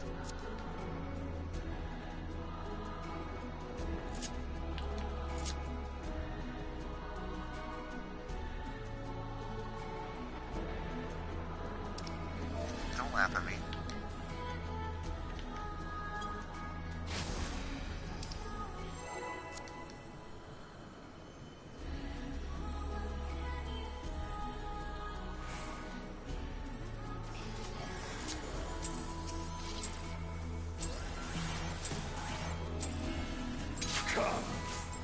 Show me the strength of that.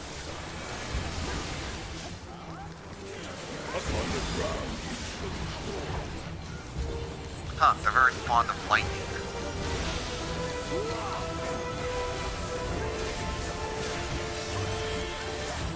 My authority is the destroyer.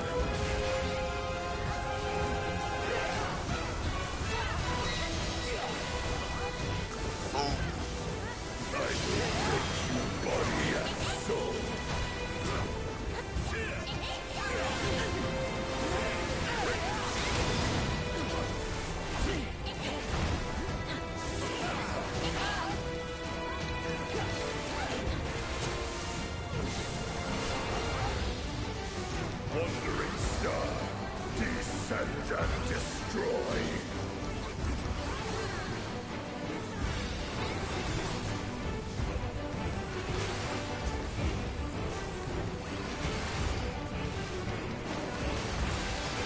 Keep a reverent distance. What is this? That's new. Oh.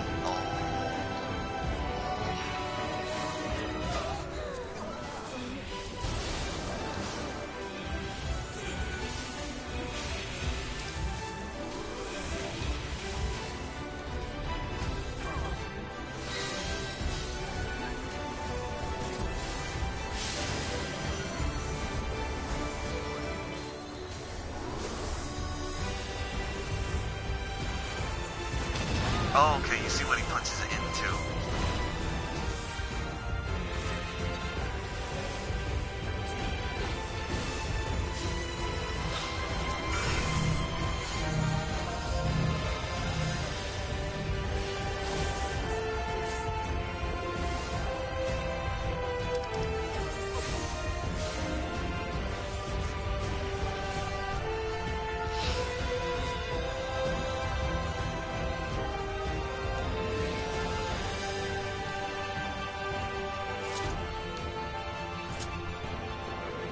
Oh wait, yeah, isn't there a shortcut?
That's a glorious ass screenshot right there. Bam.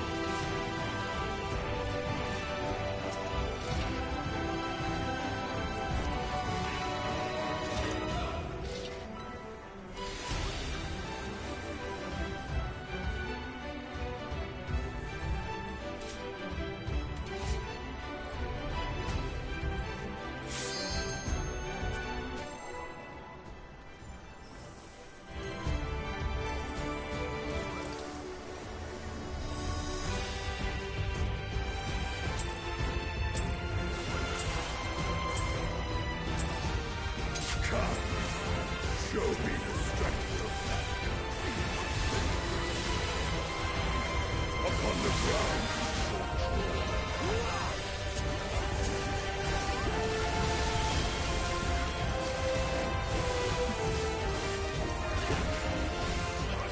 My authority is the destroyer.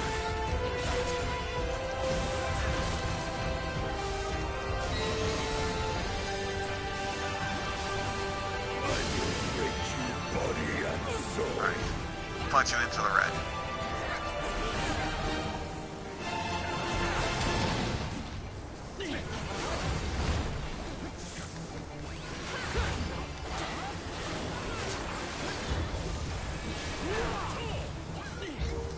Wandering star, descend and destroy.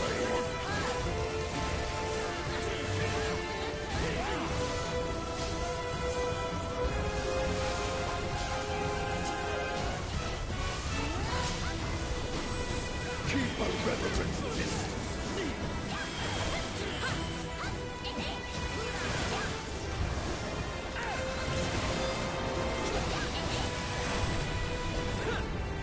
Oh, Jesus.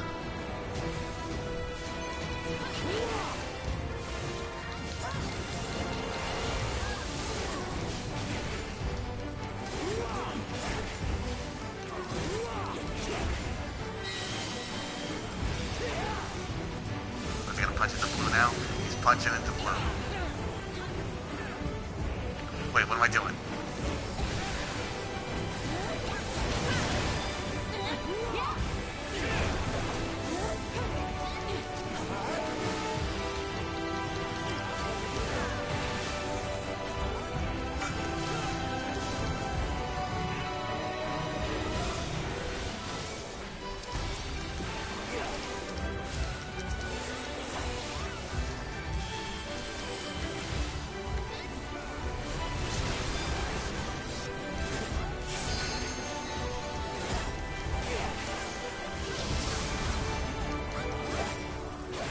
Broken world.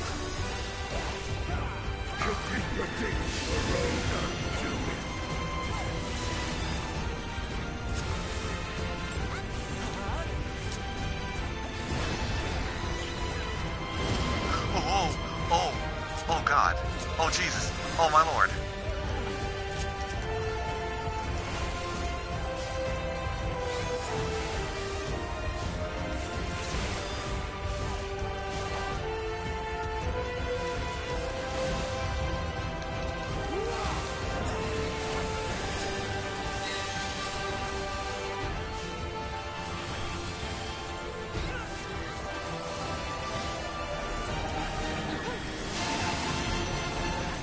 Oh God. He's punching into red too.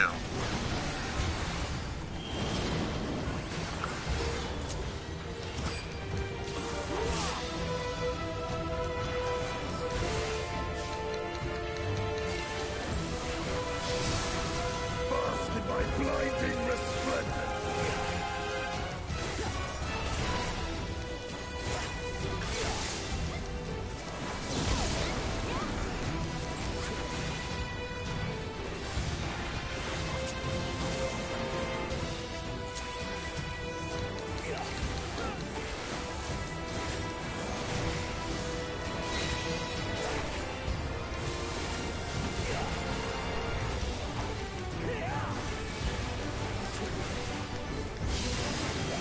Oh, dude, not again.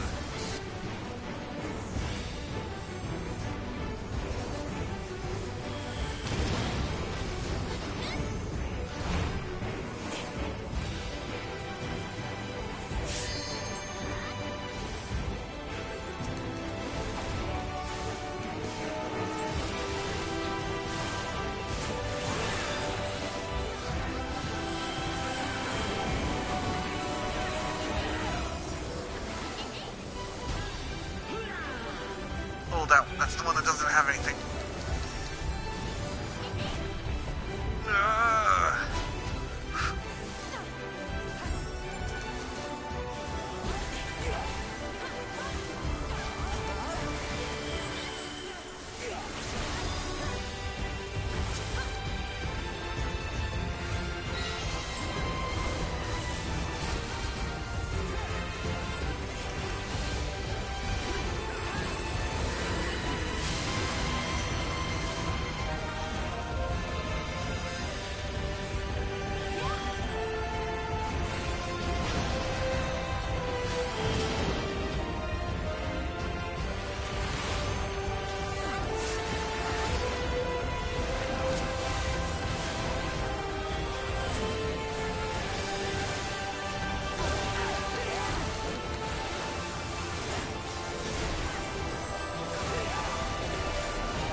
Come, maiming and mortal. striking.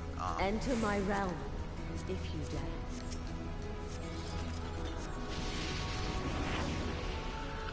Move to the heaven of fire. Another domain, one aspect of the fire.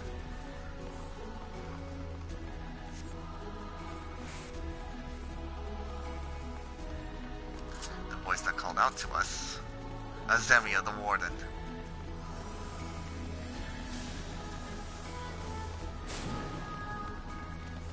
Set foot at the mountain, come to see which make see whether you fit to remain.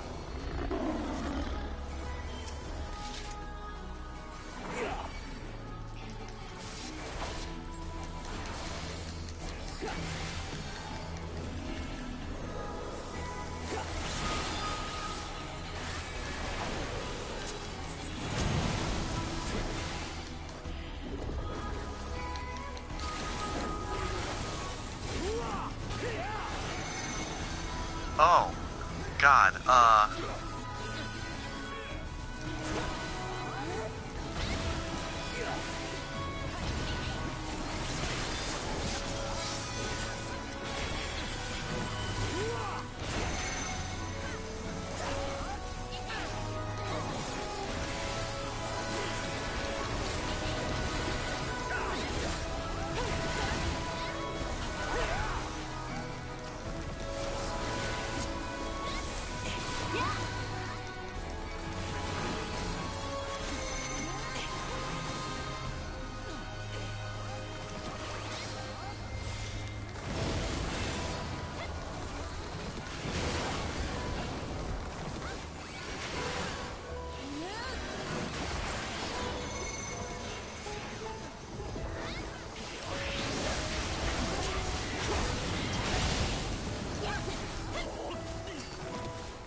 grr, I am more than enough for your ilk. No, you're not.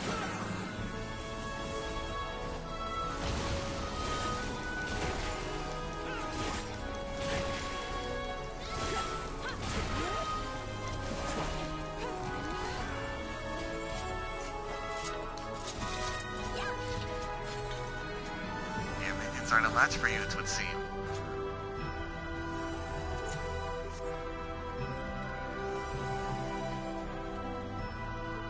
The divinity awaits us beyond. Have care.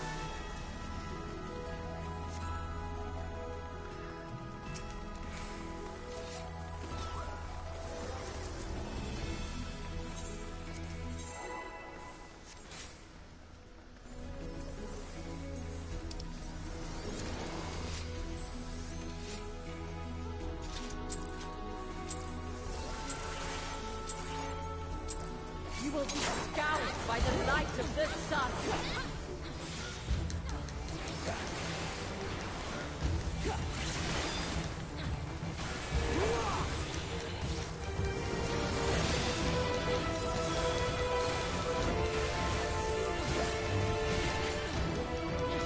In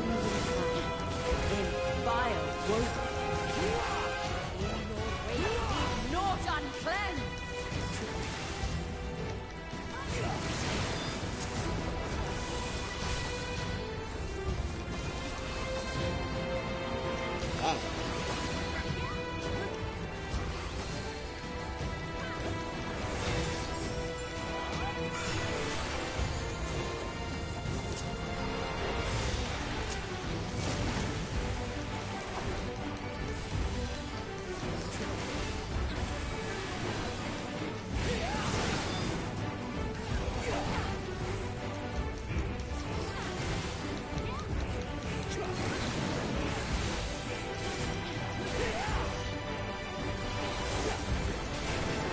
Just a mirage, or something more.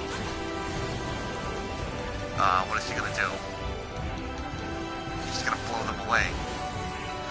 Yeah, she is.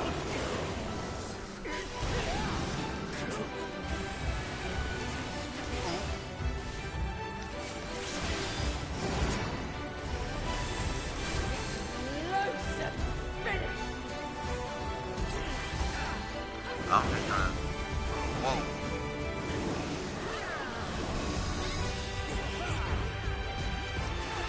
Oh, Jesus.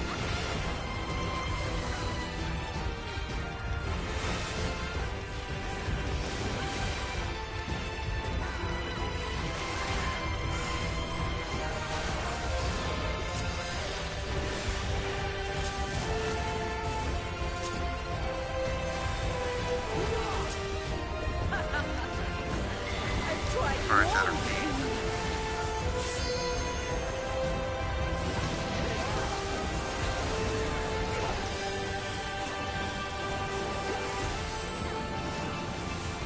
Let there be fire.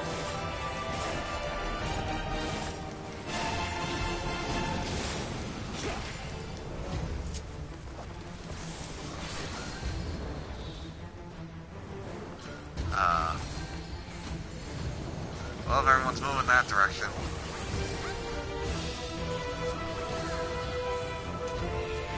Raging flames dance upon the wind.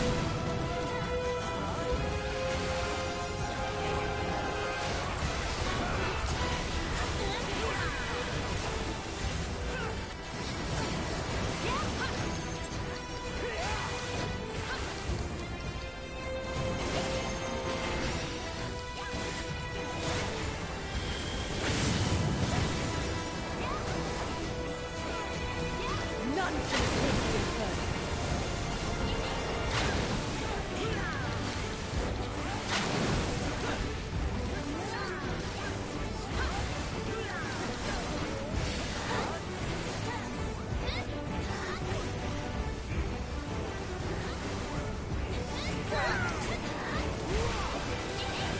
Easily read.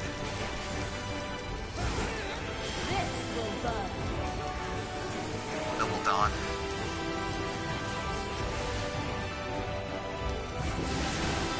Whoa. Oh. Hot. Hot, hot, hot. Hot, hot, hot. Oh, so hot. Oh, so hot.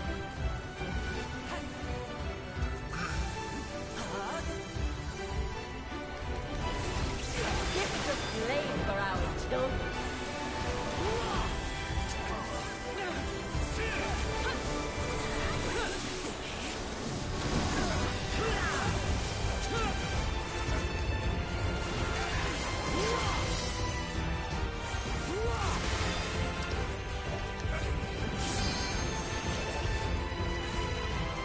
Oh, this is gonna hurt.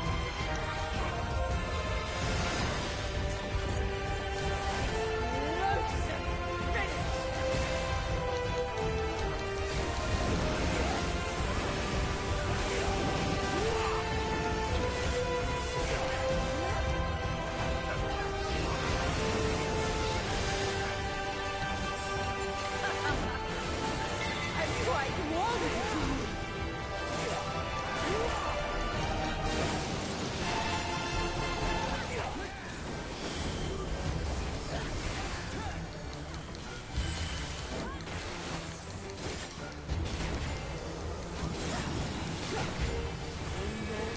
Leave naught uncleansed.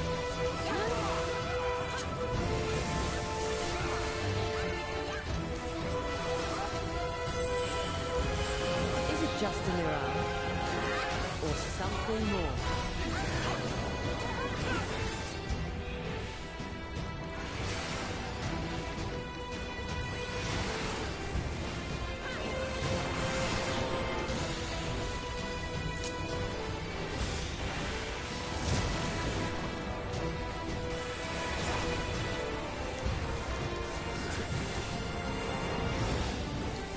Let there be fire.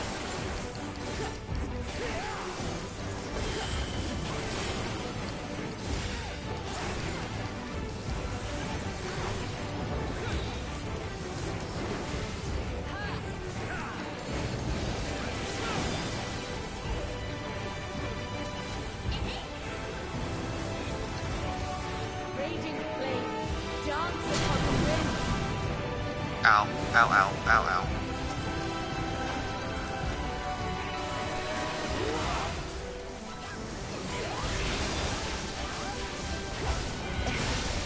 Fire burn.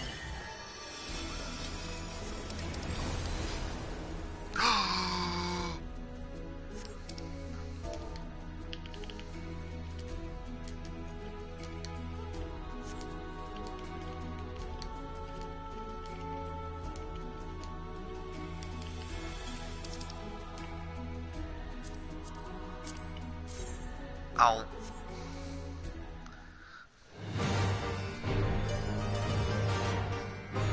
I am Null, keeper of the realm of the living. Oh, where's your twin? Oh, there's Stall. I am Thal, keeper of the realm of the dead.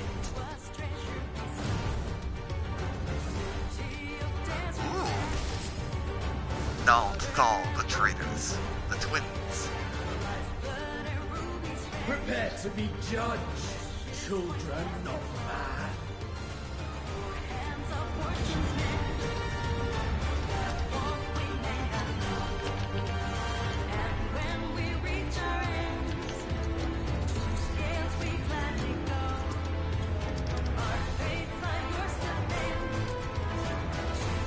I rolled a fucking 2 on it. I am so fucking glad.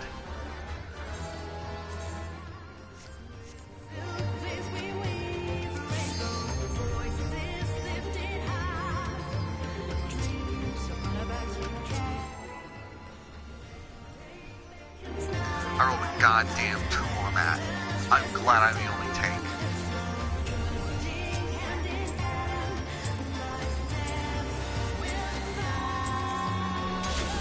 Well, can't put it on now.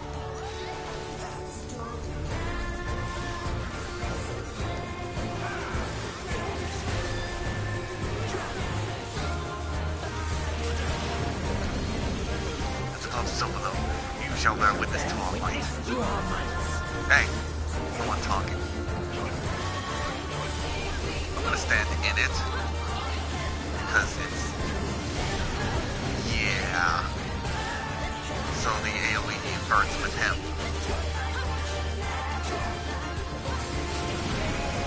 But will you be able to comprehend it?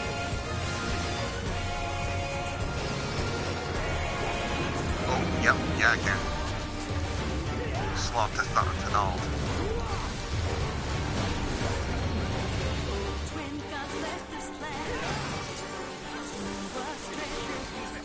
Oh, stop moving.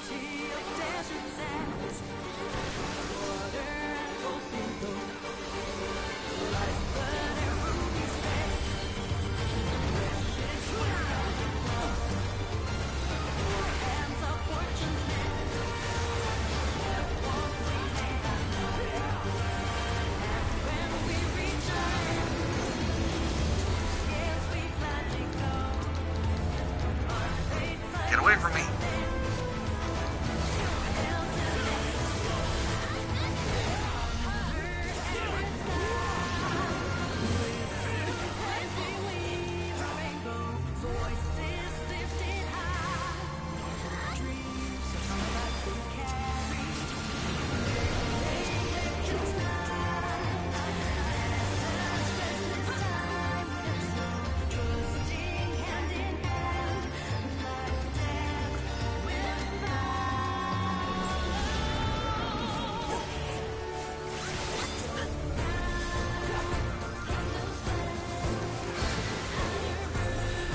Okay, just pay attention to which one's nulled, which one's stalled.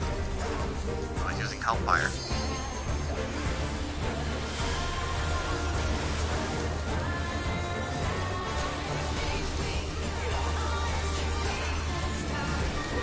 Oh, this music is wonderful.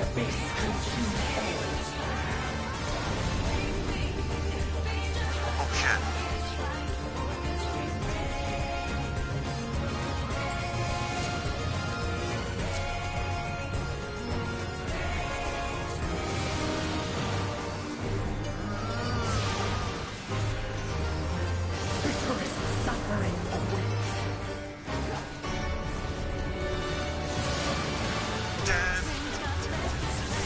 Oh shit.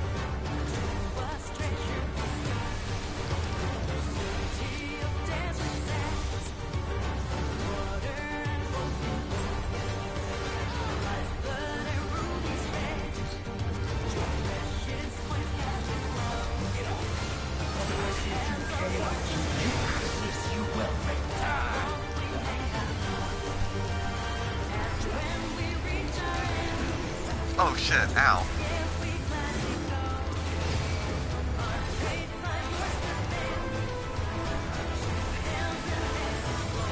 Where's he going? Will you weather my trial?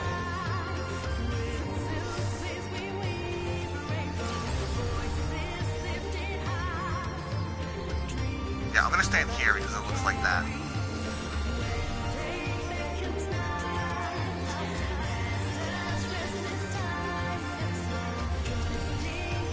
Yeah, there we go. Oh, that was just a big ol' AoE. I'm stupid. Okay, AoE. Push.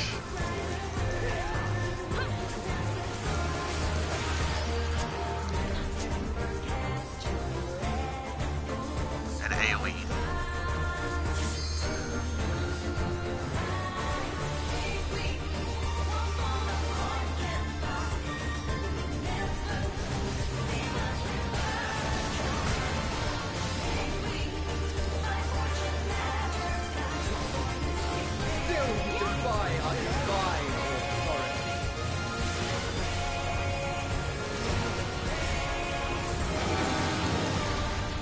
Very well.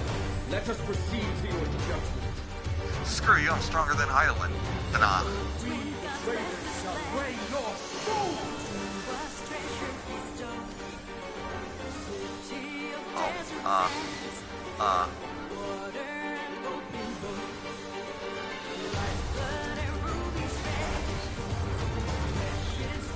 Oh, that's cool. It turns into us.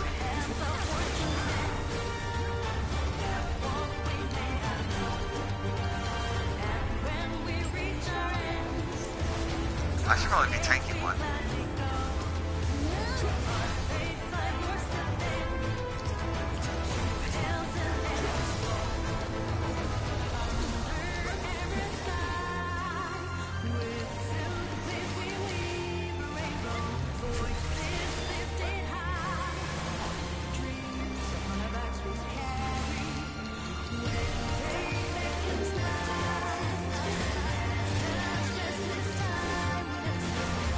That's cool, they turn into one of us!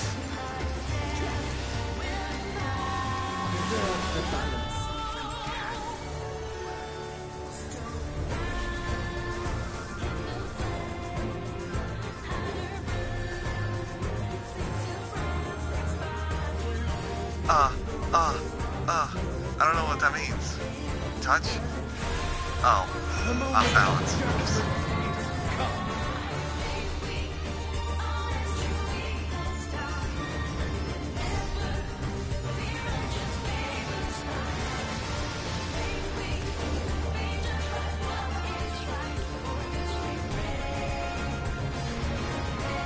Oh, that's so awesome.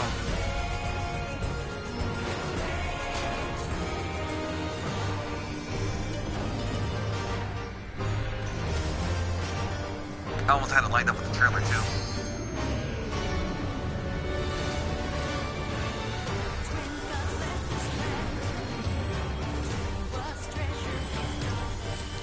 Well done! You are deserving of reward. Show us, we shall bring our all to bear.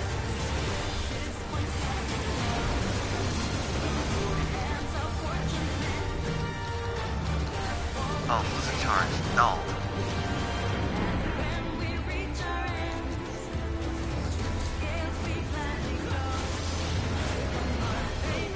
Never mind, he changed it to Thal at the last second.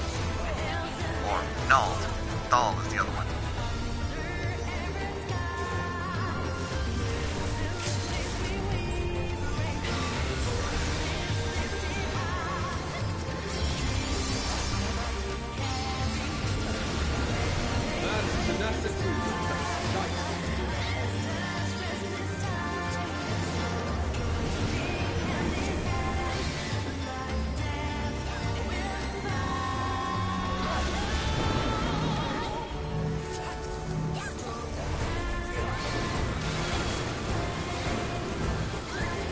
Oh god, ow.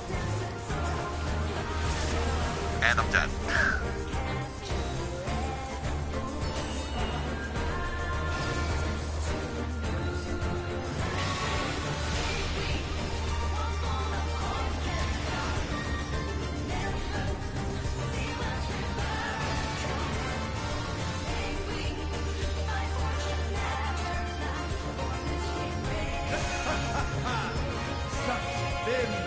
Digger.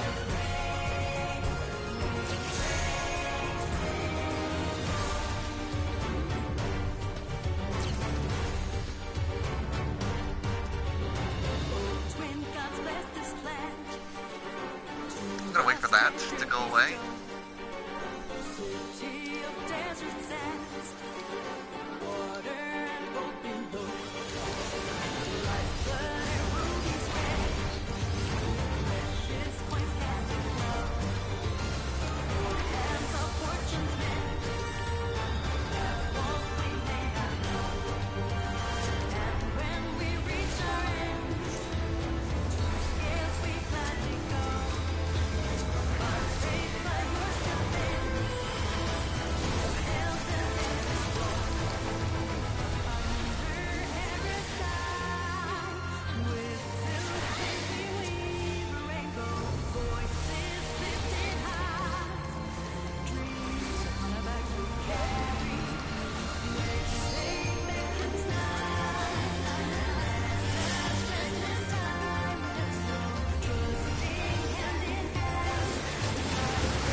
You know what? I'm just gonna stand here. Okay, you didn't swamp it this time. Get off me, get off me, get off.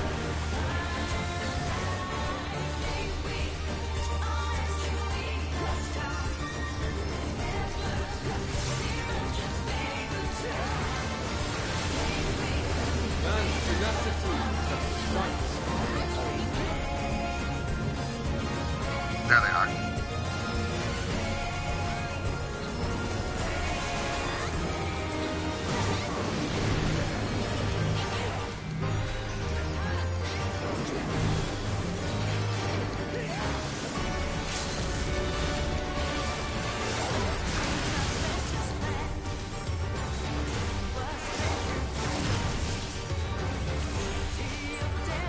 We did it! Divine intervention. You have been found worthy.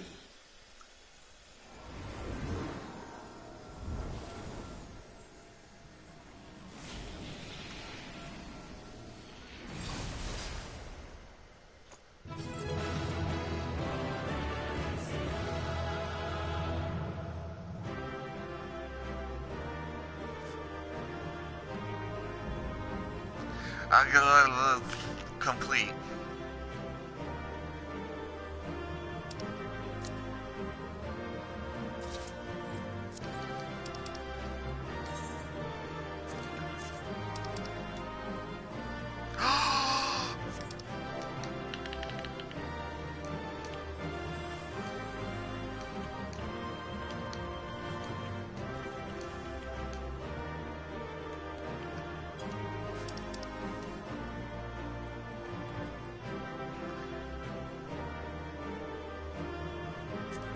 Ah, yeah, I already got gear.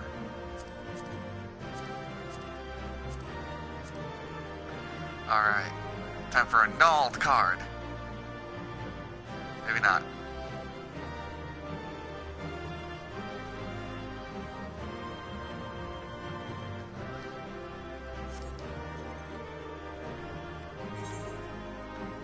Ooh, an algae coin.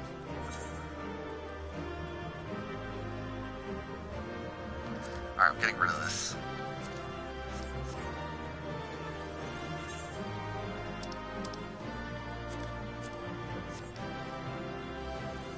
Ooh, fancy ass golden armor.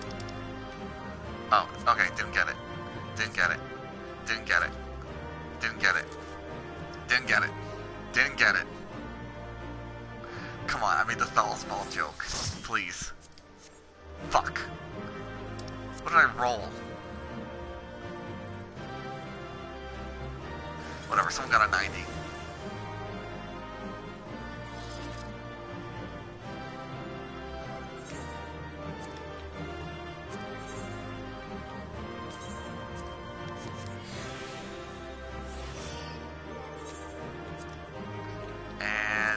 to the purple. I'm gonna have to find more purple dye.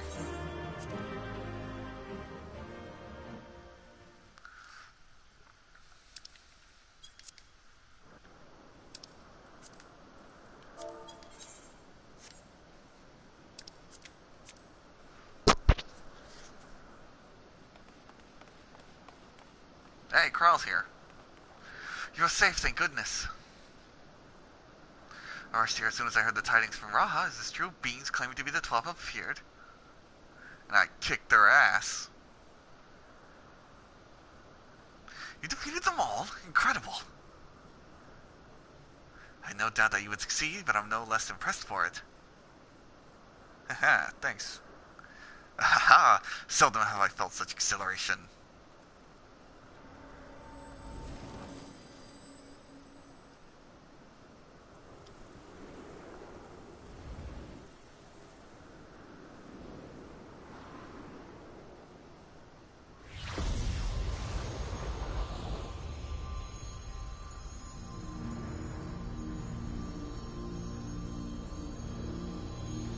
Okay, we get it. You're fanciful.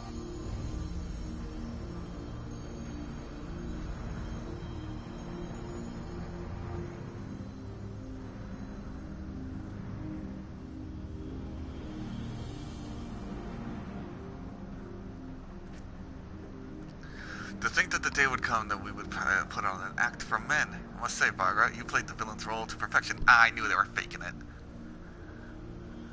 Come now, Master. I merely did what was necessary to compel the mortals to confront us. Still, it pained me to speak to our beloved children so unkindly. You'll never replace Banah's mom. So you say, Azemia, yet you seemed happy enough to fight them. You did not forget the true purpose of the trial, I hope. Well, I couldn't help but be excited. Do not tell me you felt differently. Yeah, you went nuts, dude. Consider yourselves fortunate, children. 'Tis rare indeed to see Nalthal in such high spirits. What in the world is happening? Didn't you say you had defeated them? Yeah, I didn't say I killed them. Did they manage to flee, or perhaps resummoned? So, who are you guys, really? Or do I have to kick your asses again? Put up your weapons. You have not to fear from us. Rest assured, we are not summoned beings. We do not drain the land of ether, nor do we take men into our thrall. Okay, so you guys aren't primals. Then what are you? Did Banah make you guys?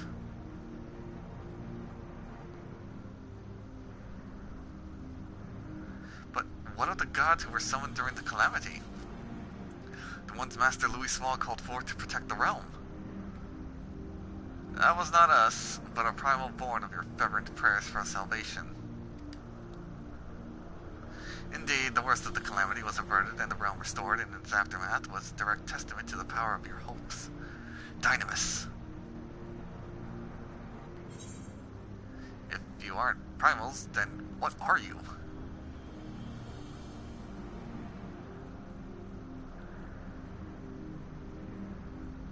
I suppose we could tell you. Where's the fun in that? Just as men harbor hopes, so too do we gods. To realize our aspirations, 'tis essential we do battle with you, lest did I falsely claim that we sought to rule the world. 'Twas deceitful conduct unworthy of divinity, and I must apologize. Not only for that, but for using my power to do harm besides.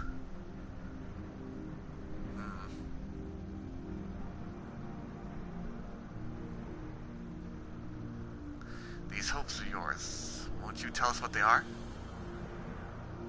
We cannot. If you wish to know the truth, then you must discover it for yourselves. It is not easy to move forward when there is seemingly no destination, but if you press on, you will eventually arrive at the answers you seek. You will understand why we hold our peace, and far more besides. You will learn the very truth of our existence.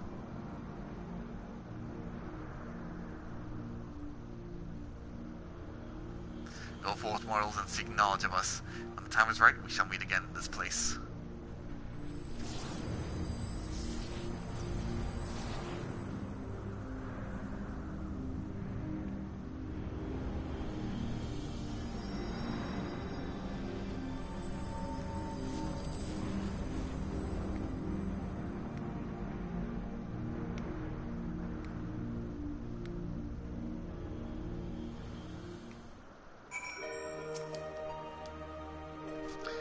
haven't been exchanged words with the 12s, but I pause to think I can scarce believe it. And I still think you're one of the 12. When I first explored the Phantom Realm, it appeared to be unoccupied. To think that it was home to the gods. To which I think you're one of them, the Wanderer. But we'll see. The hearing of your battling the 12 was shocking enough to have them appear before my very eyes. Suffice to say, it has been an interesting day. While much about them remains to be shrouded in mystery, at least they seem to open to reason. In considering our next step, I should very much like to hear your detailed account of them. Right after I have a word with our client, that is. Please give me a moment to introduce myself, and then we can review the situation. Alright. I'm gonna need a minute.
Oh, alrighty. Did your dialogue change? She's not one of your colleagues to take it? Yep.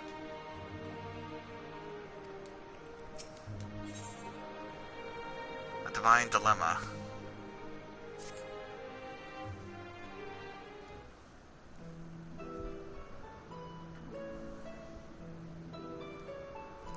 Greetings, I'm Kryle, the student of Baldassian. Do I have the pleasure of addressing Derek, the explorer who sought the aid in the investigation in the first place?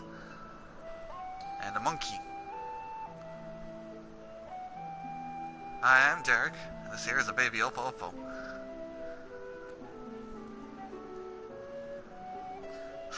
Yes, I can see that. Doesn't it have a name?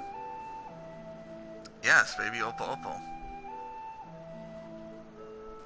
None that I know of, nor would I presume this is the one, for that would be condescending. Puts in perspective all pets. I see, that's very considerate of you. So I understand you explored the various phantom realms with Derek. Will you recount to me the experience? Yeah. Shit. Be crazy. Dolls balls. So while the gods tested you sorely, you did not sense any malicious intent. Oops. Oh, great. As Beauregard said, they wish to do battle with us, but it would seem they do not necessarily wish to cause harm. Though much and more about this perplexes me, mayhap it is safe to assume that they are not primals. As you may recall, Livingway once told us the art of summoning, as taught by the Ascians, incorporates fervent desire to assimilate others into one's belief. Thus do the resultant primals seek to enthrall worshippers, who in turn seek to grow their ranks. But these beings appear to harbor no such desire. If they are primals, then they are unlike those that have been summoned in recent memory. They might suppose that they were created in antiquity-like manner to Heidelin, but there is no way to prove it. What could they possibly be, and why do they desire battle with man?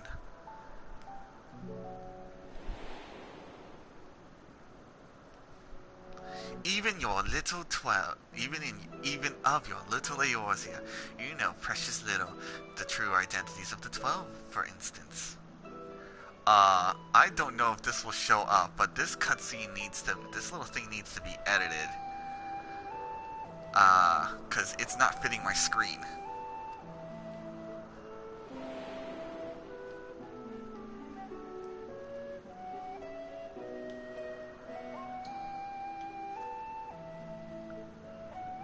Emmett did say that, didn't he? Hades. His name is Hades. Just like Vana has a name. It's not Heidelin. By which we may assume he knew the truth, and challenge you to seek it too. Suffice to say, you'll do so, of course. Duh.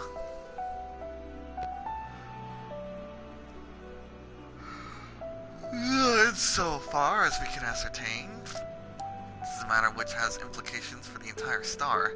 In light of this, the students of Baldassian formally accept the commission. We will investigate the Phantom Realm and the beings who call themselves the 12. I'm pleased to hear that, thank you. Without further ado then, I will take a look around. There are a few things I'm curious about. Then with your permission, I will take myself around the Eorzea and investigate the worship of those gods we encountered. Naren and Derek, seeing as I've already seen the place, would you care to accompany me? Sure. By all means, in which case... we just stay here with Kryle, my friend. It wouldn't do to leave a fair maiden alone. Woo-hoo!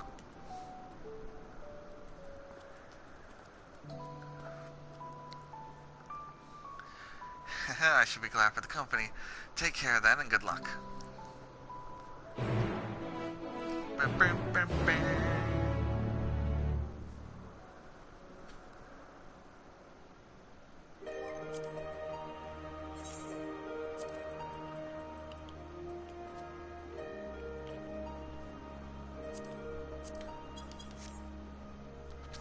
Turn the music down just a slight tad.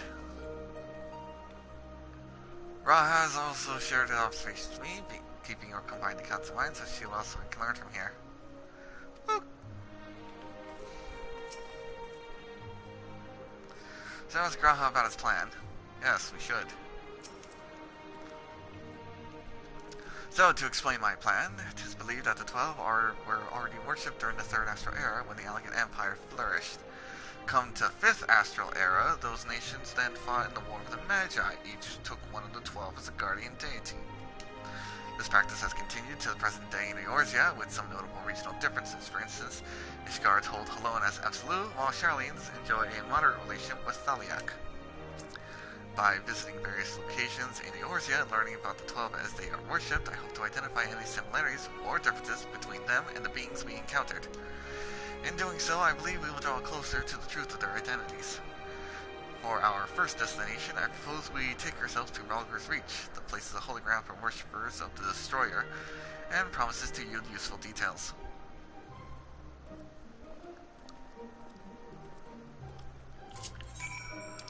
I'm gonna make a quick stop first.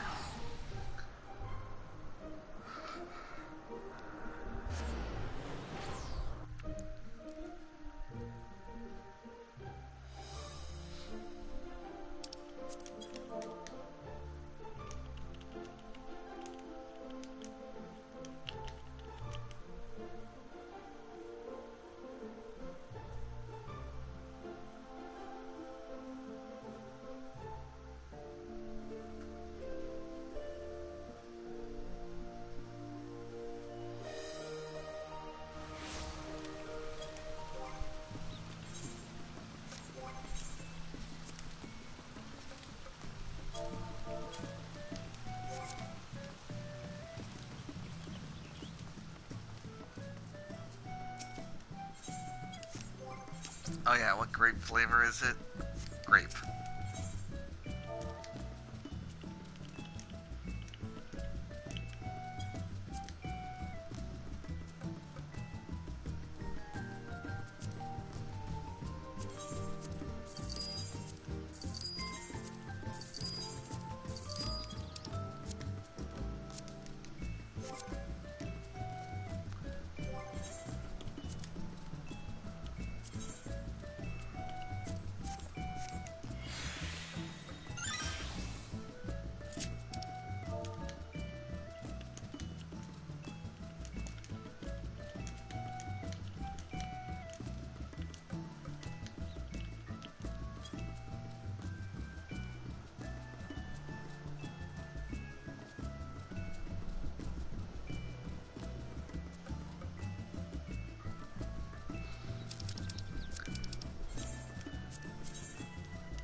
They probably chose this spot just to make everyone come back to it. Don't forget this area, guys, please.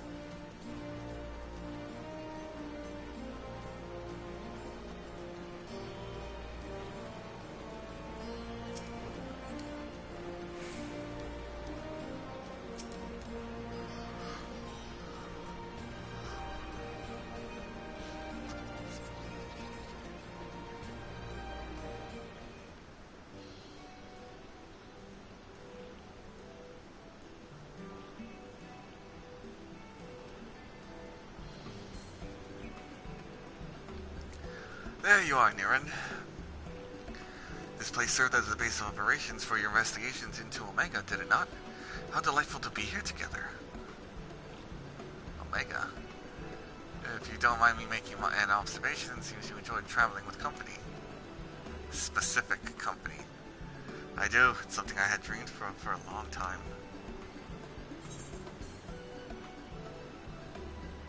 There's nothing like traveling with good friends.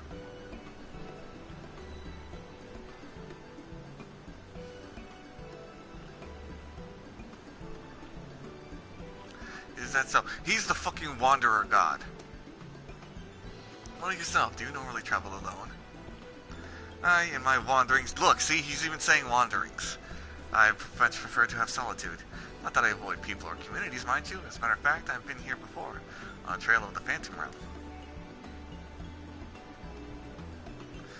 now that I think on it. More often than not, these places where phantom realm sightings are known to occur have a tradition of 12 worship. Then I dare to hope that we are on the right track.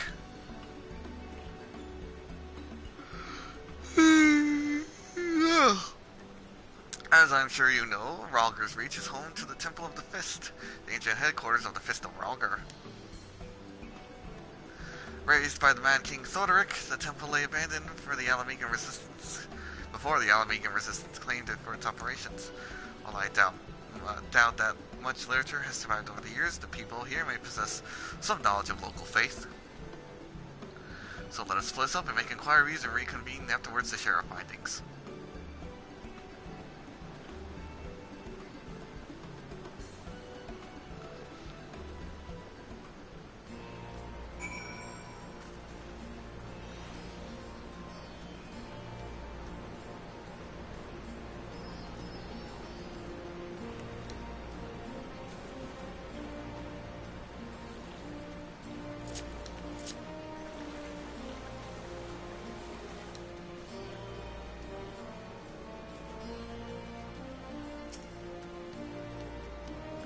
Oh, but isn't Aaron, is man perchance a friend of yours? When he last visited, he shared with me tales he heard on his journeys.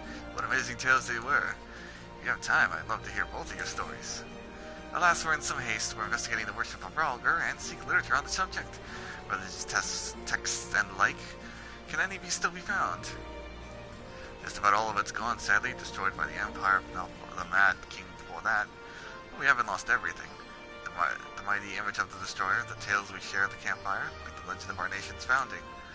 We still have these things, and they're a source of great comfort and strength to us in the darkest moments. Actually, if you don't mind, I would be obliged to hear your stories this time. So on the hand, feel free to carry on as you were. Okay. Alright, we can use mounts here. Come, August.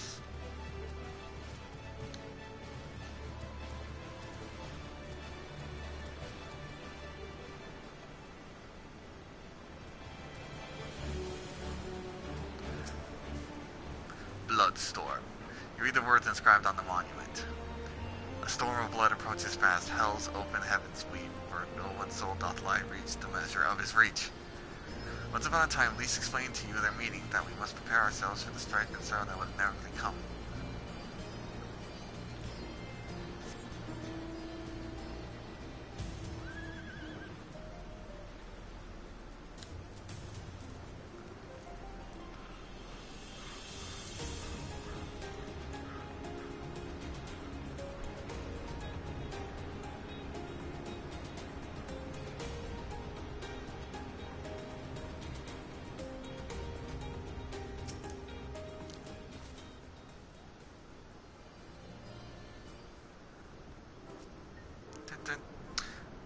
Yes, if you have business, please make it quick.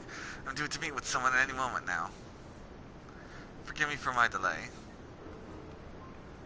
Do I know you? Oh, yeah, it's you.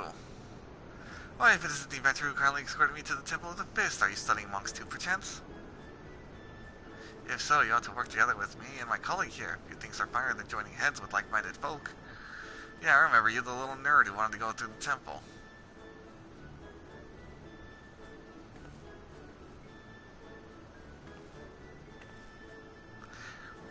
Researching the worship of the Destroyer, you say? Why didn't you mention it sooner? I have everything I need in this invisible book. Oh man, so small. And invisible. This is a copy of Destructivity, a scripture of the Fist of Rhalgr. The original is in one of the few texts that survived the temple's razing. And, oh, from Widalgr. Fucking Widalgr.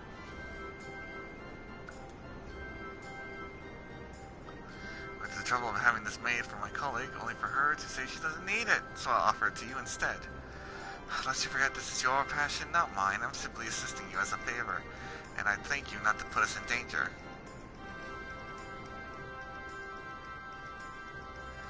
But danger is the crucible in which the monk tempers his body and mind. So sublime, monks. The fisting. Alrighty then, weirdo. Well, we best return to our work. Until next time, adventurer.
Niren, what were you able to learn?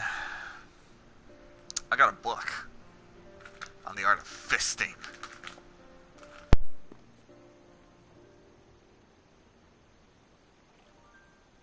A copy of one of the scriptures, you say? A moment while I skim over it. Penetrate. Fist. Anus. I see, the chapter appears to be a record of the construction of the great image of Ralgr, written in a style that suggests folklore was committed to parchment. When the deluge of the sixth umbral calamity threatened the Eorthia, the ancestors of the Alamegans were guided to safety by a comet.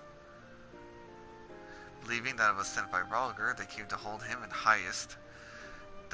This much of the tale I had been familiar with, but according to the scripture, among those refugees who followed the comet, some claimed to have caught a sight of Ralgr himself. Their accounts were passed down through the centuries, and worshippers of the destroyer pieced them together to give shape to yonder statue. And it looks like the one we encountered in there. I must say it bears more than a passing resemblance to the being we encountered. Were that Ralgr or primal, the explanation for similarities would be simple. But that is, the statue gives rise to a unified interpretation of Ralgr's appearance, which in turn lends form to the primal. However, this fails to account for what inspired the likeness in the first place.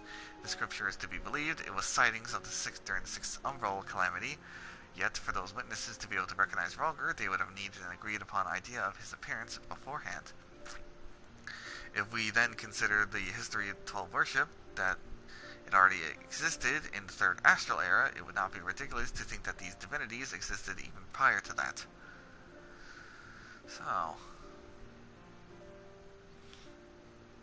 So the question is, did these beings give rise to their respective faiths, or are they primals born of them? I thought we made it clear, we are not summoned beings. You can hear us? Oh shit, what are you two doing here?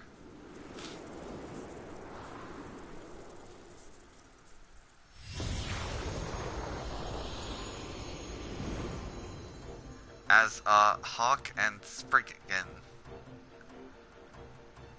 Hawk with Ralgr's voice. Oh my god, so the little assassin fried, the rabbit,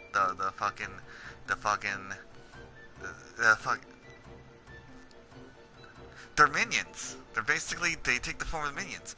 Since time immemorial, our domains have lain scattered across the Eorthia. As a matter of fact, one of those into which you step foot is nearby. It is not unusual for mortals to glimpse us. That voice, could they be? Indeed, I am Baragot, and the hawk beside me is Ralgr. I shall elaborate upon my master's explanation. We thus disguise ourselves when we wish to observe the world without, for being seen in our true forms would violate our laws of conduct. Yet though we are similarly disguised in our sanctums, veiling them in illusion, rents are known to manifest when surrounding aether is unstable. In such a time, such a gifted mortal chance to be near, they may inadvertently catch sight of us. Of course, during the moment of calamity, etheric imbalances occur on a star-wide scale, the ideal conditions for seeing the Phantom Realm. Precisely how many times we have been seen, we ourselves have no way of knowing, but that's a sound assumption to make. So the little minions I saw running around is them.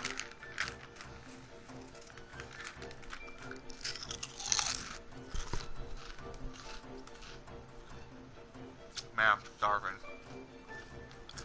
Well, Barga, I will leave that much spice in the way of an apology or a deception, shall we? Indeed. That is all we are limited to reveal. Fare you well, children of man.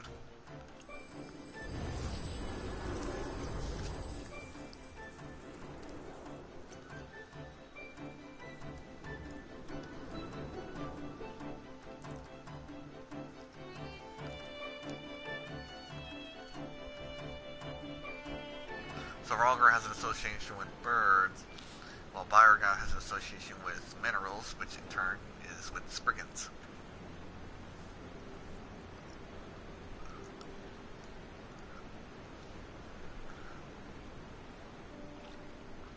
Aside from their retentive when it comes to their identities and objective, these divinities are certainly approachable. It's like they're people. If what they said was true, and their worship can be traced back to their sightings, it would serve to explain one thing. According to my research in the field of comparative mythology, Ralgar is often observed to bear many similarities with Ramu. Assuming both were inspired by Ralgar of the Phantom Realm, their divergence may attribute to differences in culture between man and sylph. So you believe they gave rise to the prevailing faiths of Eorzea?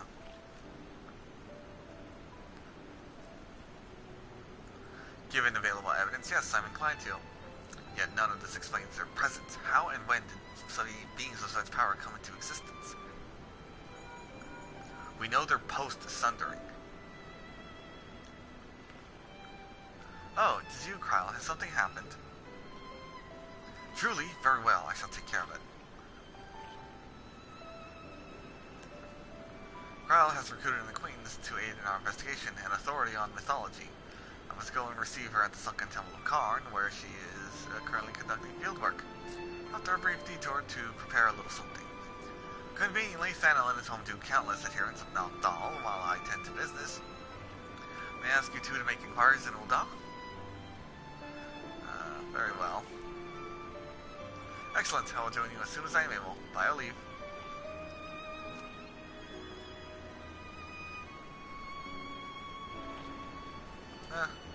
Off he goes.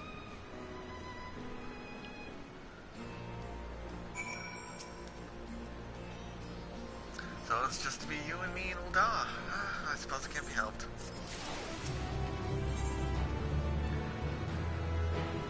Apprehension is written plain upon Derek's face. My strange manners from one who proposed to survey so they'll promptly abandon it. I'll not lie, I'm not given to working one-on-one with another, but I suppose I agree to this arrangement. Yeah. Well, we'd best be on our way. As I recall, Milivent Scarium is closed for construction, so let's try our luck at the Azeroth ossuary. You have no objection to traveling separately, I trust? Good, I shall see you in Ul'dah. Yep.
you're here. Yes, as I said I would be.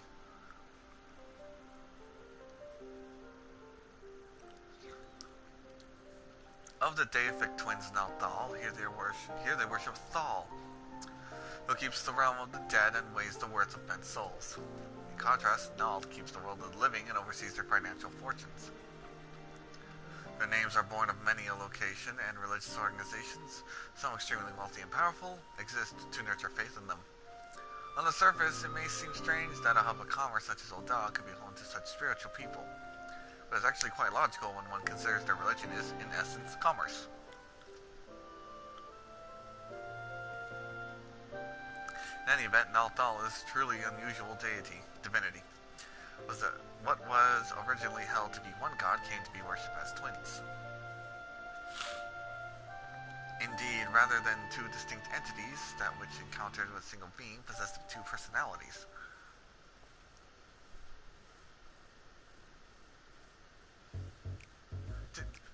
Oh shit. Did I mishear? Did he just say they encountered Nalthal? Uh-oh. And while his appearance differs somewhat to the divinities worshipped, it cannot be denied there are striking similarities in their nature.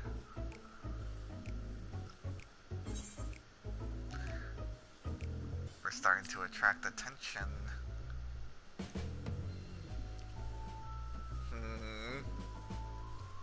Huh?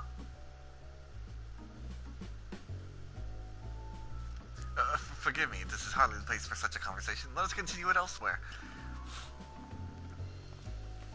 Yeah, let's go. But I have questions.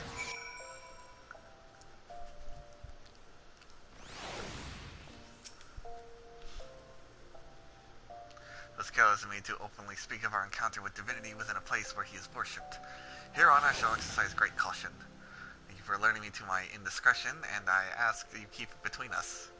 My lips are sealed. Now then, to finish our conversation, as I mentioned, though Nalthal is worshipped by men appear somewhat different, there are undeniable similarities in their nature. I believe we may report this much to Grahatia. With that, our work here is done. Rather than waiting for our companion to arrive, perhaps we should seek him out at the Sunken Temple. He mentioned needing to make a detour. When we set out now, we ought to be able to catch up to him. After all, we hardly know one another. Rather than loiter with an unfamiliar person, it is better to use our time productively, wouldn't you agree? Yeah. I take slight offense to that, though. Then let us head to the Sunken Temple of Karn at once.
Uh-oh. Ugh. You're here. Thank goodness I found this woman collapsed, though I can see no obvious injuries. By her attire, she appears to be a man of scholar. Yep, from what I can tell over the crowd, that's a scholar. Water, food, in my bag, please. I see. Nearer me, I trouble you to find her bag. I'll stand lookout in the meantime.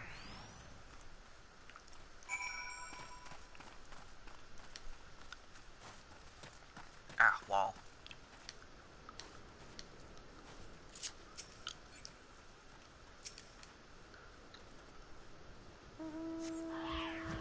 You find a skin with water, a little waterless, but appears to be no preventer. For now, you decide to take the water to the woman.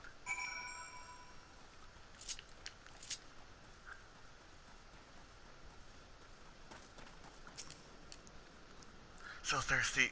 So hungry. I have some water.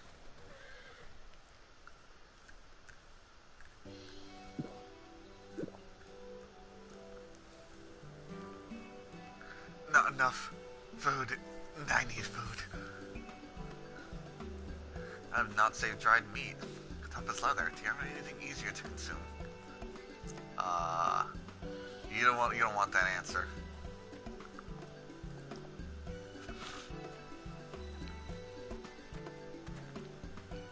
Naren, Derek, what are you doing here? Actually, that can wait.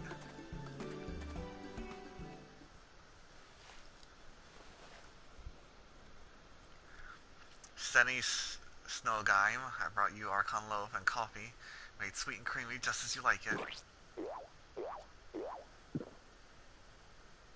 I don't like those sound effects. Ah, I'm reborn, washed down with the sweet beverage, the life-giving nutrients of Archon loaf permeate my being from head to toe.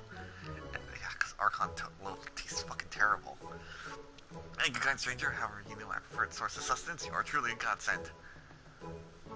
Hi. Oh, it's you, Rahal. What brings you here? I don't recall mentioning my field work. It's for my research into the Beladians' worship of Azemia, you see. Haven't you heard from Crowd? The students are presently investigating the 12, and we would prevail upon your expertise.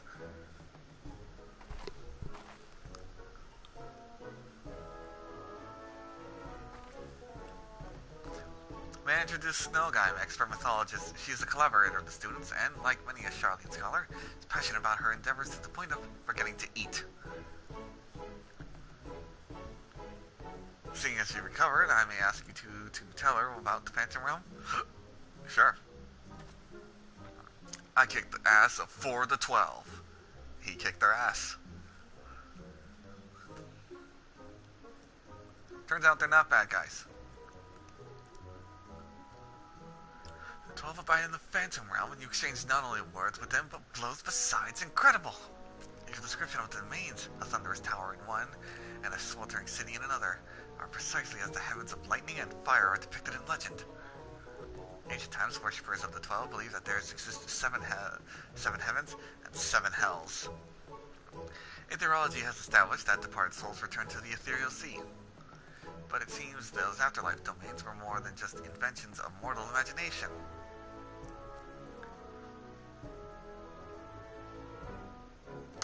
So there's no heaven or hell, just recycle. As pursuer of myths, I must say I feel somewhat anticlimactic to suddenly have these revelations given to me. But more than that, I'm dying to know more, which is to say, please allow me to join your investigation. Sure.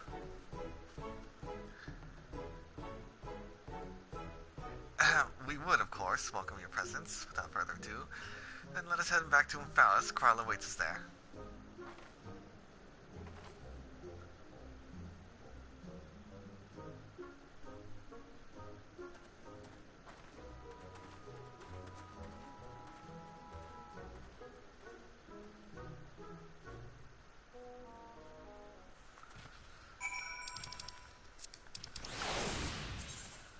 How?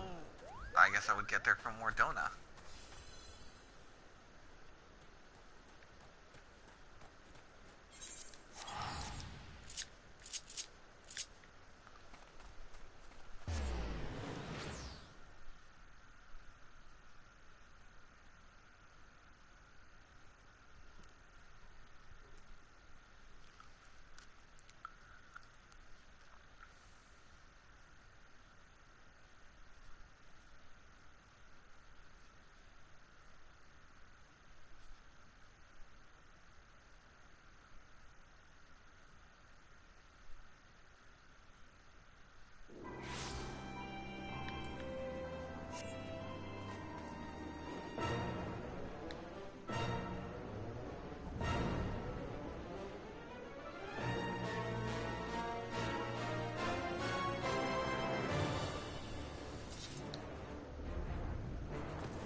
before I talk to Krell.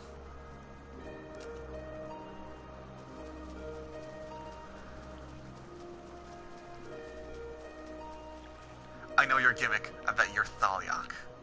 You can't hide from me. I can see you there. Fight me now!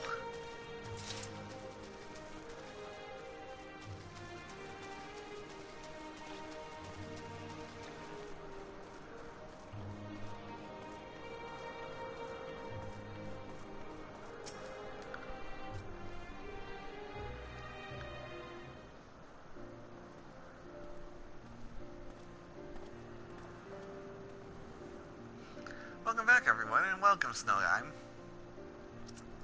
I'm glad you could join us. Carl, how delightful to see you again. I understand you've been doing a fine job leading the students. I say, what a lovely place this is. At a glance, this appears to be the highest of the heavens of legend, the seventh heaven. Oh, these aren't the symbols representing the other heavens. I take it these are respective gateways, and I should like to pay them all a visit. For Snowheim's benefit, let us review what we have learned thus far, and thence deliberate the next step.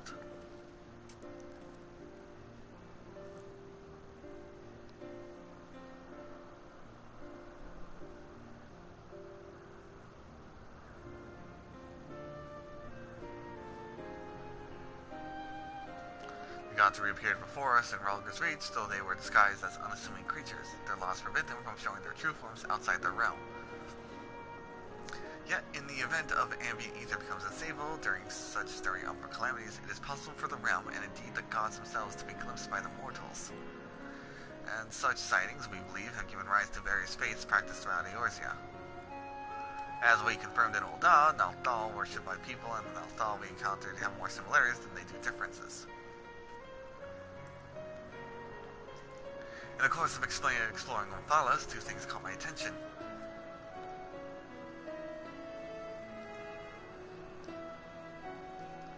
The first of which lies the gate, which lies the innermost area.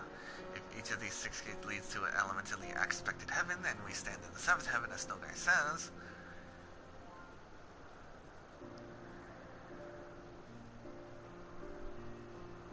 then what lies beyond that last gate?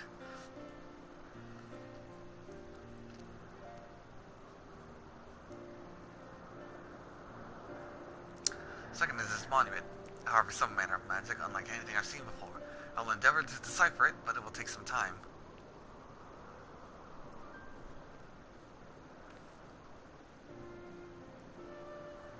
Divinities that have existed since time immemorial, who abide in domains resembling the heavens of legends. Why have they chosen to reveal themselves to mortals seeking battle? Unless they favor us with more of their secrets, it would seem this monument holds the key to solving the mystery. Indeed, much more lies beyond our understanding, but we'll keep chasing the truth together. As I'm sure you'll agree, though, this is Tartanworth, both mentally and physically. We need to pace ourselves.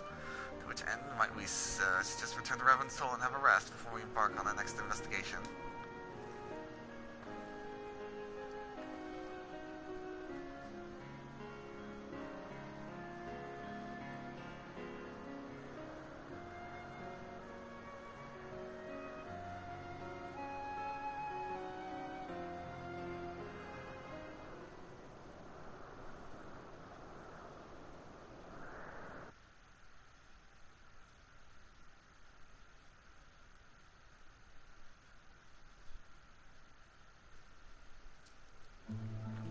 Wait, Xenos' void scent that he partnered with was Golbez?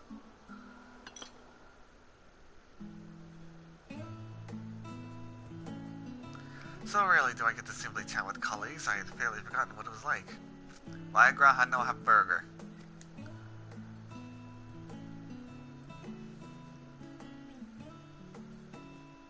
Indeed, it's quite fitting that we should do this here at the 7th heaven. Fitting? Is that an understatement if I ever heard one? Cube.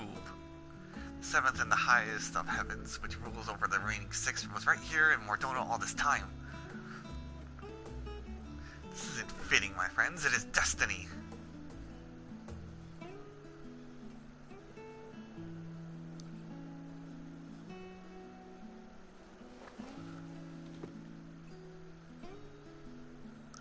Well, you're obviously well versed in myths surrounding the heavens and hells. If you don't mind, I should like to hear more of hear your thoughts on them.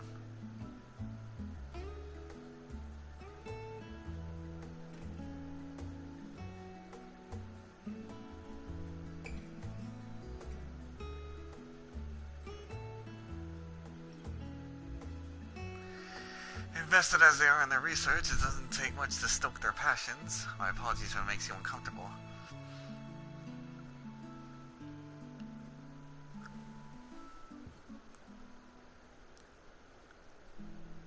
Having always traveled alone, I admittedly not too familiar with such a lively atmosphere, but I do not mislike it.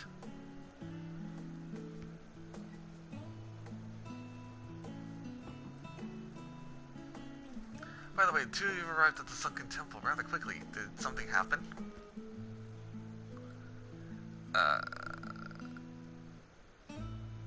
Nope.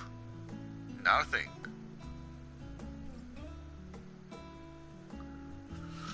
Well, as pleasant as it has been, it's past time we return to the Annex. The paperwork for this commission is going to complete itself, alas. And I shall take myself to the Emphalis. There's so much there I'd like to see.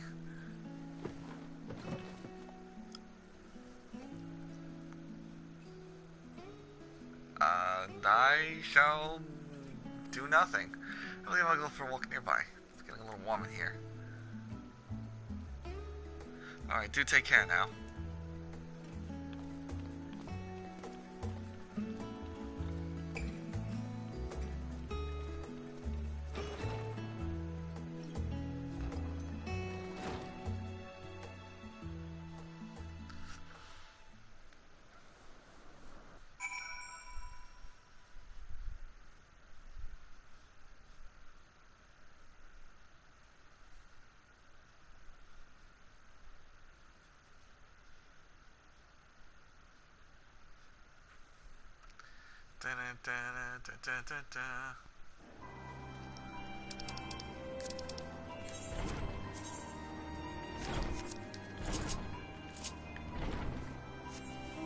It's not that far away.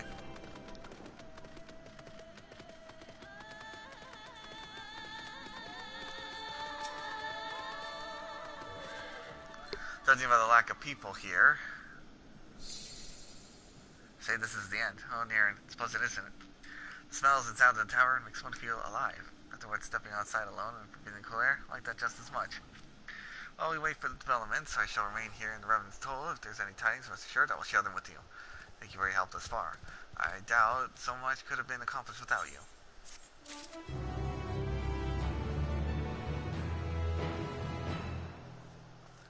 Nice. Okay, back to where we were.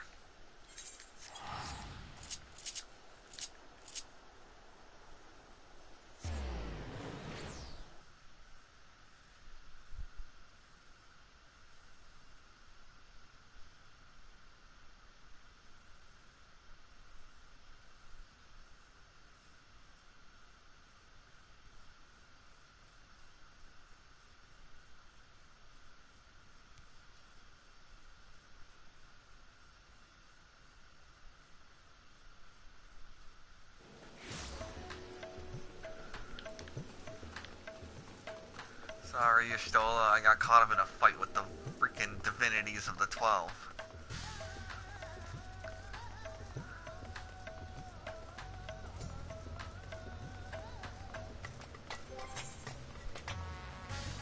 Well, I'm 580 now. I can do the Endsinger fight.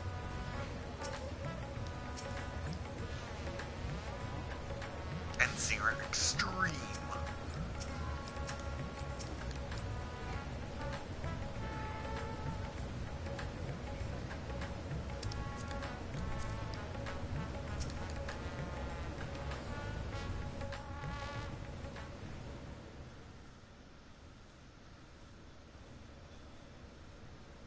Right. You just... I took... for the...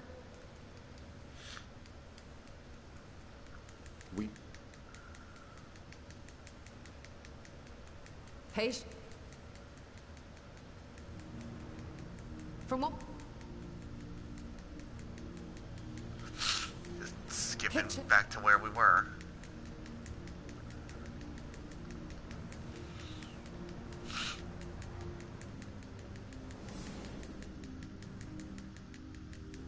You touched...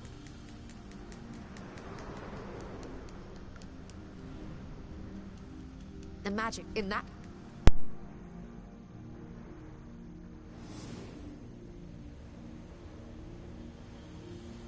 Yet even through... the feat that...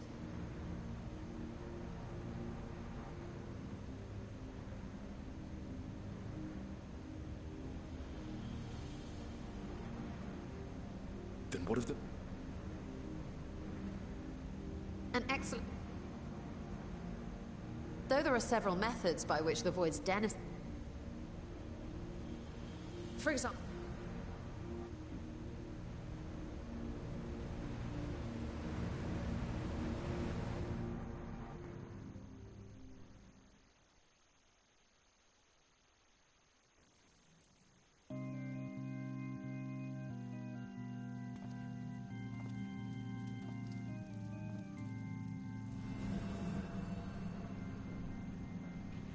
to call upon...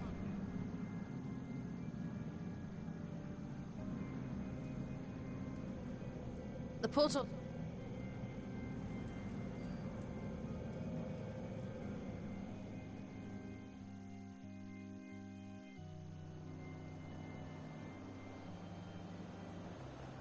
our...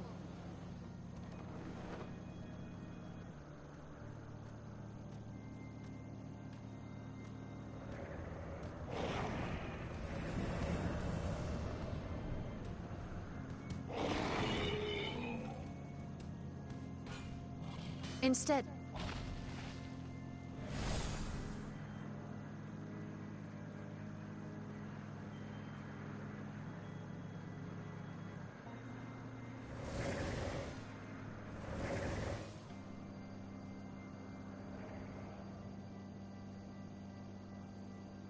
And just as our bodies remained in...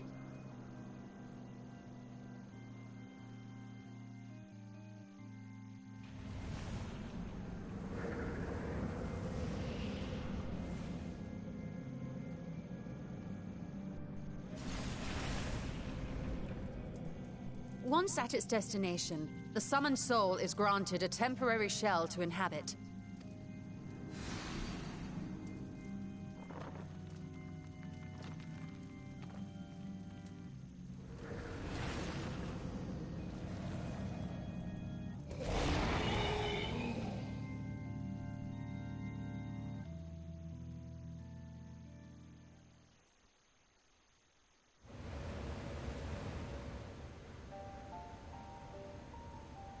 Wait. You said that Voidsent must... Exactly.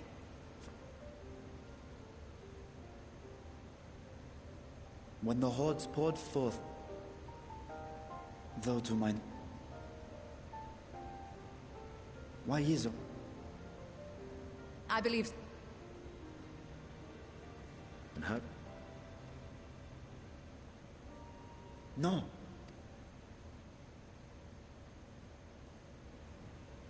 Perhaps.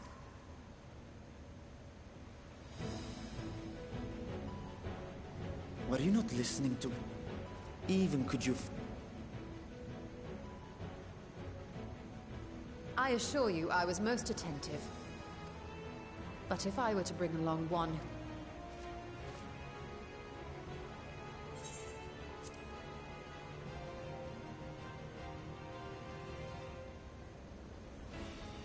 I had a feeling you might say that.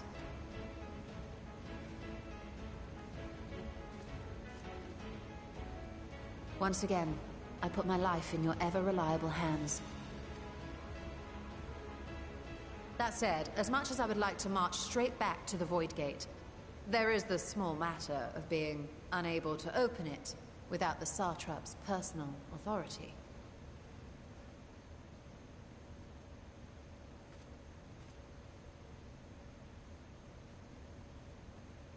As I've said before, I will grant you and yours any boon. You have my word that we will take every precaution Not a single voidsent will be allowed to threaten Radzat-Han, assuming we manage to expand the portal in the first place. You have a plan? Actually, I had hoped you might help us with that. I presume the alchemists you retained That they did. Damie.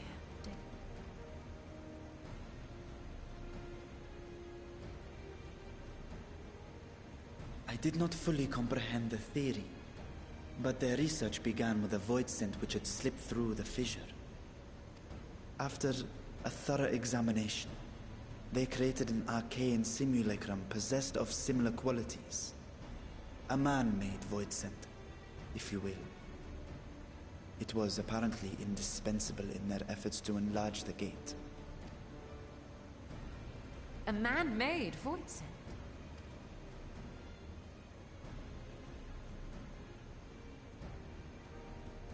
Yes.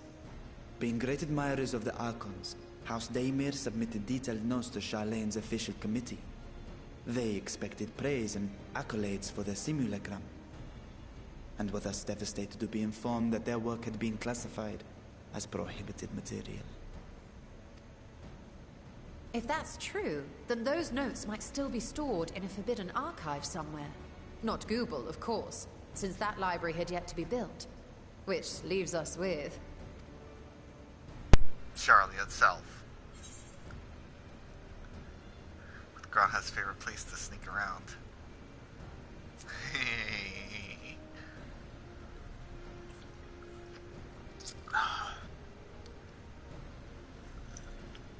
Indeed. Numenon's restricted stacks may very well hold a copy. In which case, I say we head directly to Charleon.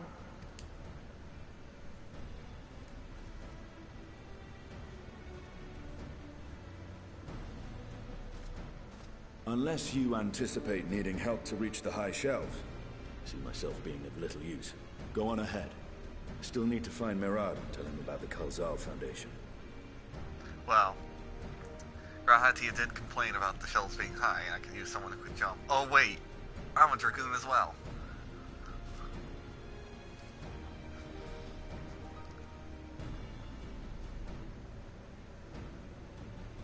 Let us be on our way as well.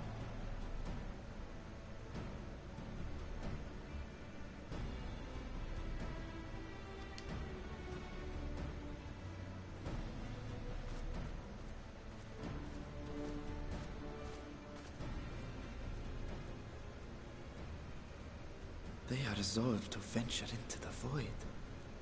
Do I sit idly by?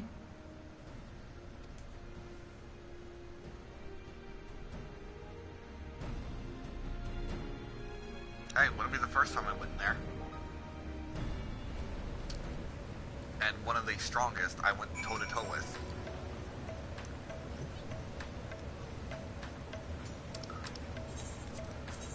Oh, escort mission.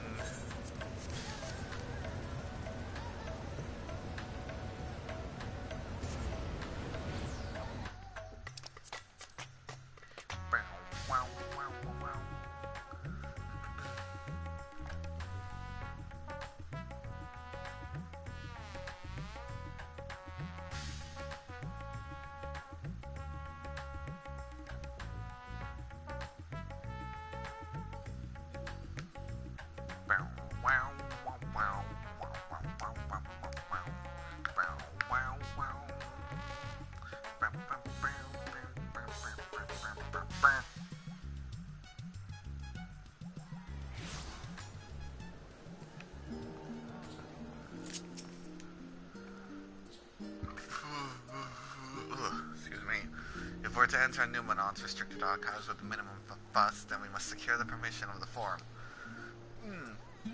First, however, we shall need to enlist the cooperation of a member to broach the matter on our behalf. I think might be inclined to assist us. Fortunal? No one springs to mind? Actually, a couple do. What of the Skalak Montchain? They come to Graha's defense during the inquiry, after all. 'Tis settled. Let's head to Phenomenon and see if See if he's willing to help us once more.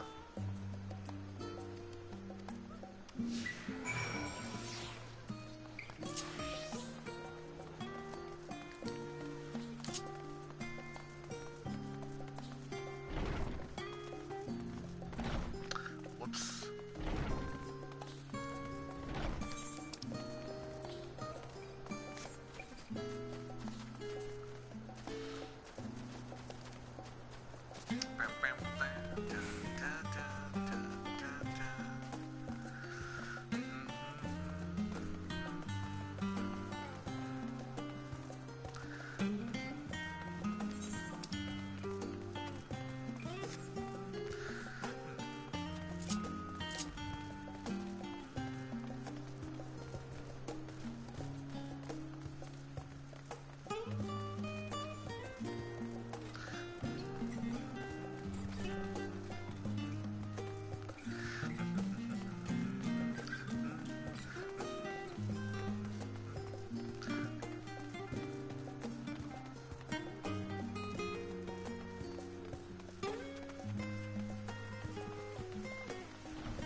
I apprenticed to Master Matoya at the age of 7 and labored under her tutelage for a full decade. I never had the chance to attend the studium.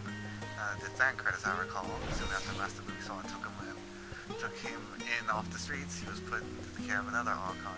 It was rigorous and practical education in the arts of espionage and survival. I sometimes wonder what my life might have been like had I pursued studies here instead. Should I wonder as well? Oh, never mind. It was just an idle thought. Can I have the same conversation again? Yes.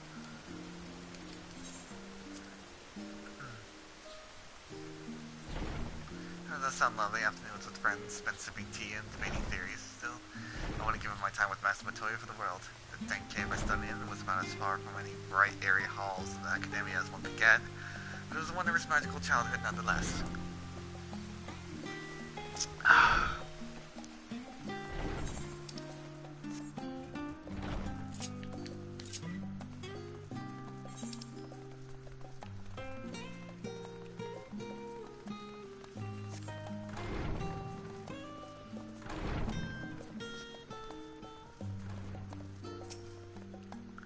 Monteshane.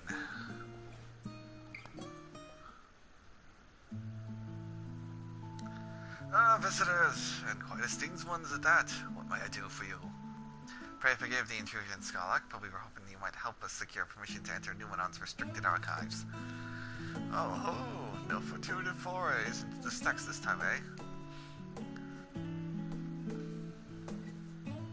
I applaud this newfound sense of propriety, yet in all this wide world of comparative serenity, what compels you to step a vault of forbidden wisdom? We're gonna go to the void.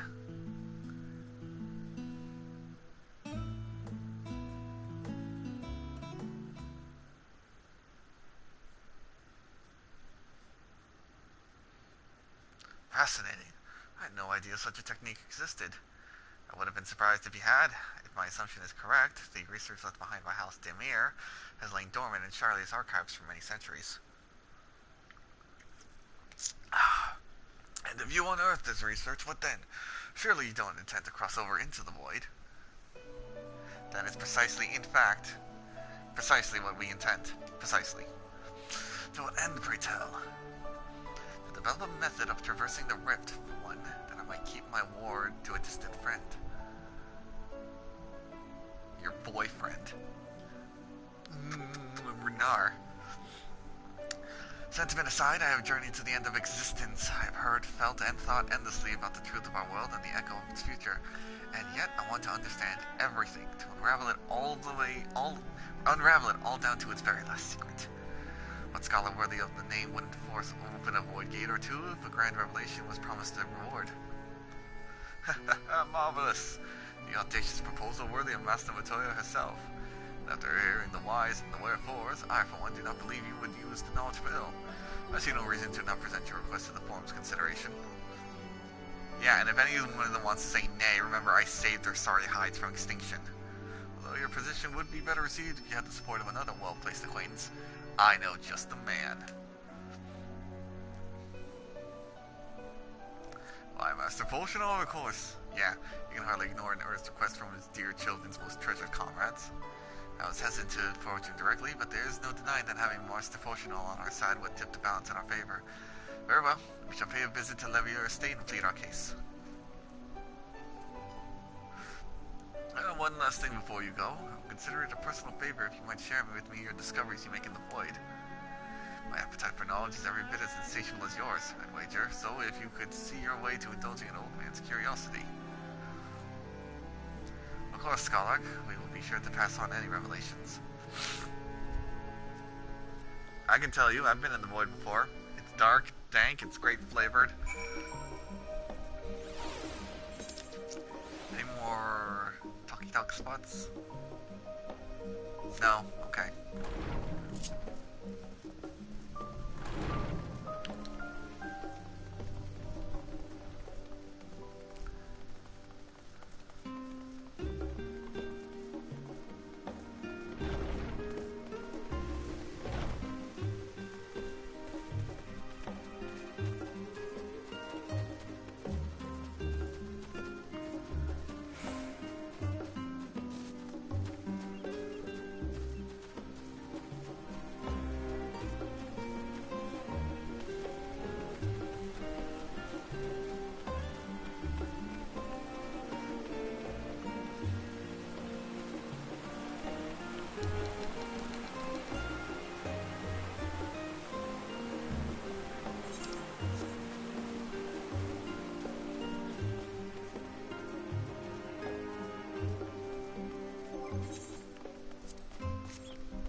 Master Niren, Mistress Restore, how may I be of service? We come to speak with Master Potional. Is he at home by any chance? As the Master is in residence, I shall inform you he is guest. Nah, let me do it, it'll be hilarious. Just kick the door open. Potional, you grumpy bitch, I'm home. Well, the Melians would invite you inside for tea, but I assume this is not a social visit. You have some matter of importance to discuss? As a matter of fact, I do. And pray proceed, you have my full attention. So, we need to get access to the Forbidden Archives. We're gonna go to the Void.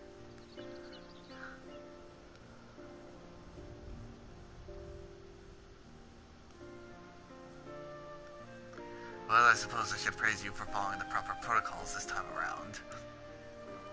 Scholar Montanet expressed much same sentiment. I assure you, we would not attempt to circumvent the Forum's authority again, unless it was absolutely necessary, of course. Of course. You do understand that the restricted archives are restricted for good reason, yes? No pressing need exists, then why risk the consequences of employing this forbidden knowledge? For a brother who misses his sister. Damn, did Runar just get friend-zoned? Did fucking Runar just get friend-zoned?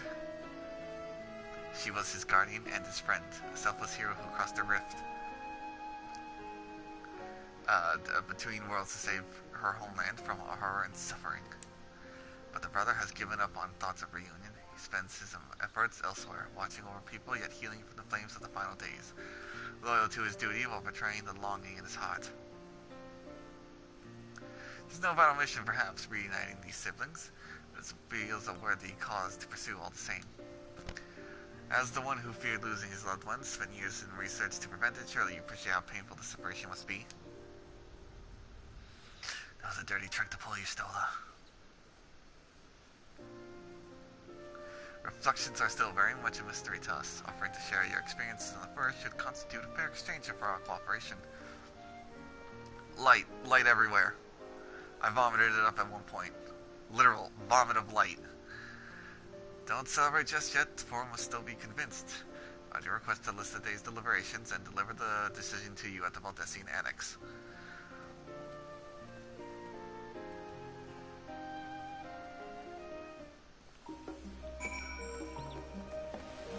Stola still fall? Yes, she is. Which means I can't teleport.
I'm almost there.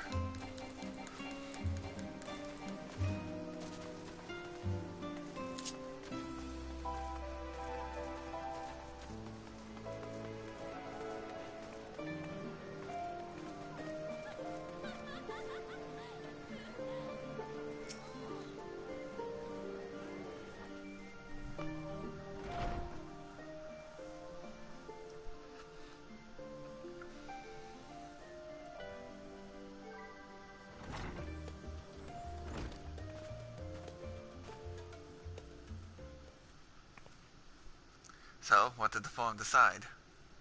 To put it bluntly, Master Matoya has burned some bridges here in Charlian and salted the earth for good measure. When it became clear that our student was the petitioner in question, no few members voiced their discontent.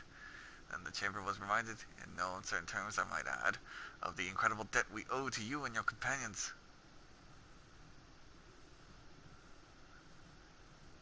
By a certain someone, don't you fucking look at me like that. They served to silence the grumbles and stiffen a few spines, and it was argued that allowing you entry into the archives was the least we could do in return. Fuck yeah! That's wonderful news. Thank you both for speaking on our behalf. Yes, well, I am sure you are aware this permission was not extended lightly. Forbidden knowledge is to be treated with the utmost caution, and there will be repercussions if it is not. If you wish well in your endeavor, I bid you have a good day. Oh, you fucking... Come here, you sweetheart. Big old mush. Ever the same, that one. Uncompromising, aye, but the very stoicism is exactly what Charlian needed to guide it through not one but two exoduses.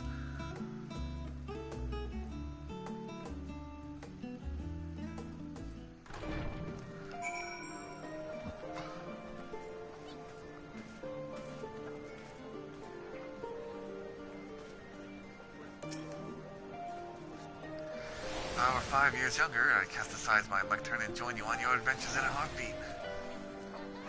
Dude, I would fucking love to have you come along. I don't know what you can do, but yo, fuck it. You don't even have to be 5 years younger. Join me now, dude. It went rather well, I think. As a child, I dreamed of any number of schemes of getting my hands on those forbidden tomes. Now I can simply walk through the door. I'll focus being on finding House Dinger's research notes, of course, but the thought of so much knowledge at my disposal has me feeling a little giddy. To set out as soon as you're ready, I would too. You'll be heading directly to the archives from here, I presume. You presume correctly. Then you'll want to speak with the index page when you arrive. It's been instructed to grant you access to the restricted section. Excellent. Once again, we are to thank you for all your help. Oh, it was my pleasure, believe me. Will you find the knowledge you seek? And anything happens, we'll let you know. Shall we? Of course. Let's go.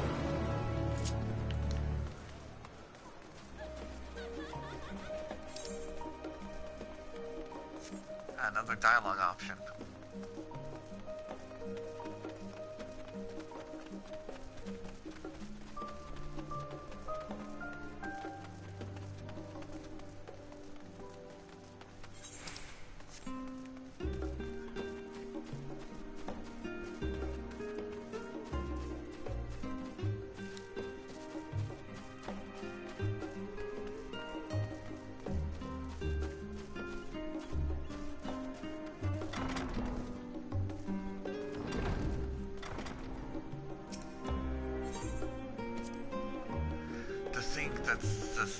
To think the set of instructions I laughingly imagined may actually exist, but miles away from where you found me napping.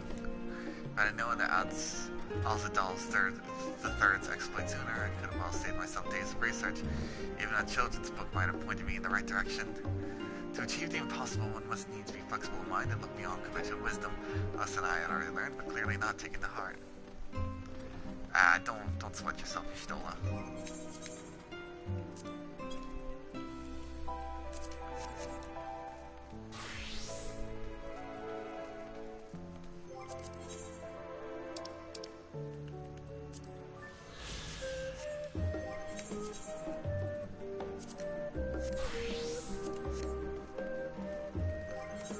I better repair my armor soon.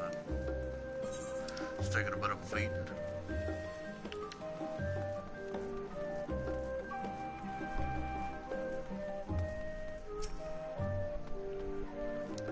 Archon, Y'shtola, and guest identified. Do you wish to proceed into the restricted archives?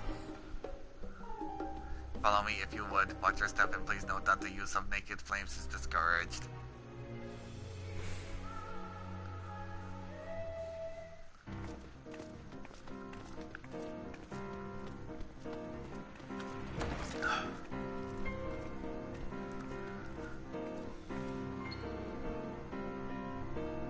Why are they treating it like a dungeon?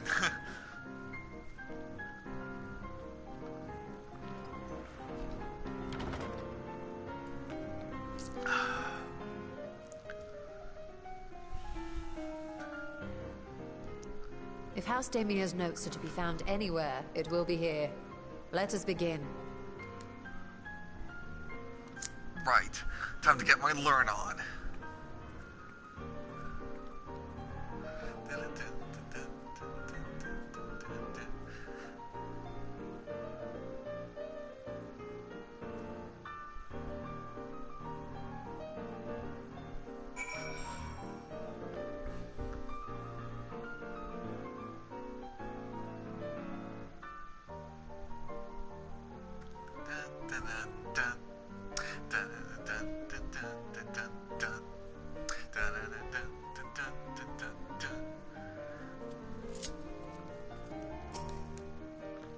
So many books I've yet to read.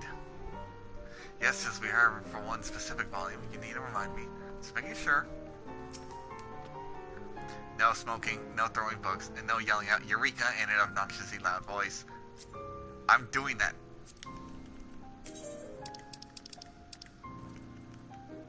Wait, I have an emote? Clutch head. I don't know that we got new emotes added.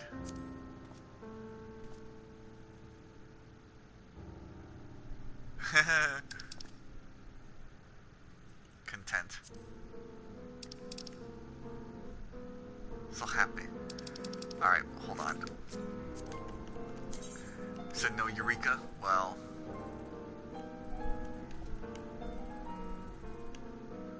where is it?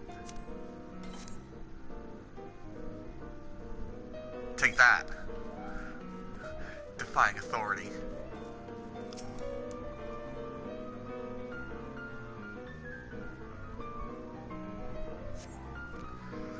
Untold Goldsmith's journal. Today, in a world not my own, I met the most beautiful void-born creature. She was so unlike her ravenous brethren, eyes blazing not with hunger, but trembling. Like a candle's flame threatening to flicker out at any moment. I wonder if she is even the proper word. Such discontent. Even consequential, insignificant even. All that matters I love, I feel for this exquisite transcendent being. Though you are tempted to read more, this doesn't seem to be the volume you were seeking. Okay.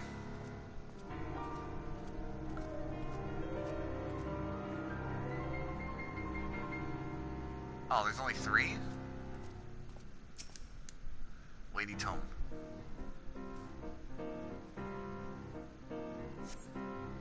Primal Disquisitions. In the year 1564, the 6th Astral Era, the Emulsions summoned and freed their patron god. Accounts describe the being as a gigantic lizard-like being with potent command of fire aspects. If we consider the primal summoning as an act fueled by faith and prayer, it is unsurprising, if not expected, that the resulting deiform entity should manifest the appearance and powers of which it is attributed by its worshippers. What then might emerge from the aether, should we believe? Should one believes in almighty omniscience attempt the same ritual, would the scholar himself grace us with his presence? Some other embodiment of divinity's legacy? Could this man-made god truly be all-knowing? And if it were, whence would such knowledge arise? I myself have many questions concerning the nature of the ancient world. With no spell to transport me back to the days of old, could I instead summon a being possessed of encyclopedic wisdom of every age, yet with no means to verify the pronouncements? How could one be certain they were true? Though your mind spins with the possibilities discussed therein, there does not seem to be a volume you're seeking. Yeah, it does. Jesus, ow, my head. Oh, wrong side. Wait a second.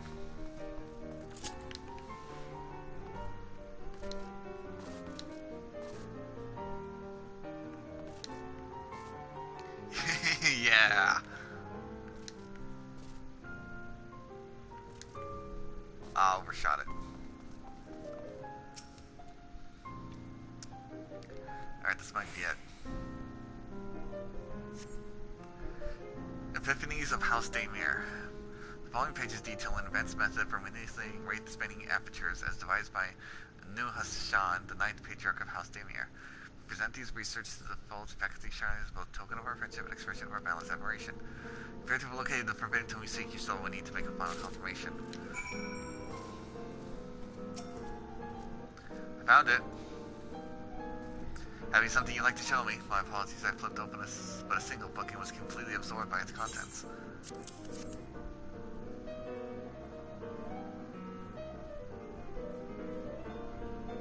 Well done, Niran. I think you may have found our prize.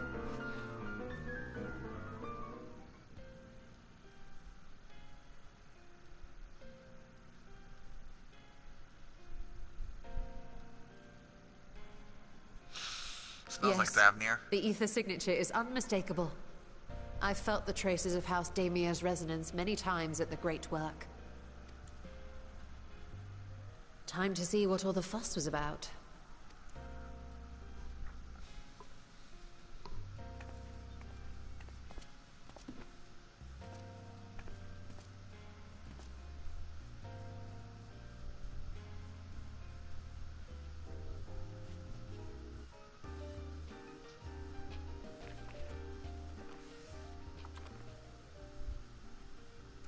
Holy shit, Atomos. Among the ranks of the Voidsent, there exist entities with the power to call forth their brethren from beyond.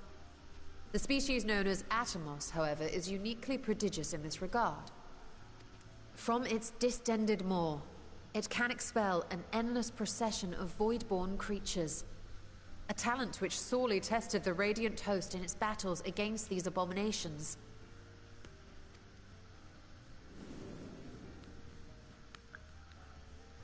Surmising that the entity itself was acting as a void gate, we endeavored to capture a small specimen and subsequently examine its physiological structure.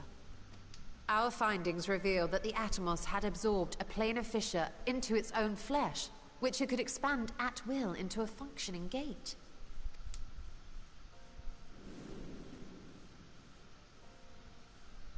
Upon further analysis, we identified an ethereal wave pattern emitted during this process. A pattern we were able to emulate by passing crystal-stored ether through a specially designed prism. We proceeded to embed said prism into an arcane simulacrum, thus completing what we have dubbed our artificial Atomos.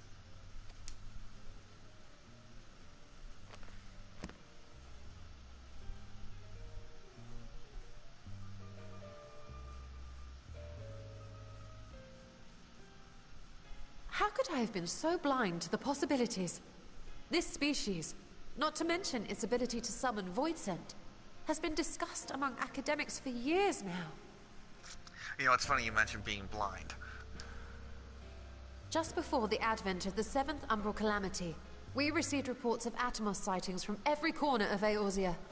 Surely you've at least heard the tales. Wow! I wonder how this dialogue changes for 1.0 players, because that's true.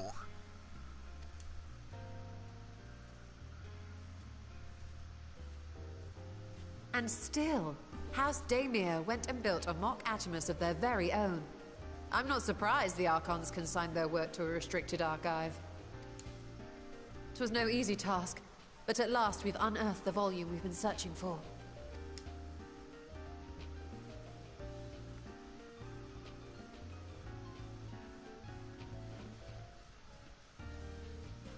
I'd be lying if I said I wasn't tempted to stay longer. See what other forbidden titles might be lurking on these shelves. Ah, but that would be abusing the very special privilege we've been granted now, wouldn't it? Better not.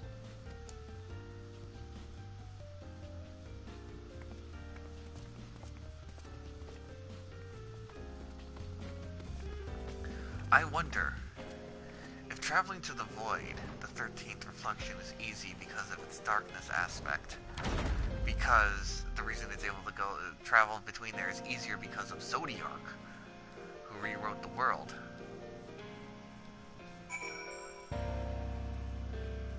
Before Hydaelyn sundered it, though. Before Vana sundered it. Maybe travel to the other shards would find what element they are most specifically aspected to, which would allow travel. We know the first is more specifically aspected to light, so what are the other ones? Fire, wind, earth. I think water have all been done. Lightning I don't think has been done for an Umbral Calamity, so maybe? As much as I would love to start crafting the animals, I'm afraid this is far as out my field of expertise. Fortunately, we know a Hannish alchemist who would be delighted to involve herself in the House Daemir project. Our visit here is concluded for the moment. Please pass on our regards to the forum. Your message will be conveyed. Should you wish to indulge in more forbidden literature, I will be here. Patron mode disabled. Security mode engaged. If anyone can help us, Nadana can. Say we return to Thavnir and look at her great work.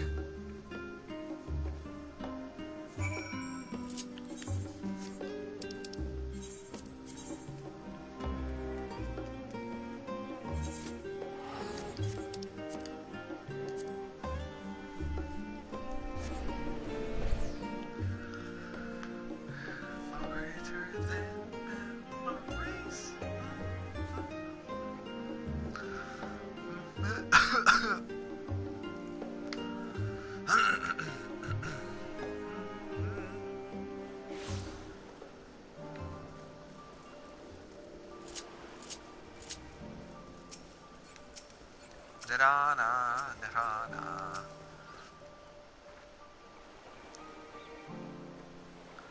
Wait, what the hell? How'd they get that a different color? Oh, wait.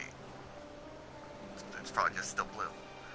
All these sallow, sleep-deprived faces, but I still burn with fiery zeal. Something's never changed.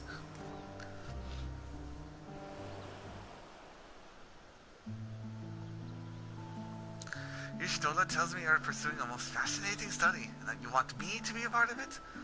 Yeah. I have no doubt you'll be interested. This research log should speak for itself. Will it now? By the sisters, this is the Market House Daemir. I knew such work existed. Few should. It was sequestered in Numenon's restricted archives, after all. It was? That means every word within is forbidden knowledge. Written tome filled with forbidden research, put it right into my unsuspecting hand. I can hardly wait to read it.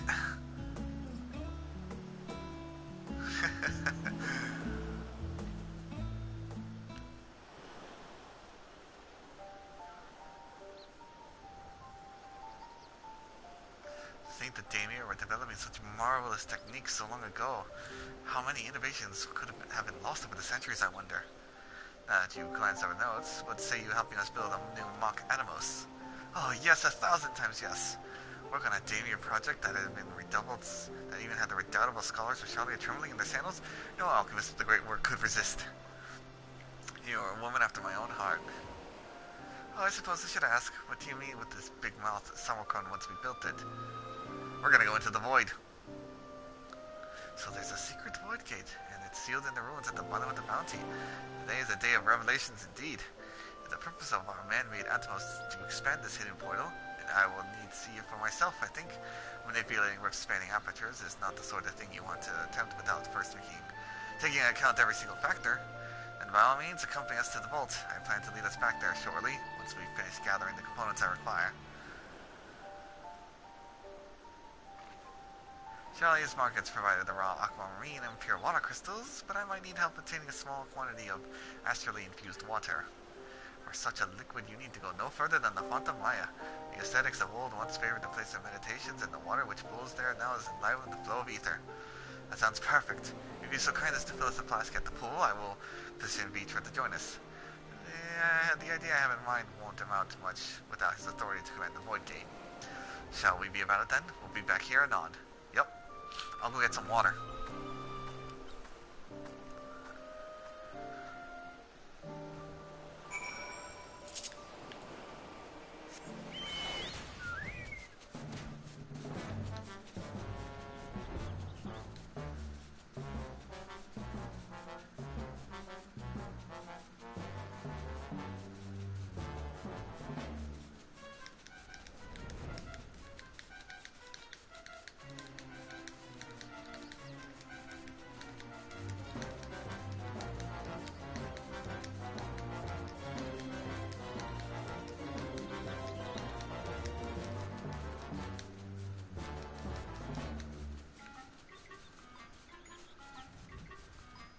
Oh, it's water from here.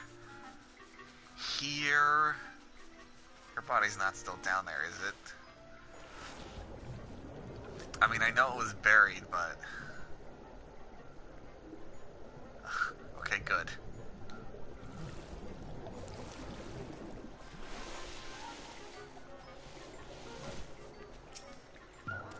That's really dense pocket.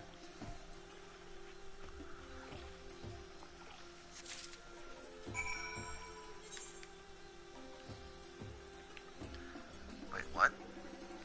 Oh.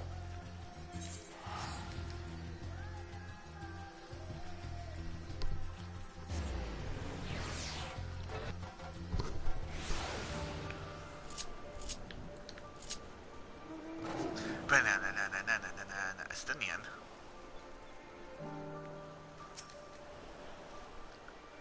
Alcon, your still requested that I join you, but of her plans, she offers scant detail.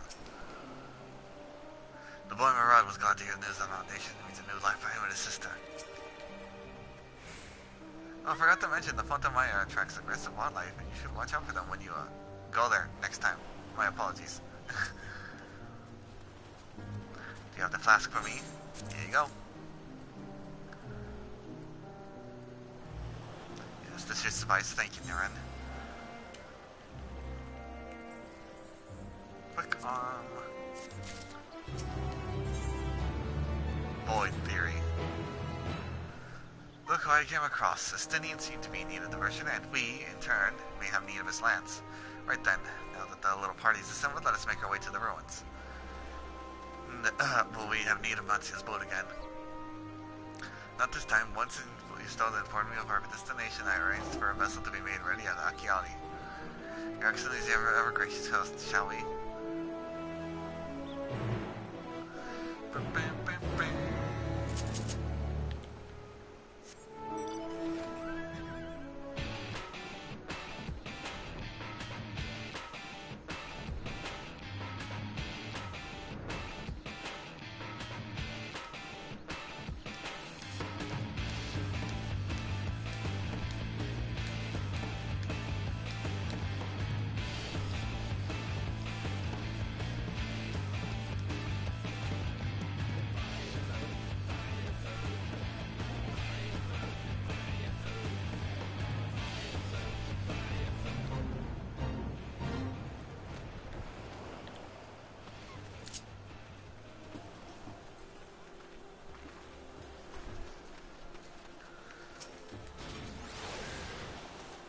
ship is ready to Zoro's command.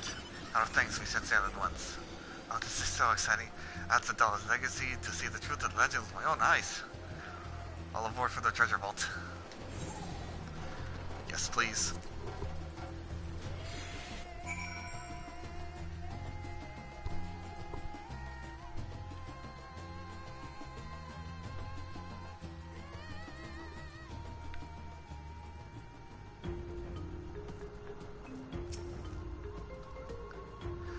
Waste to them here.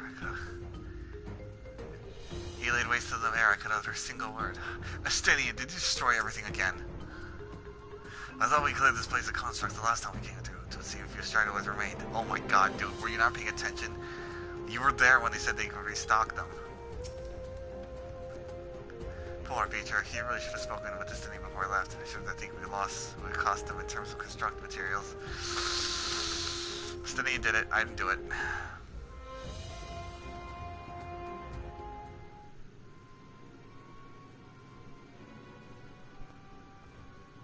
The ruins alone were impressive enough, but I never dreamed such a treasure lay hidden in the depths of the bounty. It may have been helpful to know this device existed, Your Excellency. My apologies. The gate was a secret I shared with none but my closest advisors. I feared for what might happen should those with ill intentions learn of its existence.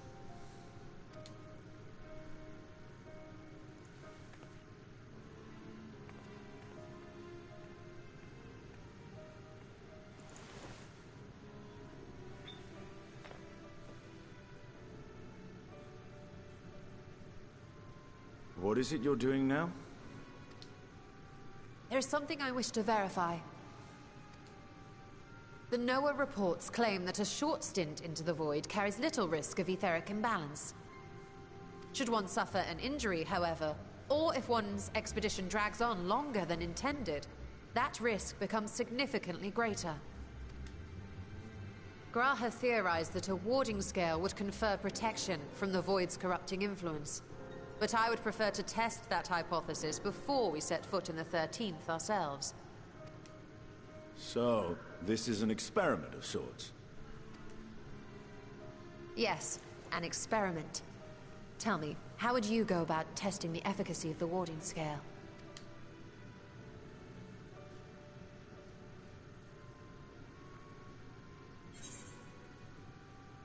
Say nothing and look meaningfully at a city.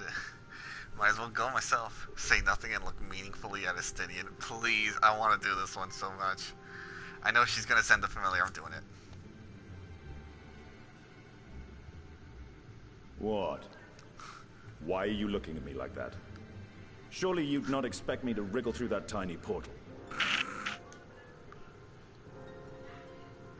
We needn't attempt anything so drastic. A small familiar should serve well enough.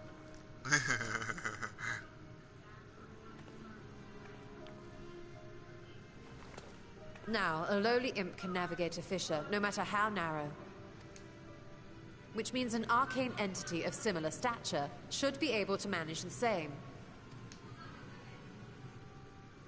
I hadn't wanted it to come to this, but no other familiars will do, I'm afraid.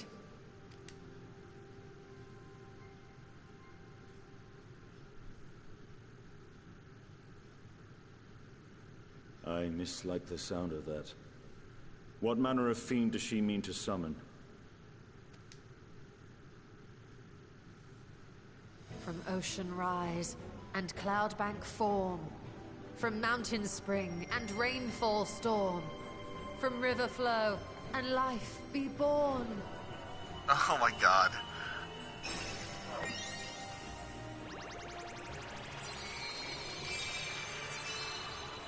I know exactly what she's summoning. Water, froth, and fire! That was adorable.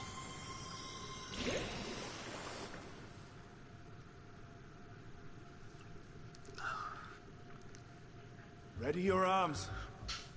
I fear she's been possessed.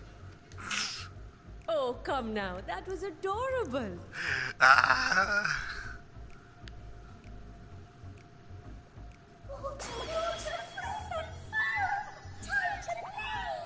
Nixie, that was their name. I was thinking Drippy or something. Aww.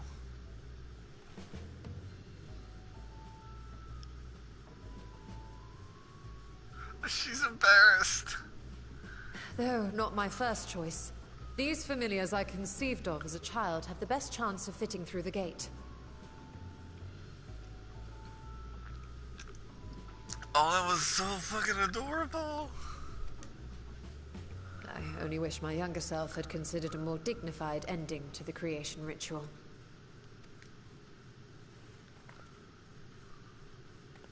In any case, these two should serve us well. Oh, it's got the music too. This one will bear a warding scale.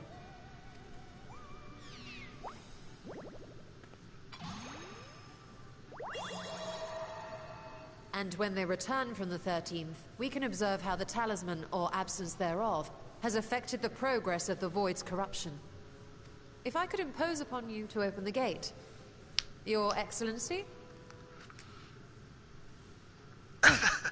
Yes, of course. I wonder how it sounds. We should in also be Japanese. wary of void scent slipping through while we conduct our experiment. Estinian, you are to keep Nidana safe from harm. As you say. You had best be on your guard as well. Whatever you say, water, froth and foam. Yes! Froth and foam!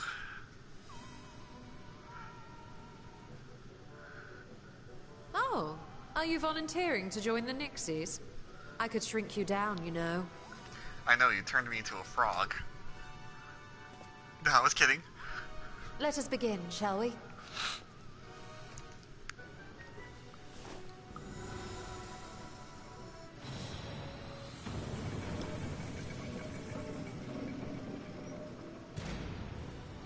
Nixies, into the void.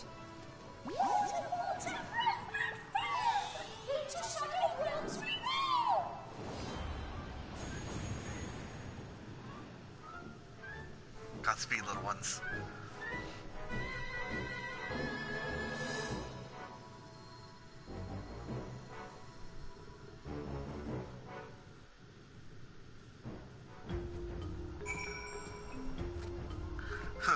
Froth and foam. Every time I come here, it reminds me of the dark portal above the Crystal Tower and the final lash of Anxia's. Daily she plunged into the void. Sister, save me! You'll never see your story the same way again. Froth and foam indeed. Struggle to picture you still as a little girl. Easier to believe she's frankly fallen from one of Matoya's cauldrons. We need to wait for a time to ensure our meeting goes resolved. Be patient and keep watch for any intruders.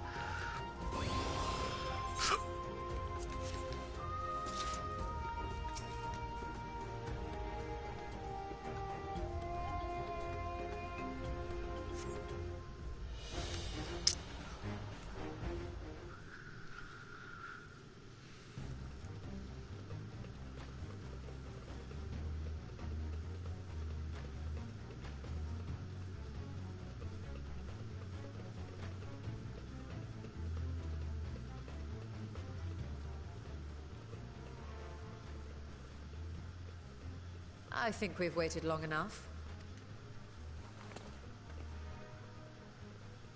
Nixies, return to my side.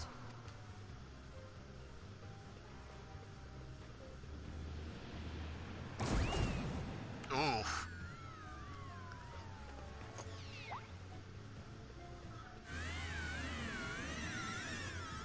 Oh, the poor Nixie.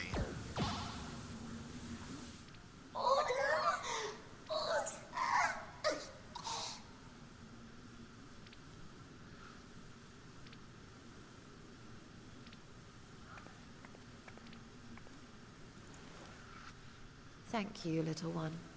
You did well. Oh, the poor thing. Its essence has been irrevocably warped.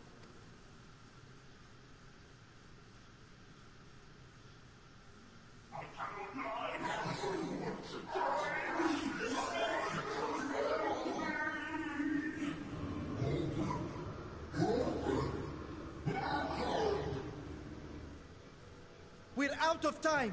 I must reseal the Void Gate. The hell is that?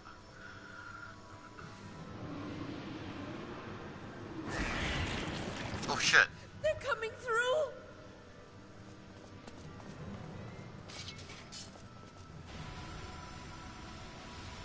In the name of Alzadal III, I bar this door unto the void.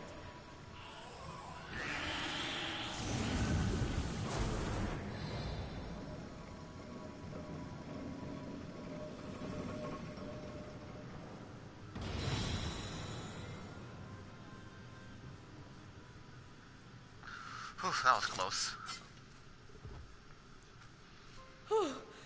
Well, that was a sharp lesson in the dangers of void gates. So what are we gonna do with this one? And what of our experiment? I'd say the results speak for themselves.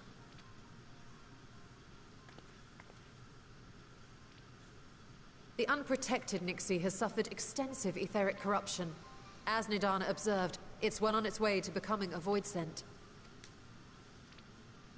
The one merged with the talisman, however, appears unaffected. I sense no changes to its equilibrium. Rest now, little ones.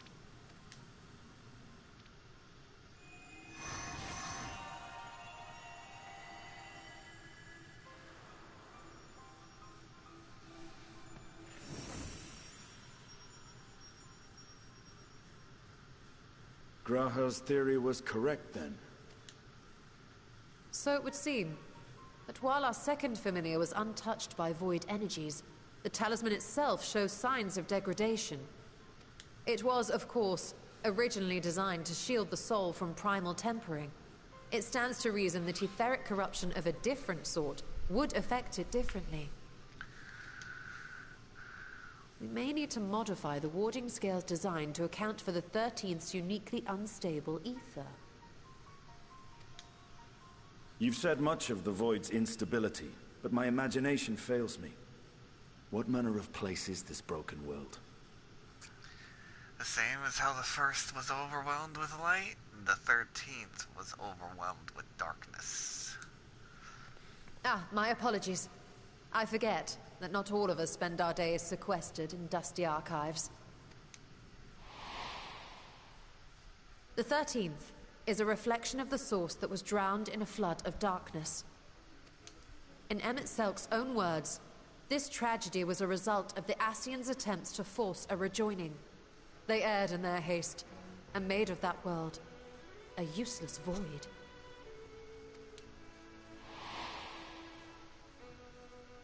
You remember Una Kalhai, the unusual child we met during our troubles with the Warring Triad.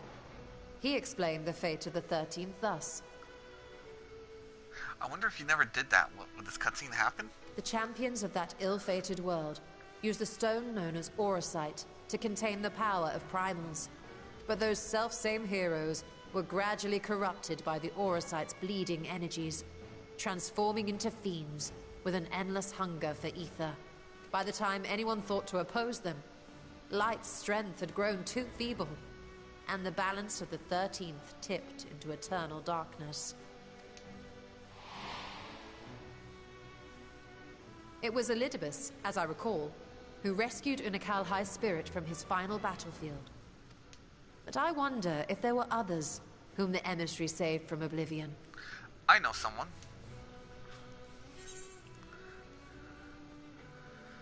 Ardbert's companion, the Elven Swordswoman.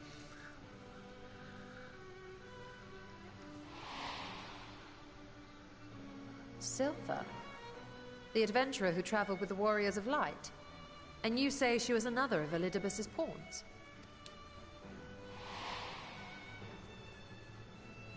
I wouldn't call her a pawn, but yeah. I see. So Ciela, or rather Silver, was beguiled by the same dreams of heroism as Unakalhai. And what of your own experience?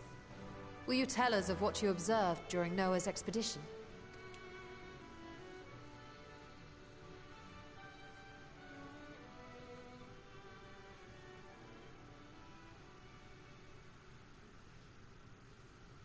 I can picture it now. The sunless, Stygian expanse, infested with legions of ether-starved monstrosities. A void in every sense of the word. What you have described in such lurid detail is exactly why I hesitate to encourage you.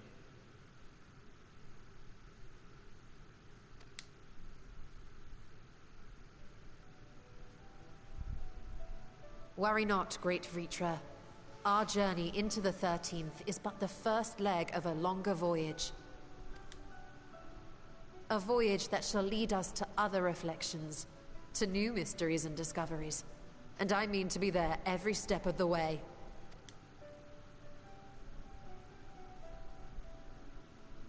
But first I must focus on refining the warding talisman. Then I can begin work on constructing an artificial Atomos. Or I could if I had the relevant manuals to hand. Might I be so bold as to request access to the Satrap's family archives? Petra? Your Excellency?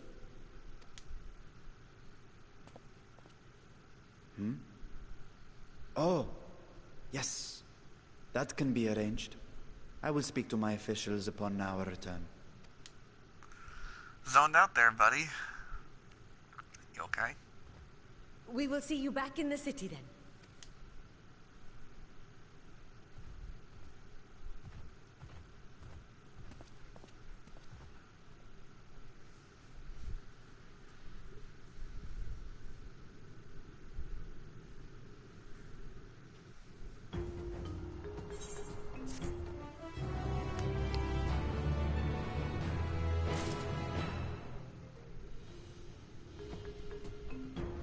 Am I gonna get another meanwhile? Oh, guess not. Seeing the void's terrors firsthand would experience, but without fear of such creatures is the root of Petra's hesitation. It's been 5,000 years. Who knows how long his sister has been resistant to it, or whether or not she's already halfway corrupted.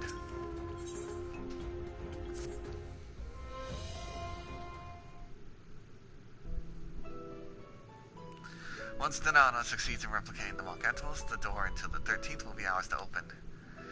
Will you be crossing the threshold alongside us? I realize this is more of my endeavor than yours. To be honest, I have no interest in visiting the void myself. But we discuss this later. There is something I must do first.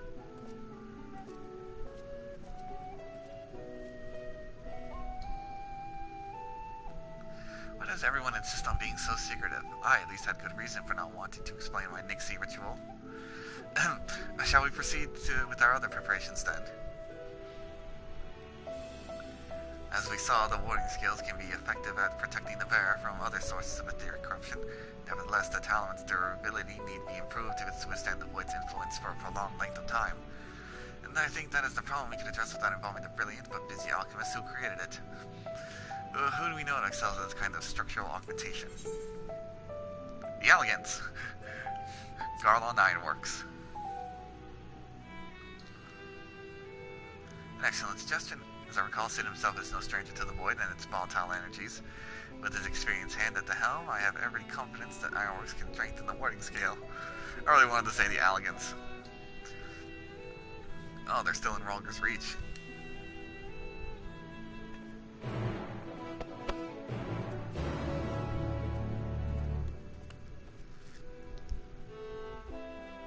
Oh, alright then, cool. Don't have to teleport me there.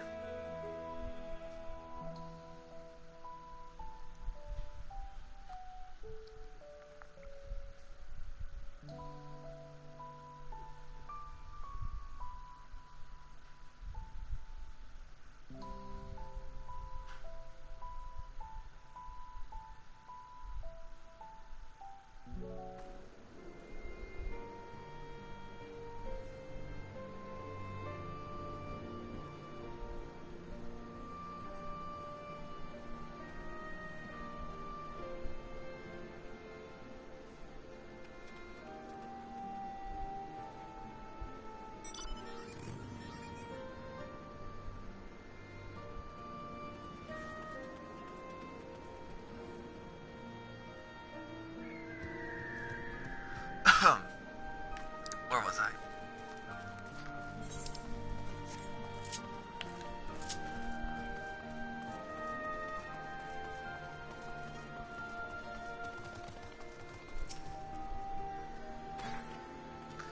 Niran, what brings you to the ironworks? You have a commission for you and your president, actually, assuming he's available. Master Sid, certainly I receive as a moment free.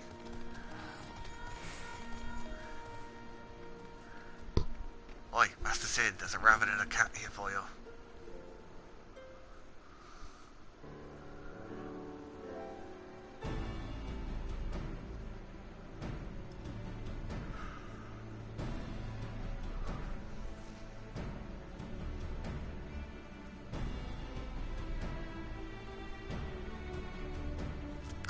Pleasure as always. I hear you have a job for us.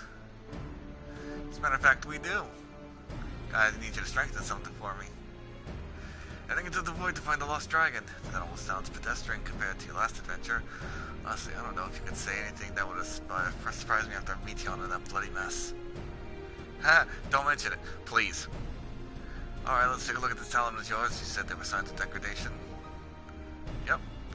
Why it's in my pocket? I don't know.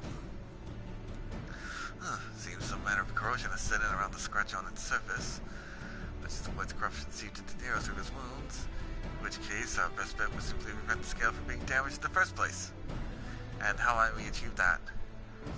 We have a coating agent for strengthening trinkets and the like, but I'd be wary of applying any compound that might affect the scale's delicate alchemical balance.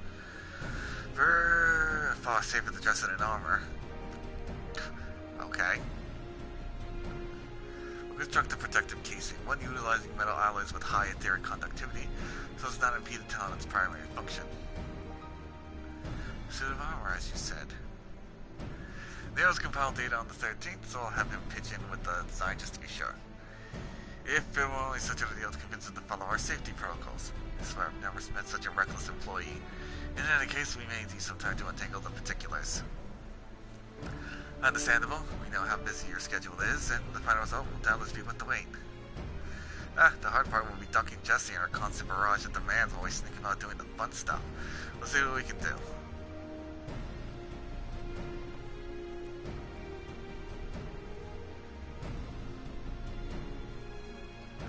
I think we can leave the rest in Sid's capable hands. Let us return to the great work and see how Nadita is getting on with our mock animals.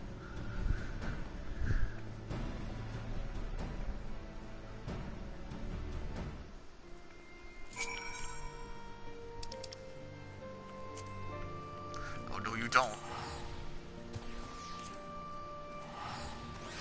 Hi, an FC mate. Booga booga. Damn, I've been at this for almost 7 hours.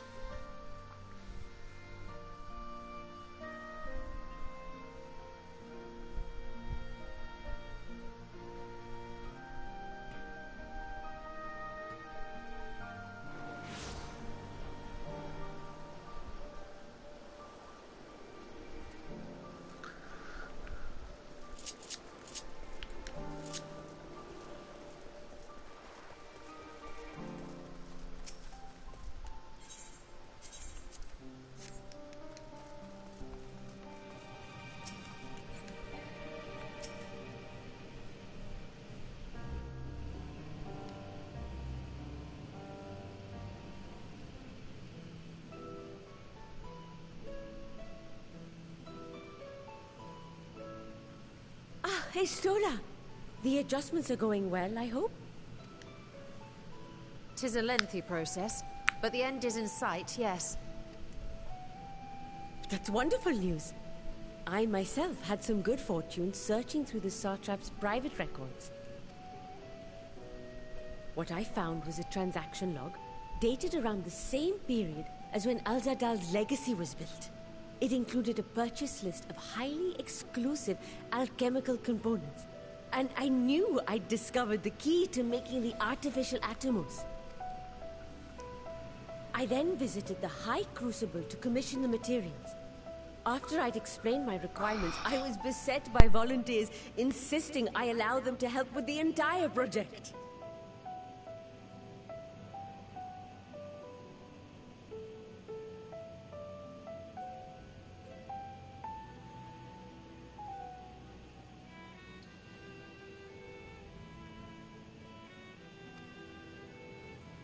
The usual reaction to someone forcing open a void gate is to run for the hills.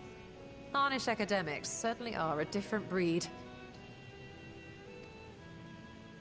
The alchemists of old were cut from a similar cloth. The unknown held no fear for them. Indeed, they were ever eager to seek new knowledge, regardless of the danger. And were you not also fearless, heedless even, in your determination?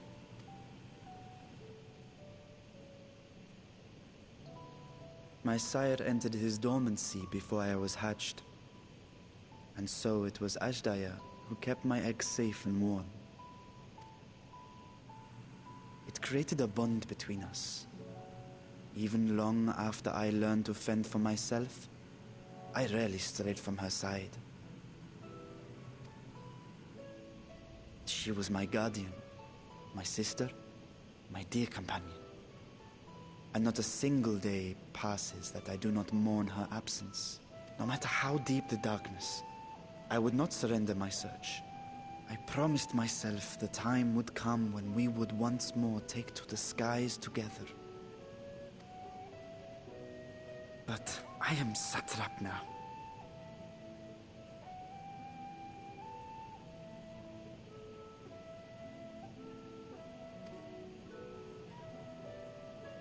The Radiant Host is here to serve, Your Excellency. Nabdeen, what is this about? Celestinian told us of your predicament. For centuries you have protected Rads at Han, never showing your true self, hiding behind a curtain and living only in service to the people. Your dedication meant more to us than your deceit, and so did we accept you as our rightful ruler. After all that you have sacrificed for this nation, did you imagine we would begrudge you your heart's desire? We survived the final days. We are a strong and proud people. We, the Radiant Host, will keep Thavnair safe in your absence.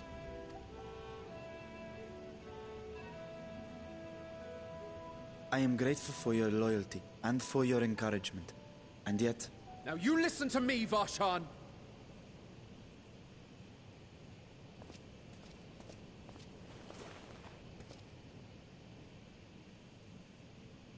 You are wearing that face, after all. As I have told you before, you are a little brother to us all.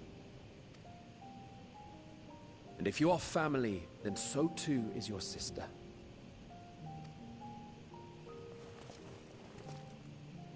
We are there for you if you need us. But do not ask us to sit by and watch while you abandon a sibling you have ached to rescue for millennia.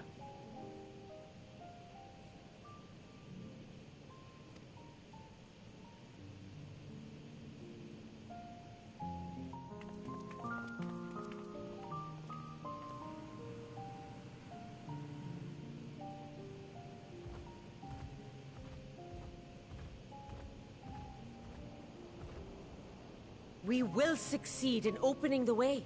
It is only a matter of time. All you need do is prepare to step through to the other side.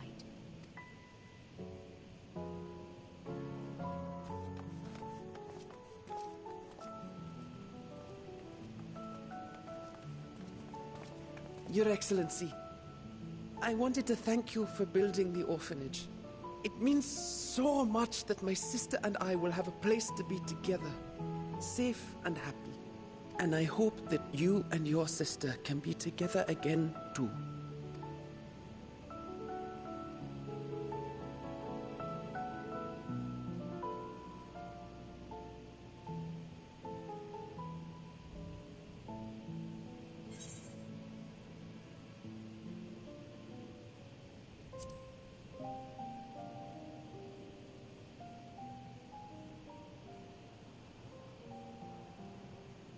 Take heart and protect them well. Such were the words I once said to you, and here I stand, failing to live up to them. If my heart is torn, I am fit to protect neither Ashdaya nor Radzatan.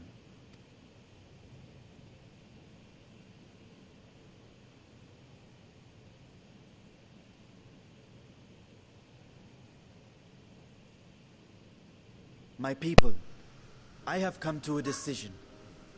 Vashan will depart Thavne for a time. My dragon self will remain in the palace, but only to conduct the satrap's most essential duties. While I am focused on controlling this vessel, there may be matters that escape my attention. I rely on you, my trusted friends, to watch over one another until I return. Take care, and fair fortune, little brother. Many tears would be shed should you come to harm. I would not dare make you cry.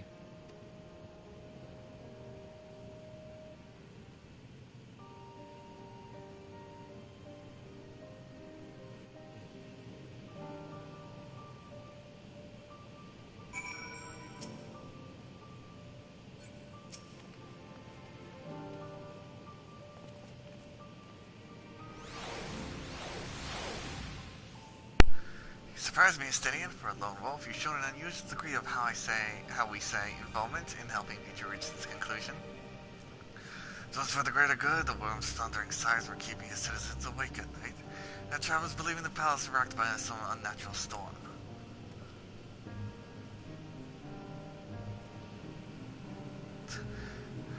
What of your own answer then? You seem disinclined to venture into the void. When I was with Nidhogg, his vengeful thoughts were my thoughts, his endless rage my rage, and the soul-chilling grief he nursed from Eratosca's death. I would not wish such agony upon a foe, let alone a friend or an ally. If there is a chance we can spare me to the pain, then I will follow you.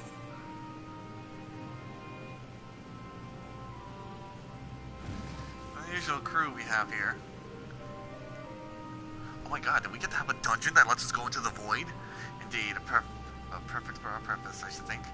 The bottom signs with aught less than a dire threat to the star. Aw. Now on to the specifics. Like the first, where the flood light was halted before its devastation was complete, the 13th has been utterly subsumed by darkness. My plan as such is to explore the void in stages, withdrawing to safety after each brief foray. To be more convenient, we had some manner of base camped nearer to the gate itself. When did the palace change versus sir? Come, let us reconvene outside the Megatuta.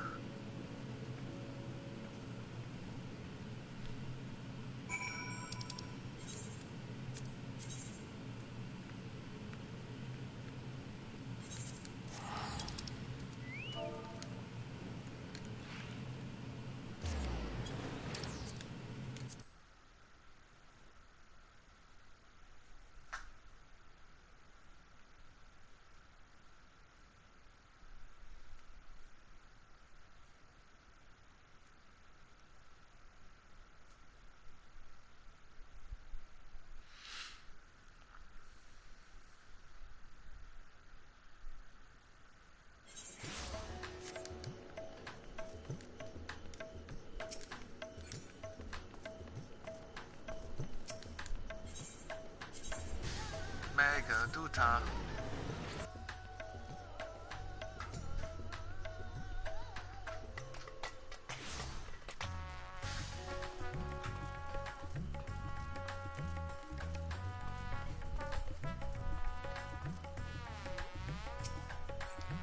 Perhaps I should. The other systems, right? No. Ew, so that is the light theme. Classic blue. Ew. No, I'll take my dark theme, thank you.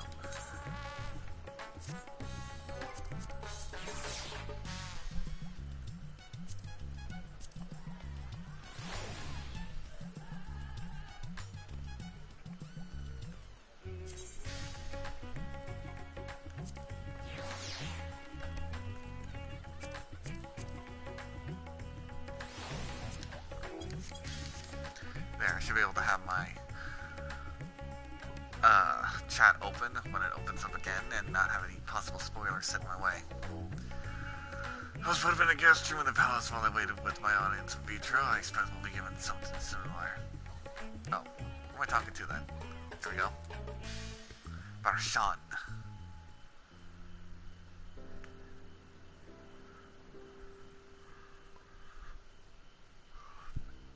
And so we will require suitable accommodations. Might we make something available for our guests?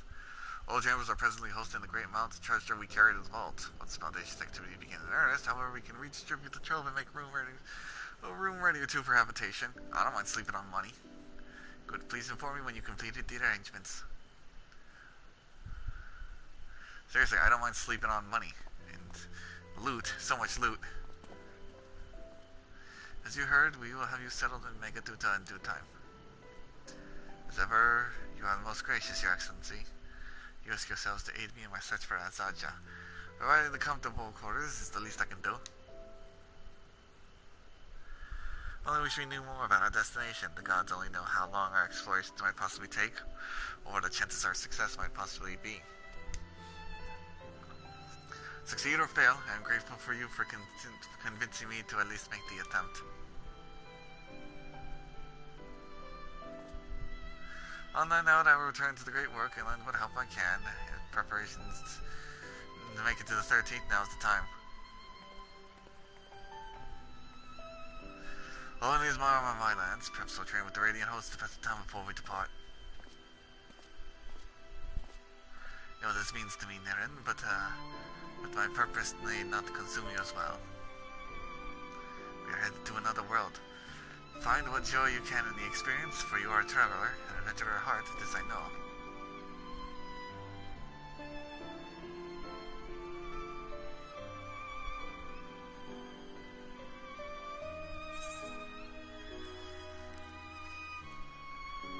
Take that sweet crit.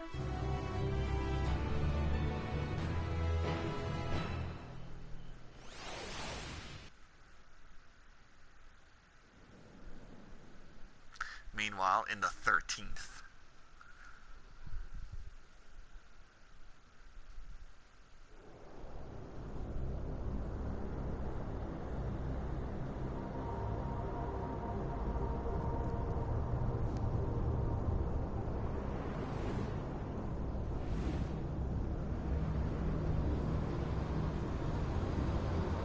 Golbez? No, something else. Xenos' void son. Zemus. Or rather, probably Zeromus.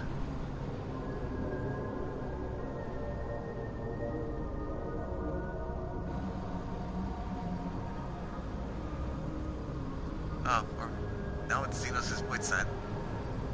But I think I have a name for it.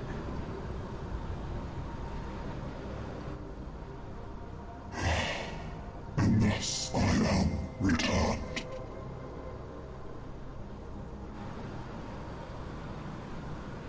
To this world, bereft of saviors.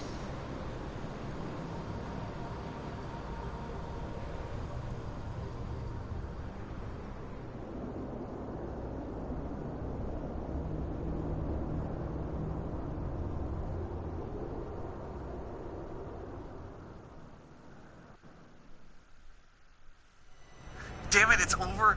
Let paths unwalked, adventurers spur. Pulse quicken, spirits stir.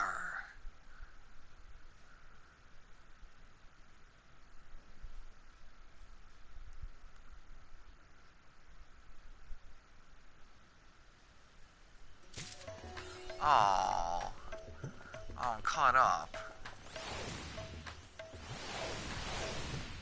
Oh, look at that. As them wannabe.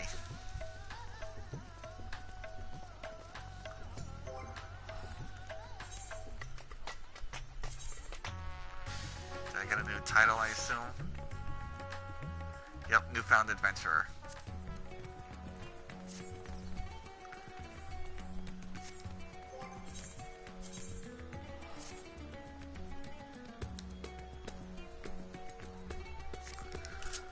Okay.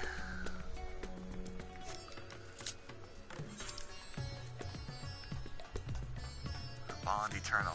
I'll do that another time. now, I have a thirst.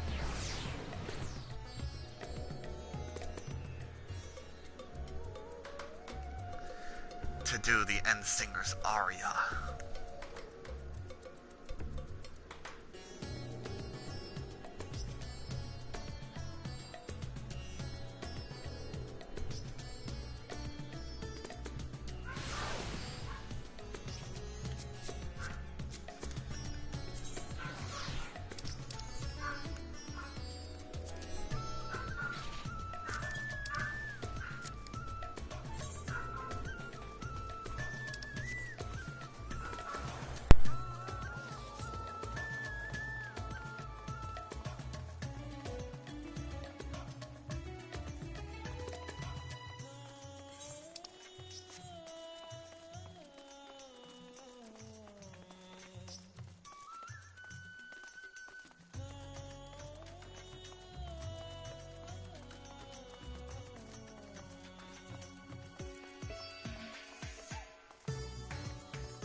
$47.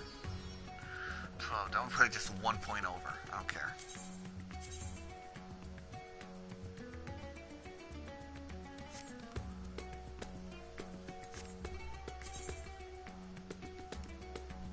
Okay, maybe something else.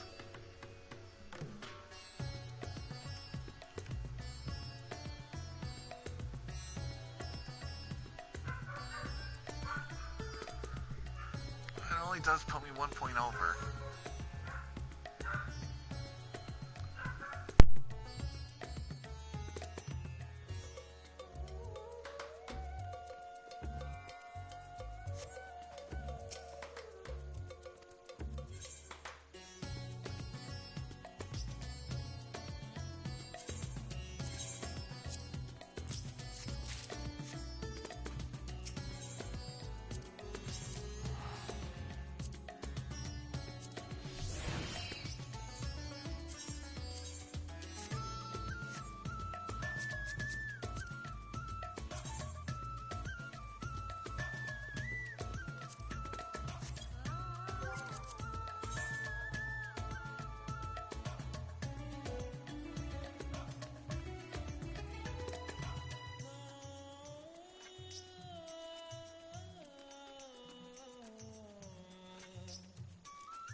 Here we go. Completely blind. Because it's day one, no one has a guide.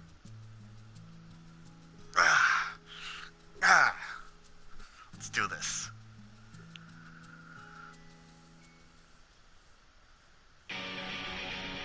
Oh, so it starts here.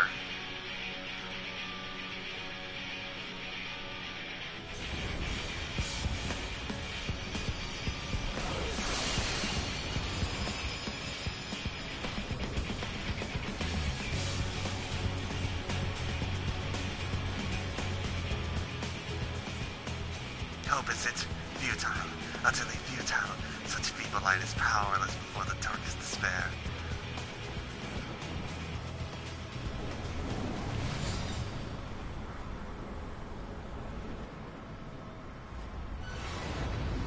Oh, it recycles back to this. Kind of lame.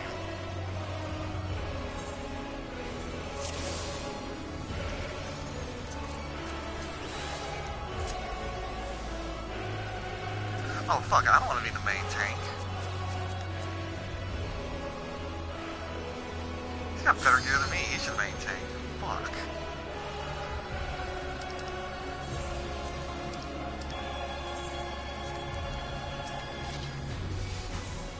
Oh shit.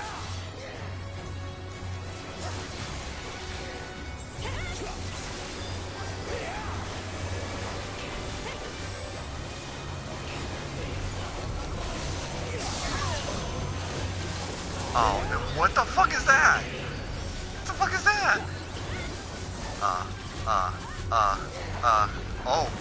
Oh god. Okay, blue is a push.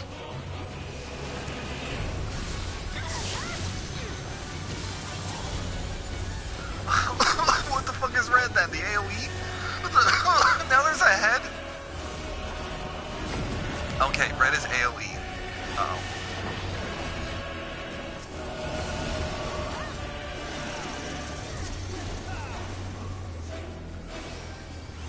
Oh, what the fuck is chain?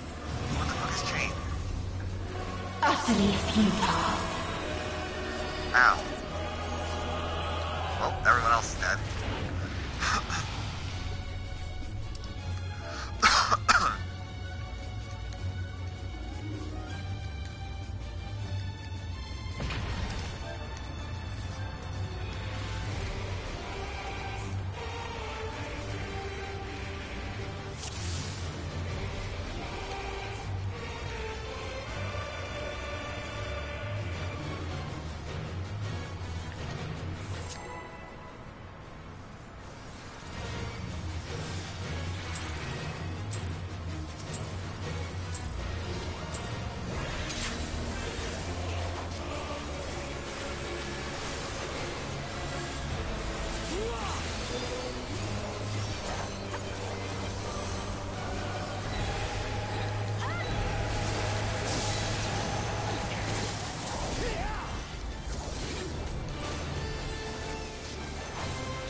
Okay, the impact was recorded, but it's not being done yet.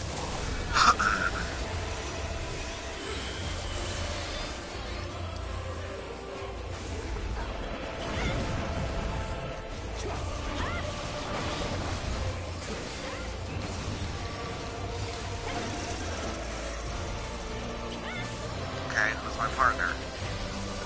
You are. Utterly futile. Okay, do we get close for that?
red or not. Where's that happen?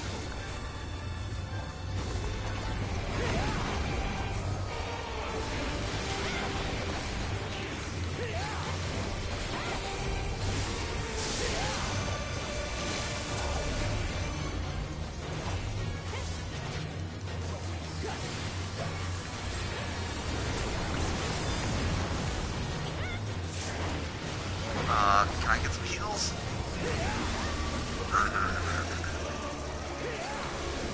Alright, who am I chained with?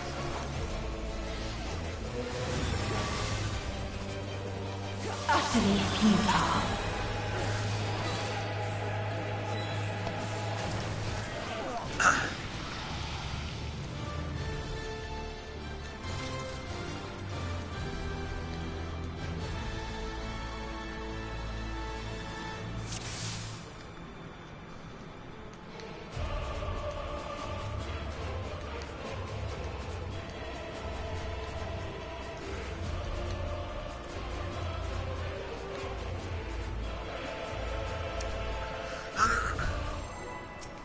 Oh, damn it.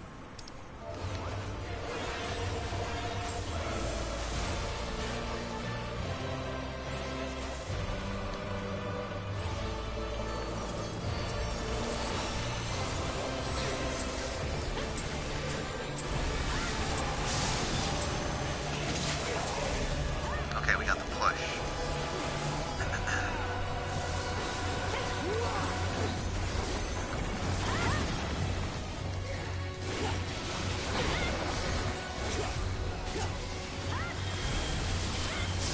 Next is the AoE.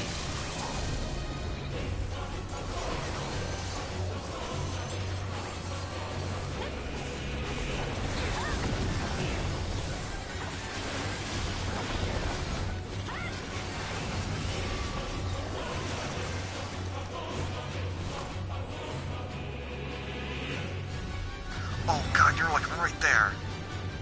Utterly futile. Break the chain first.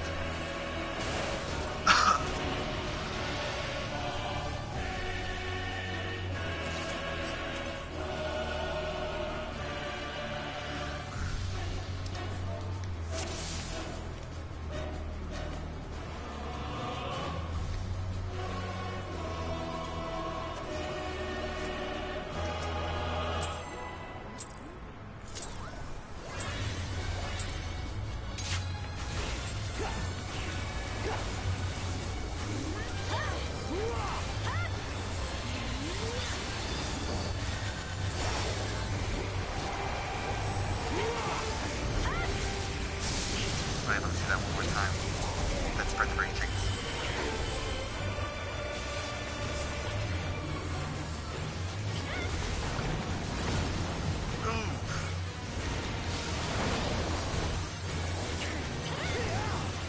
Alright, so it's push first, now it's the AoE. She's ahead looking in that direction.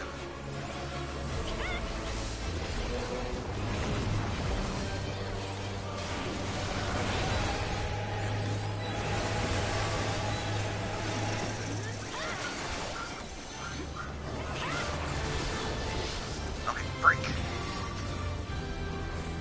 Utterly futile.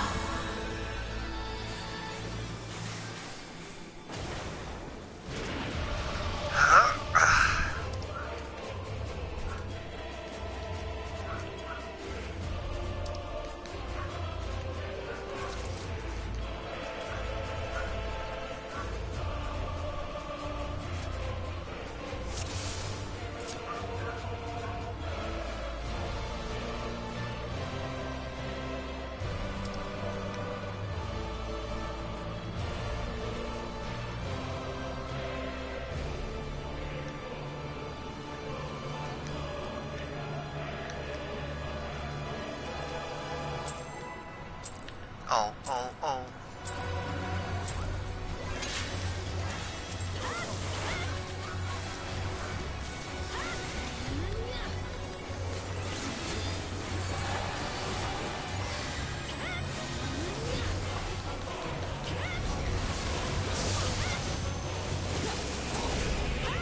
Okay, she's going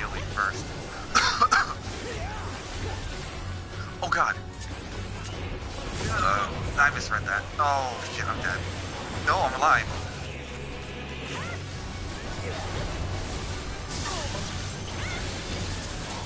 At least it's the push now.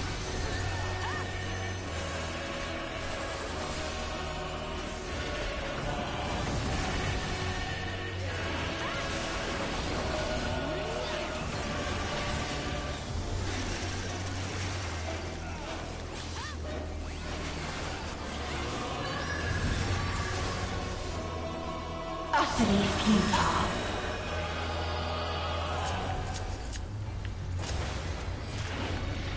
Ow. Oh, and she does that too.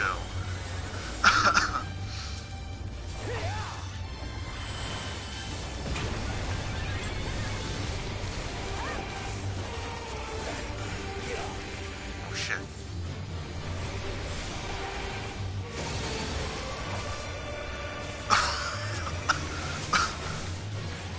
We have seen the end. Oh god, she's undoing it now.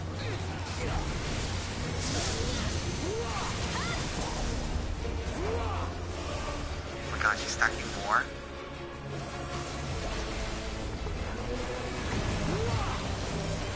Oh shit, this is a two-group thing. Well, he's already dead. The same end. Again and again. Oh fuck. It's that one first.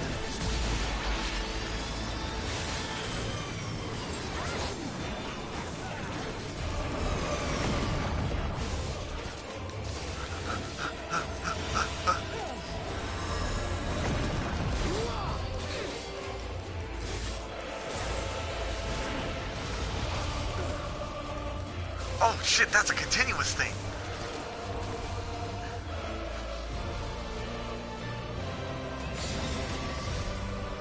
She brings out her heads.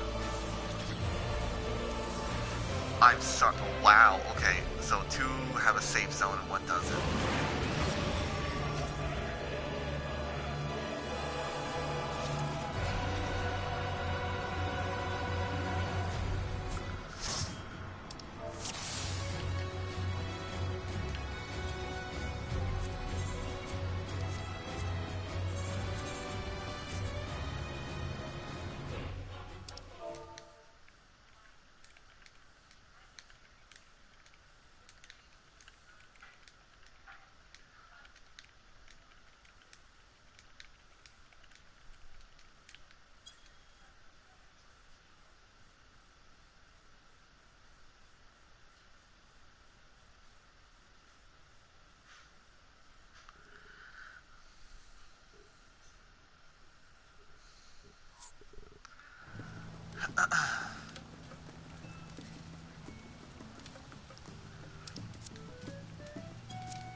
Mint mist spinach sauté.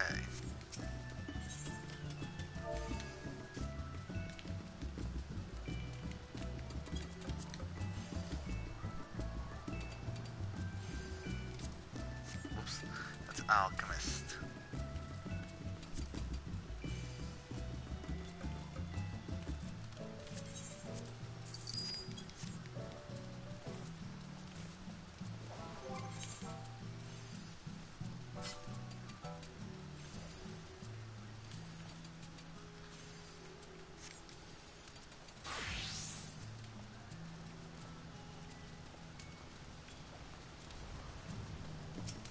Actually, I wonder.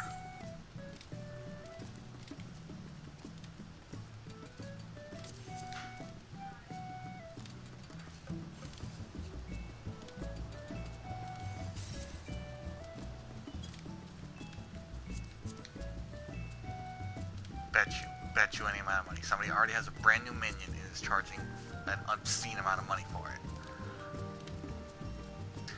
Watch. Oh, sorry, nothing. But this thing, there's 19 on the market board for this thing. 800,000 gil. Oh, hey, wow, it's telling me what I already have. Nice. Wind up kangaroo. Doesn't exist. The Royal Luna dude is less than that.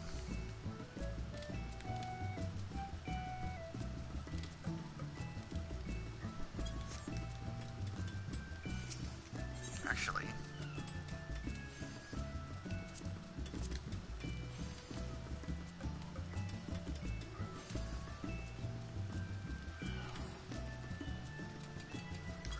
maybe not. Maybe no new weapons have been added.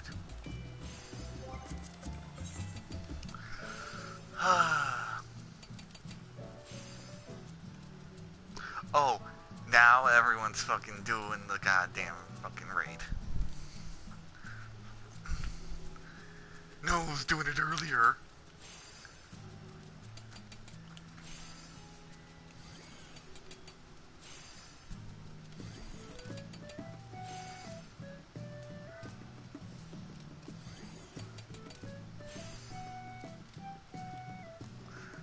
That's not the one I'm in, though.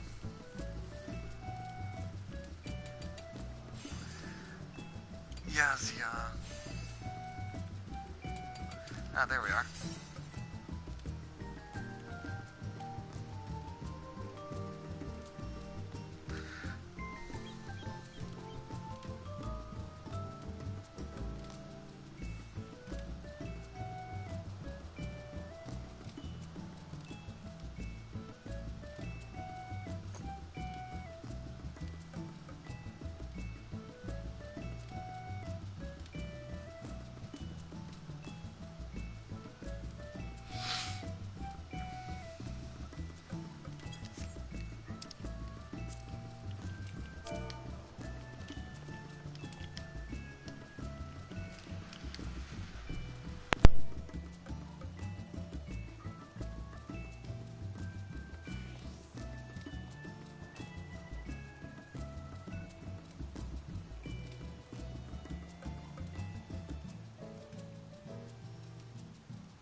Utterly futile.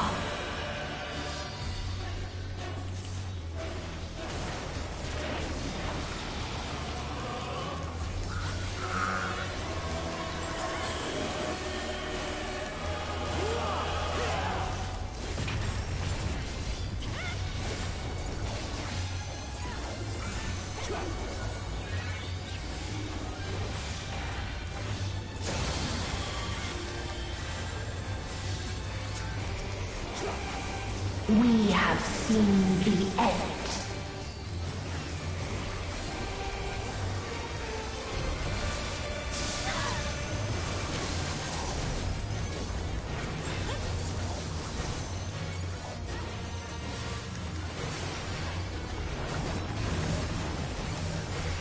Okay, well, everyone just gathered for the one. The same end. Again and again. This was a push.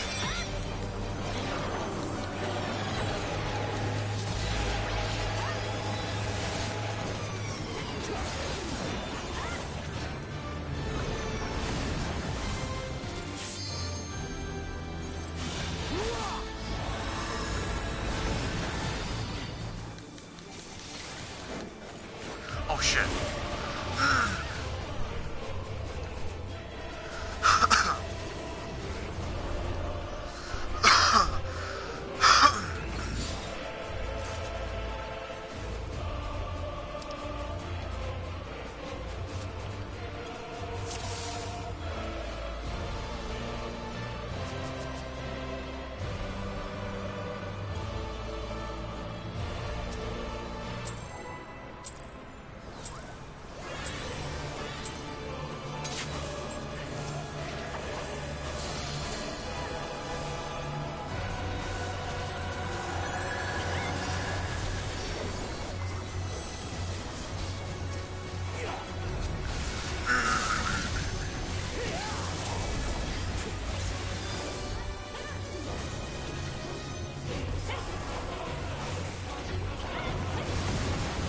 Oh, damn it.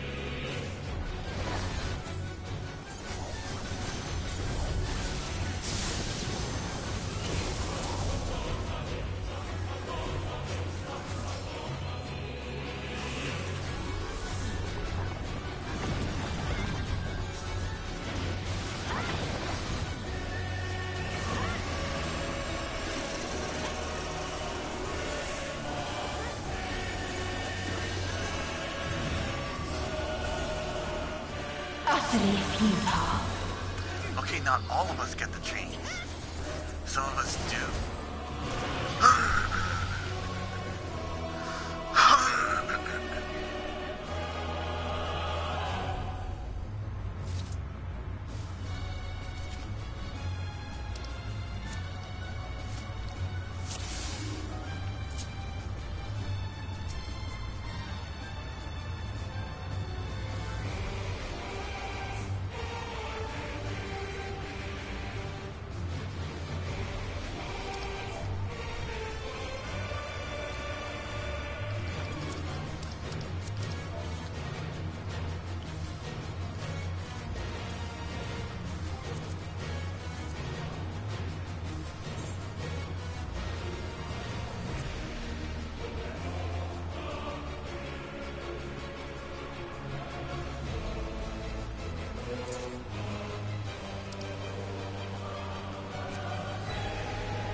Utterly futile.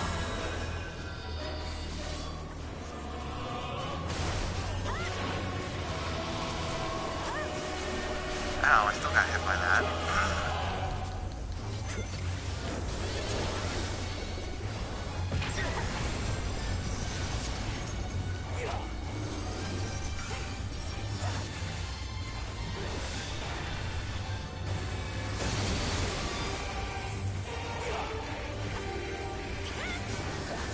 We have seen the end.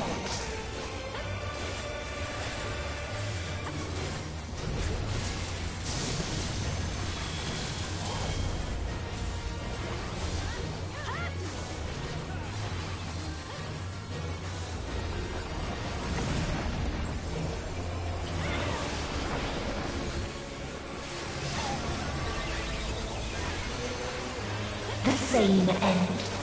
Again and again. Oh, wait, she doing both at the same time.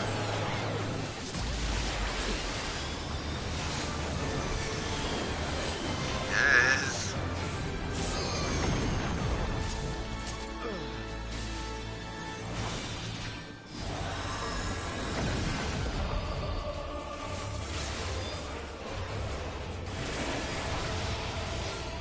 Oh god, that's right, lingers.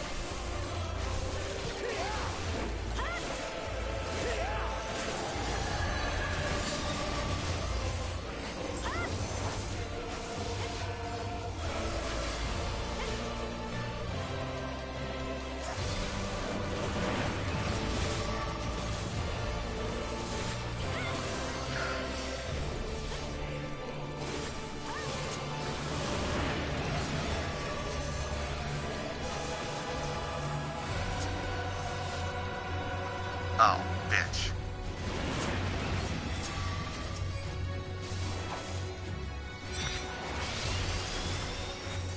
Okay.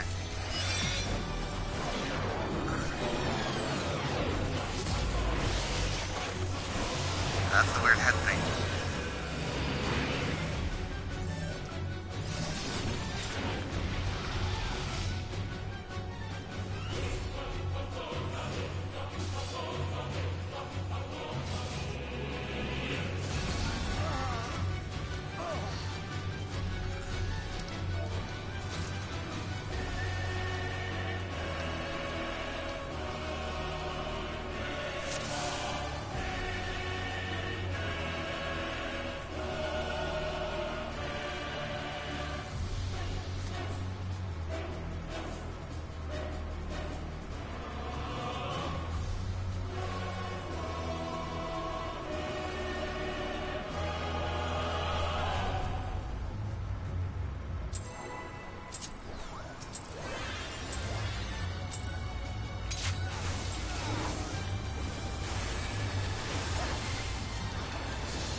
Utterly futile.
now.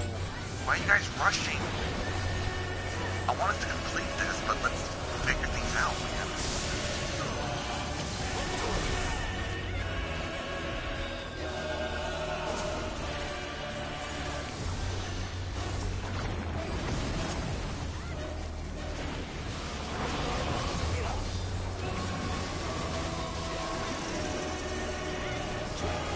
And no one listened.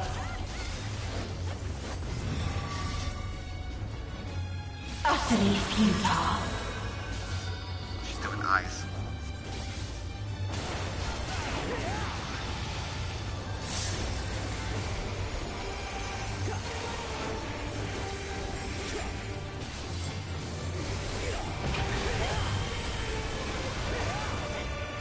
And here come the tank busters.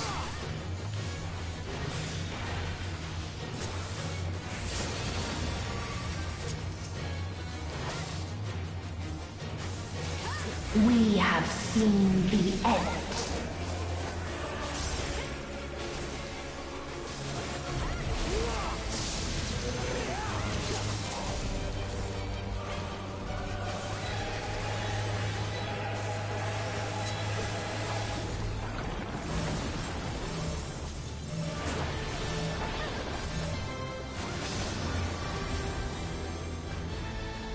The same end.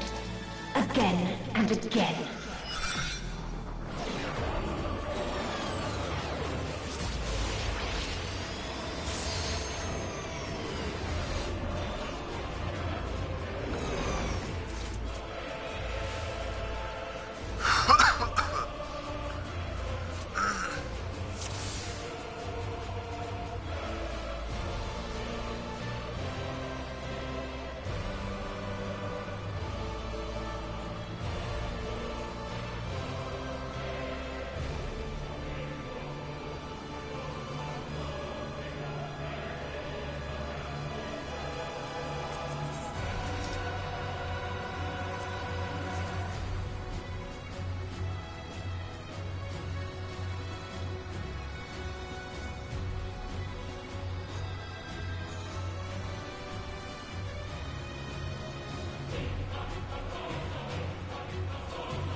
Why? He's not fully healed up. They have... I understand we're doing this blind for fun, but let's do blind and learn.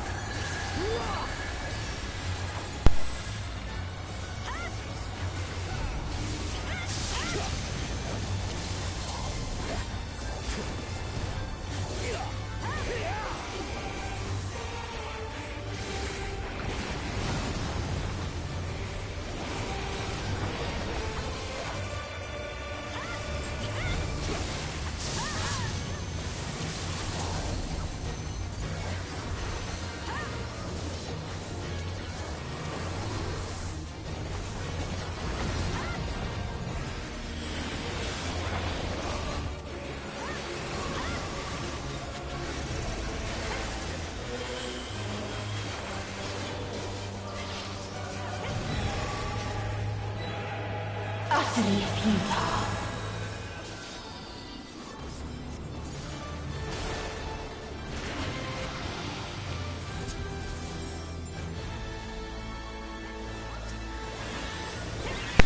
We still missed one. This is why I was like, we should line up, then everyone has a circle.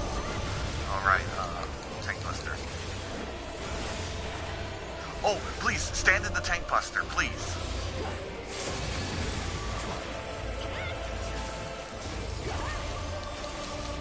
We have seen the end.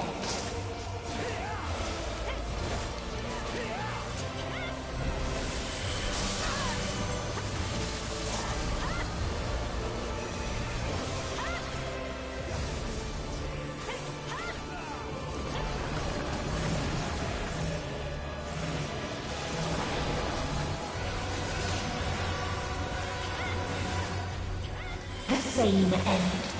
Again and again.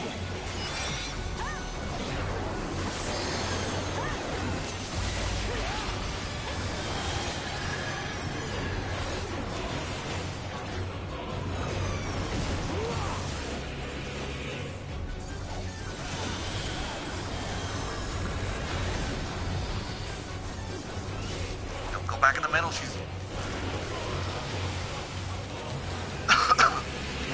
Alright, now it's the heads. Yep.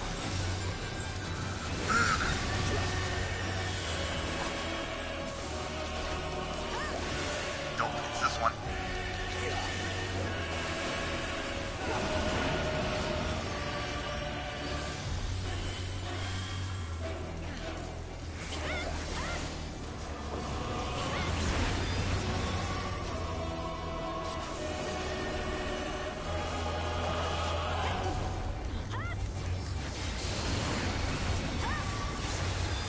Okay, now she rewinds.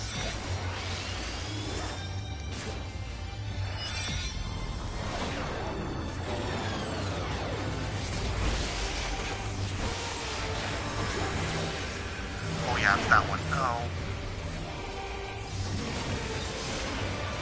So it only rewinds to the first one.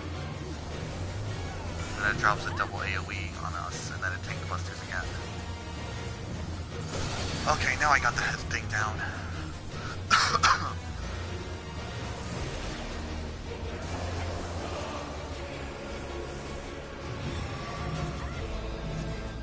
Ooh, that's gonna...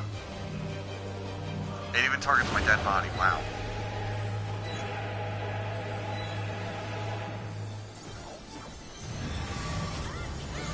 Jesus!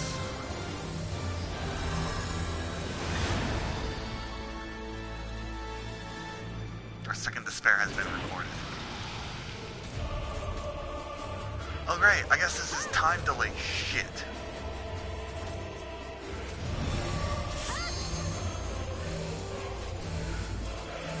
Alright, I'm gonna assume circle is a donut AoE. Yes.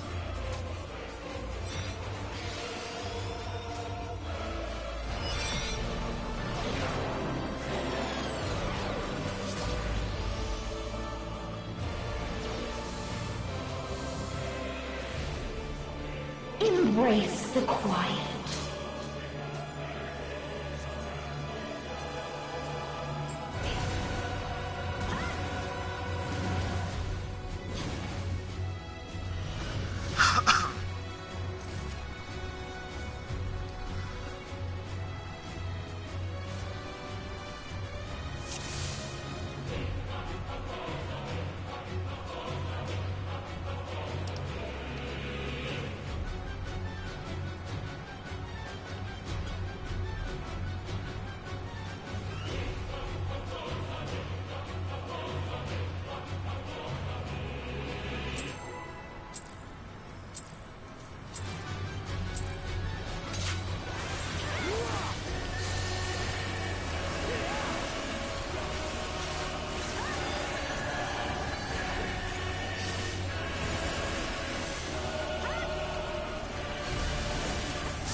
Utterly futile. Go up one. Go up one. Wait, what?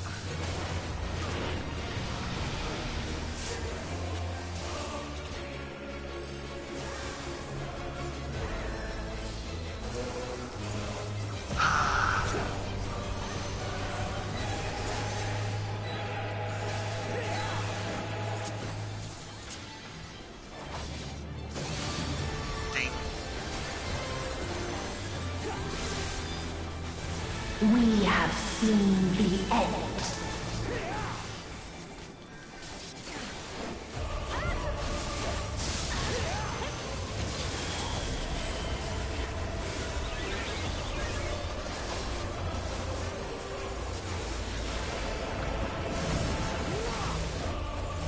Separate, separate, separate. The same end. Again and again.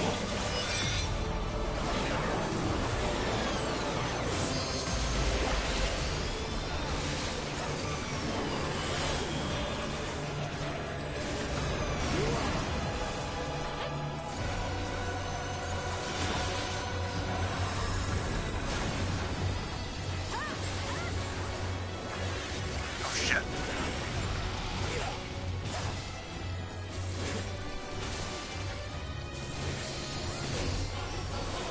Okay, now it's the heads.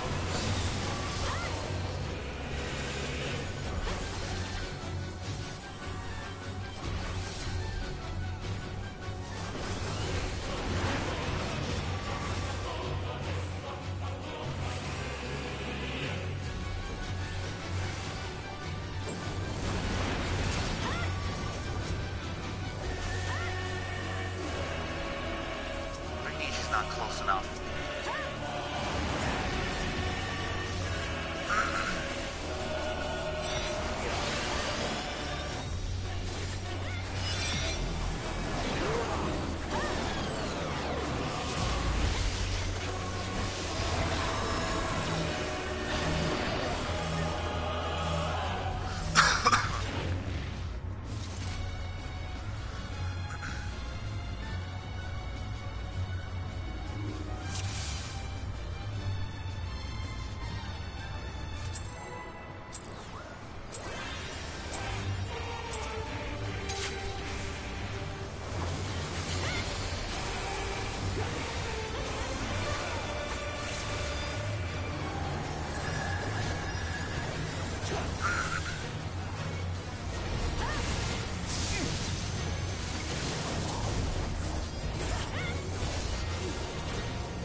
Utterly futile.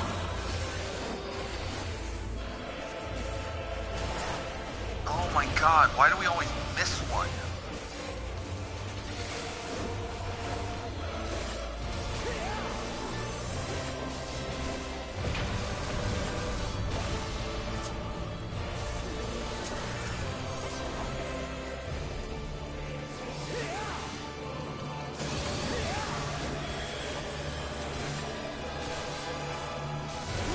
We have seen the end.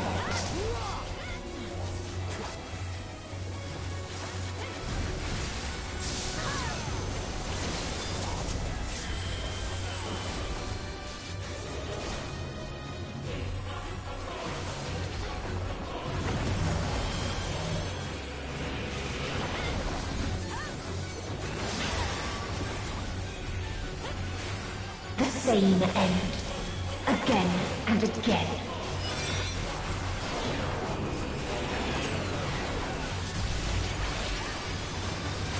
These are reds. Oh shit.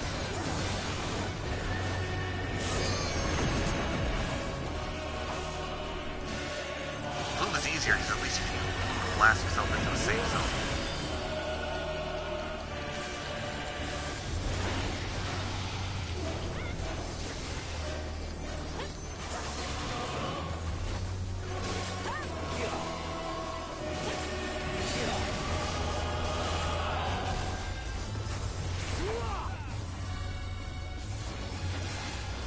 Okay, one's a donut here.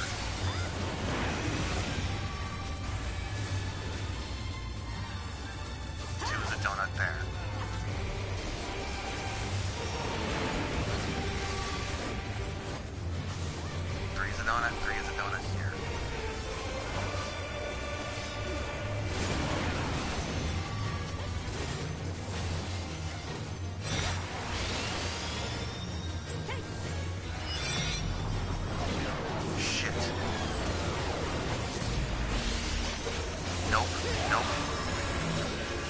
Not that one.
Oh, I need a break.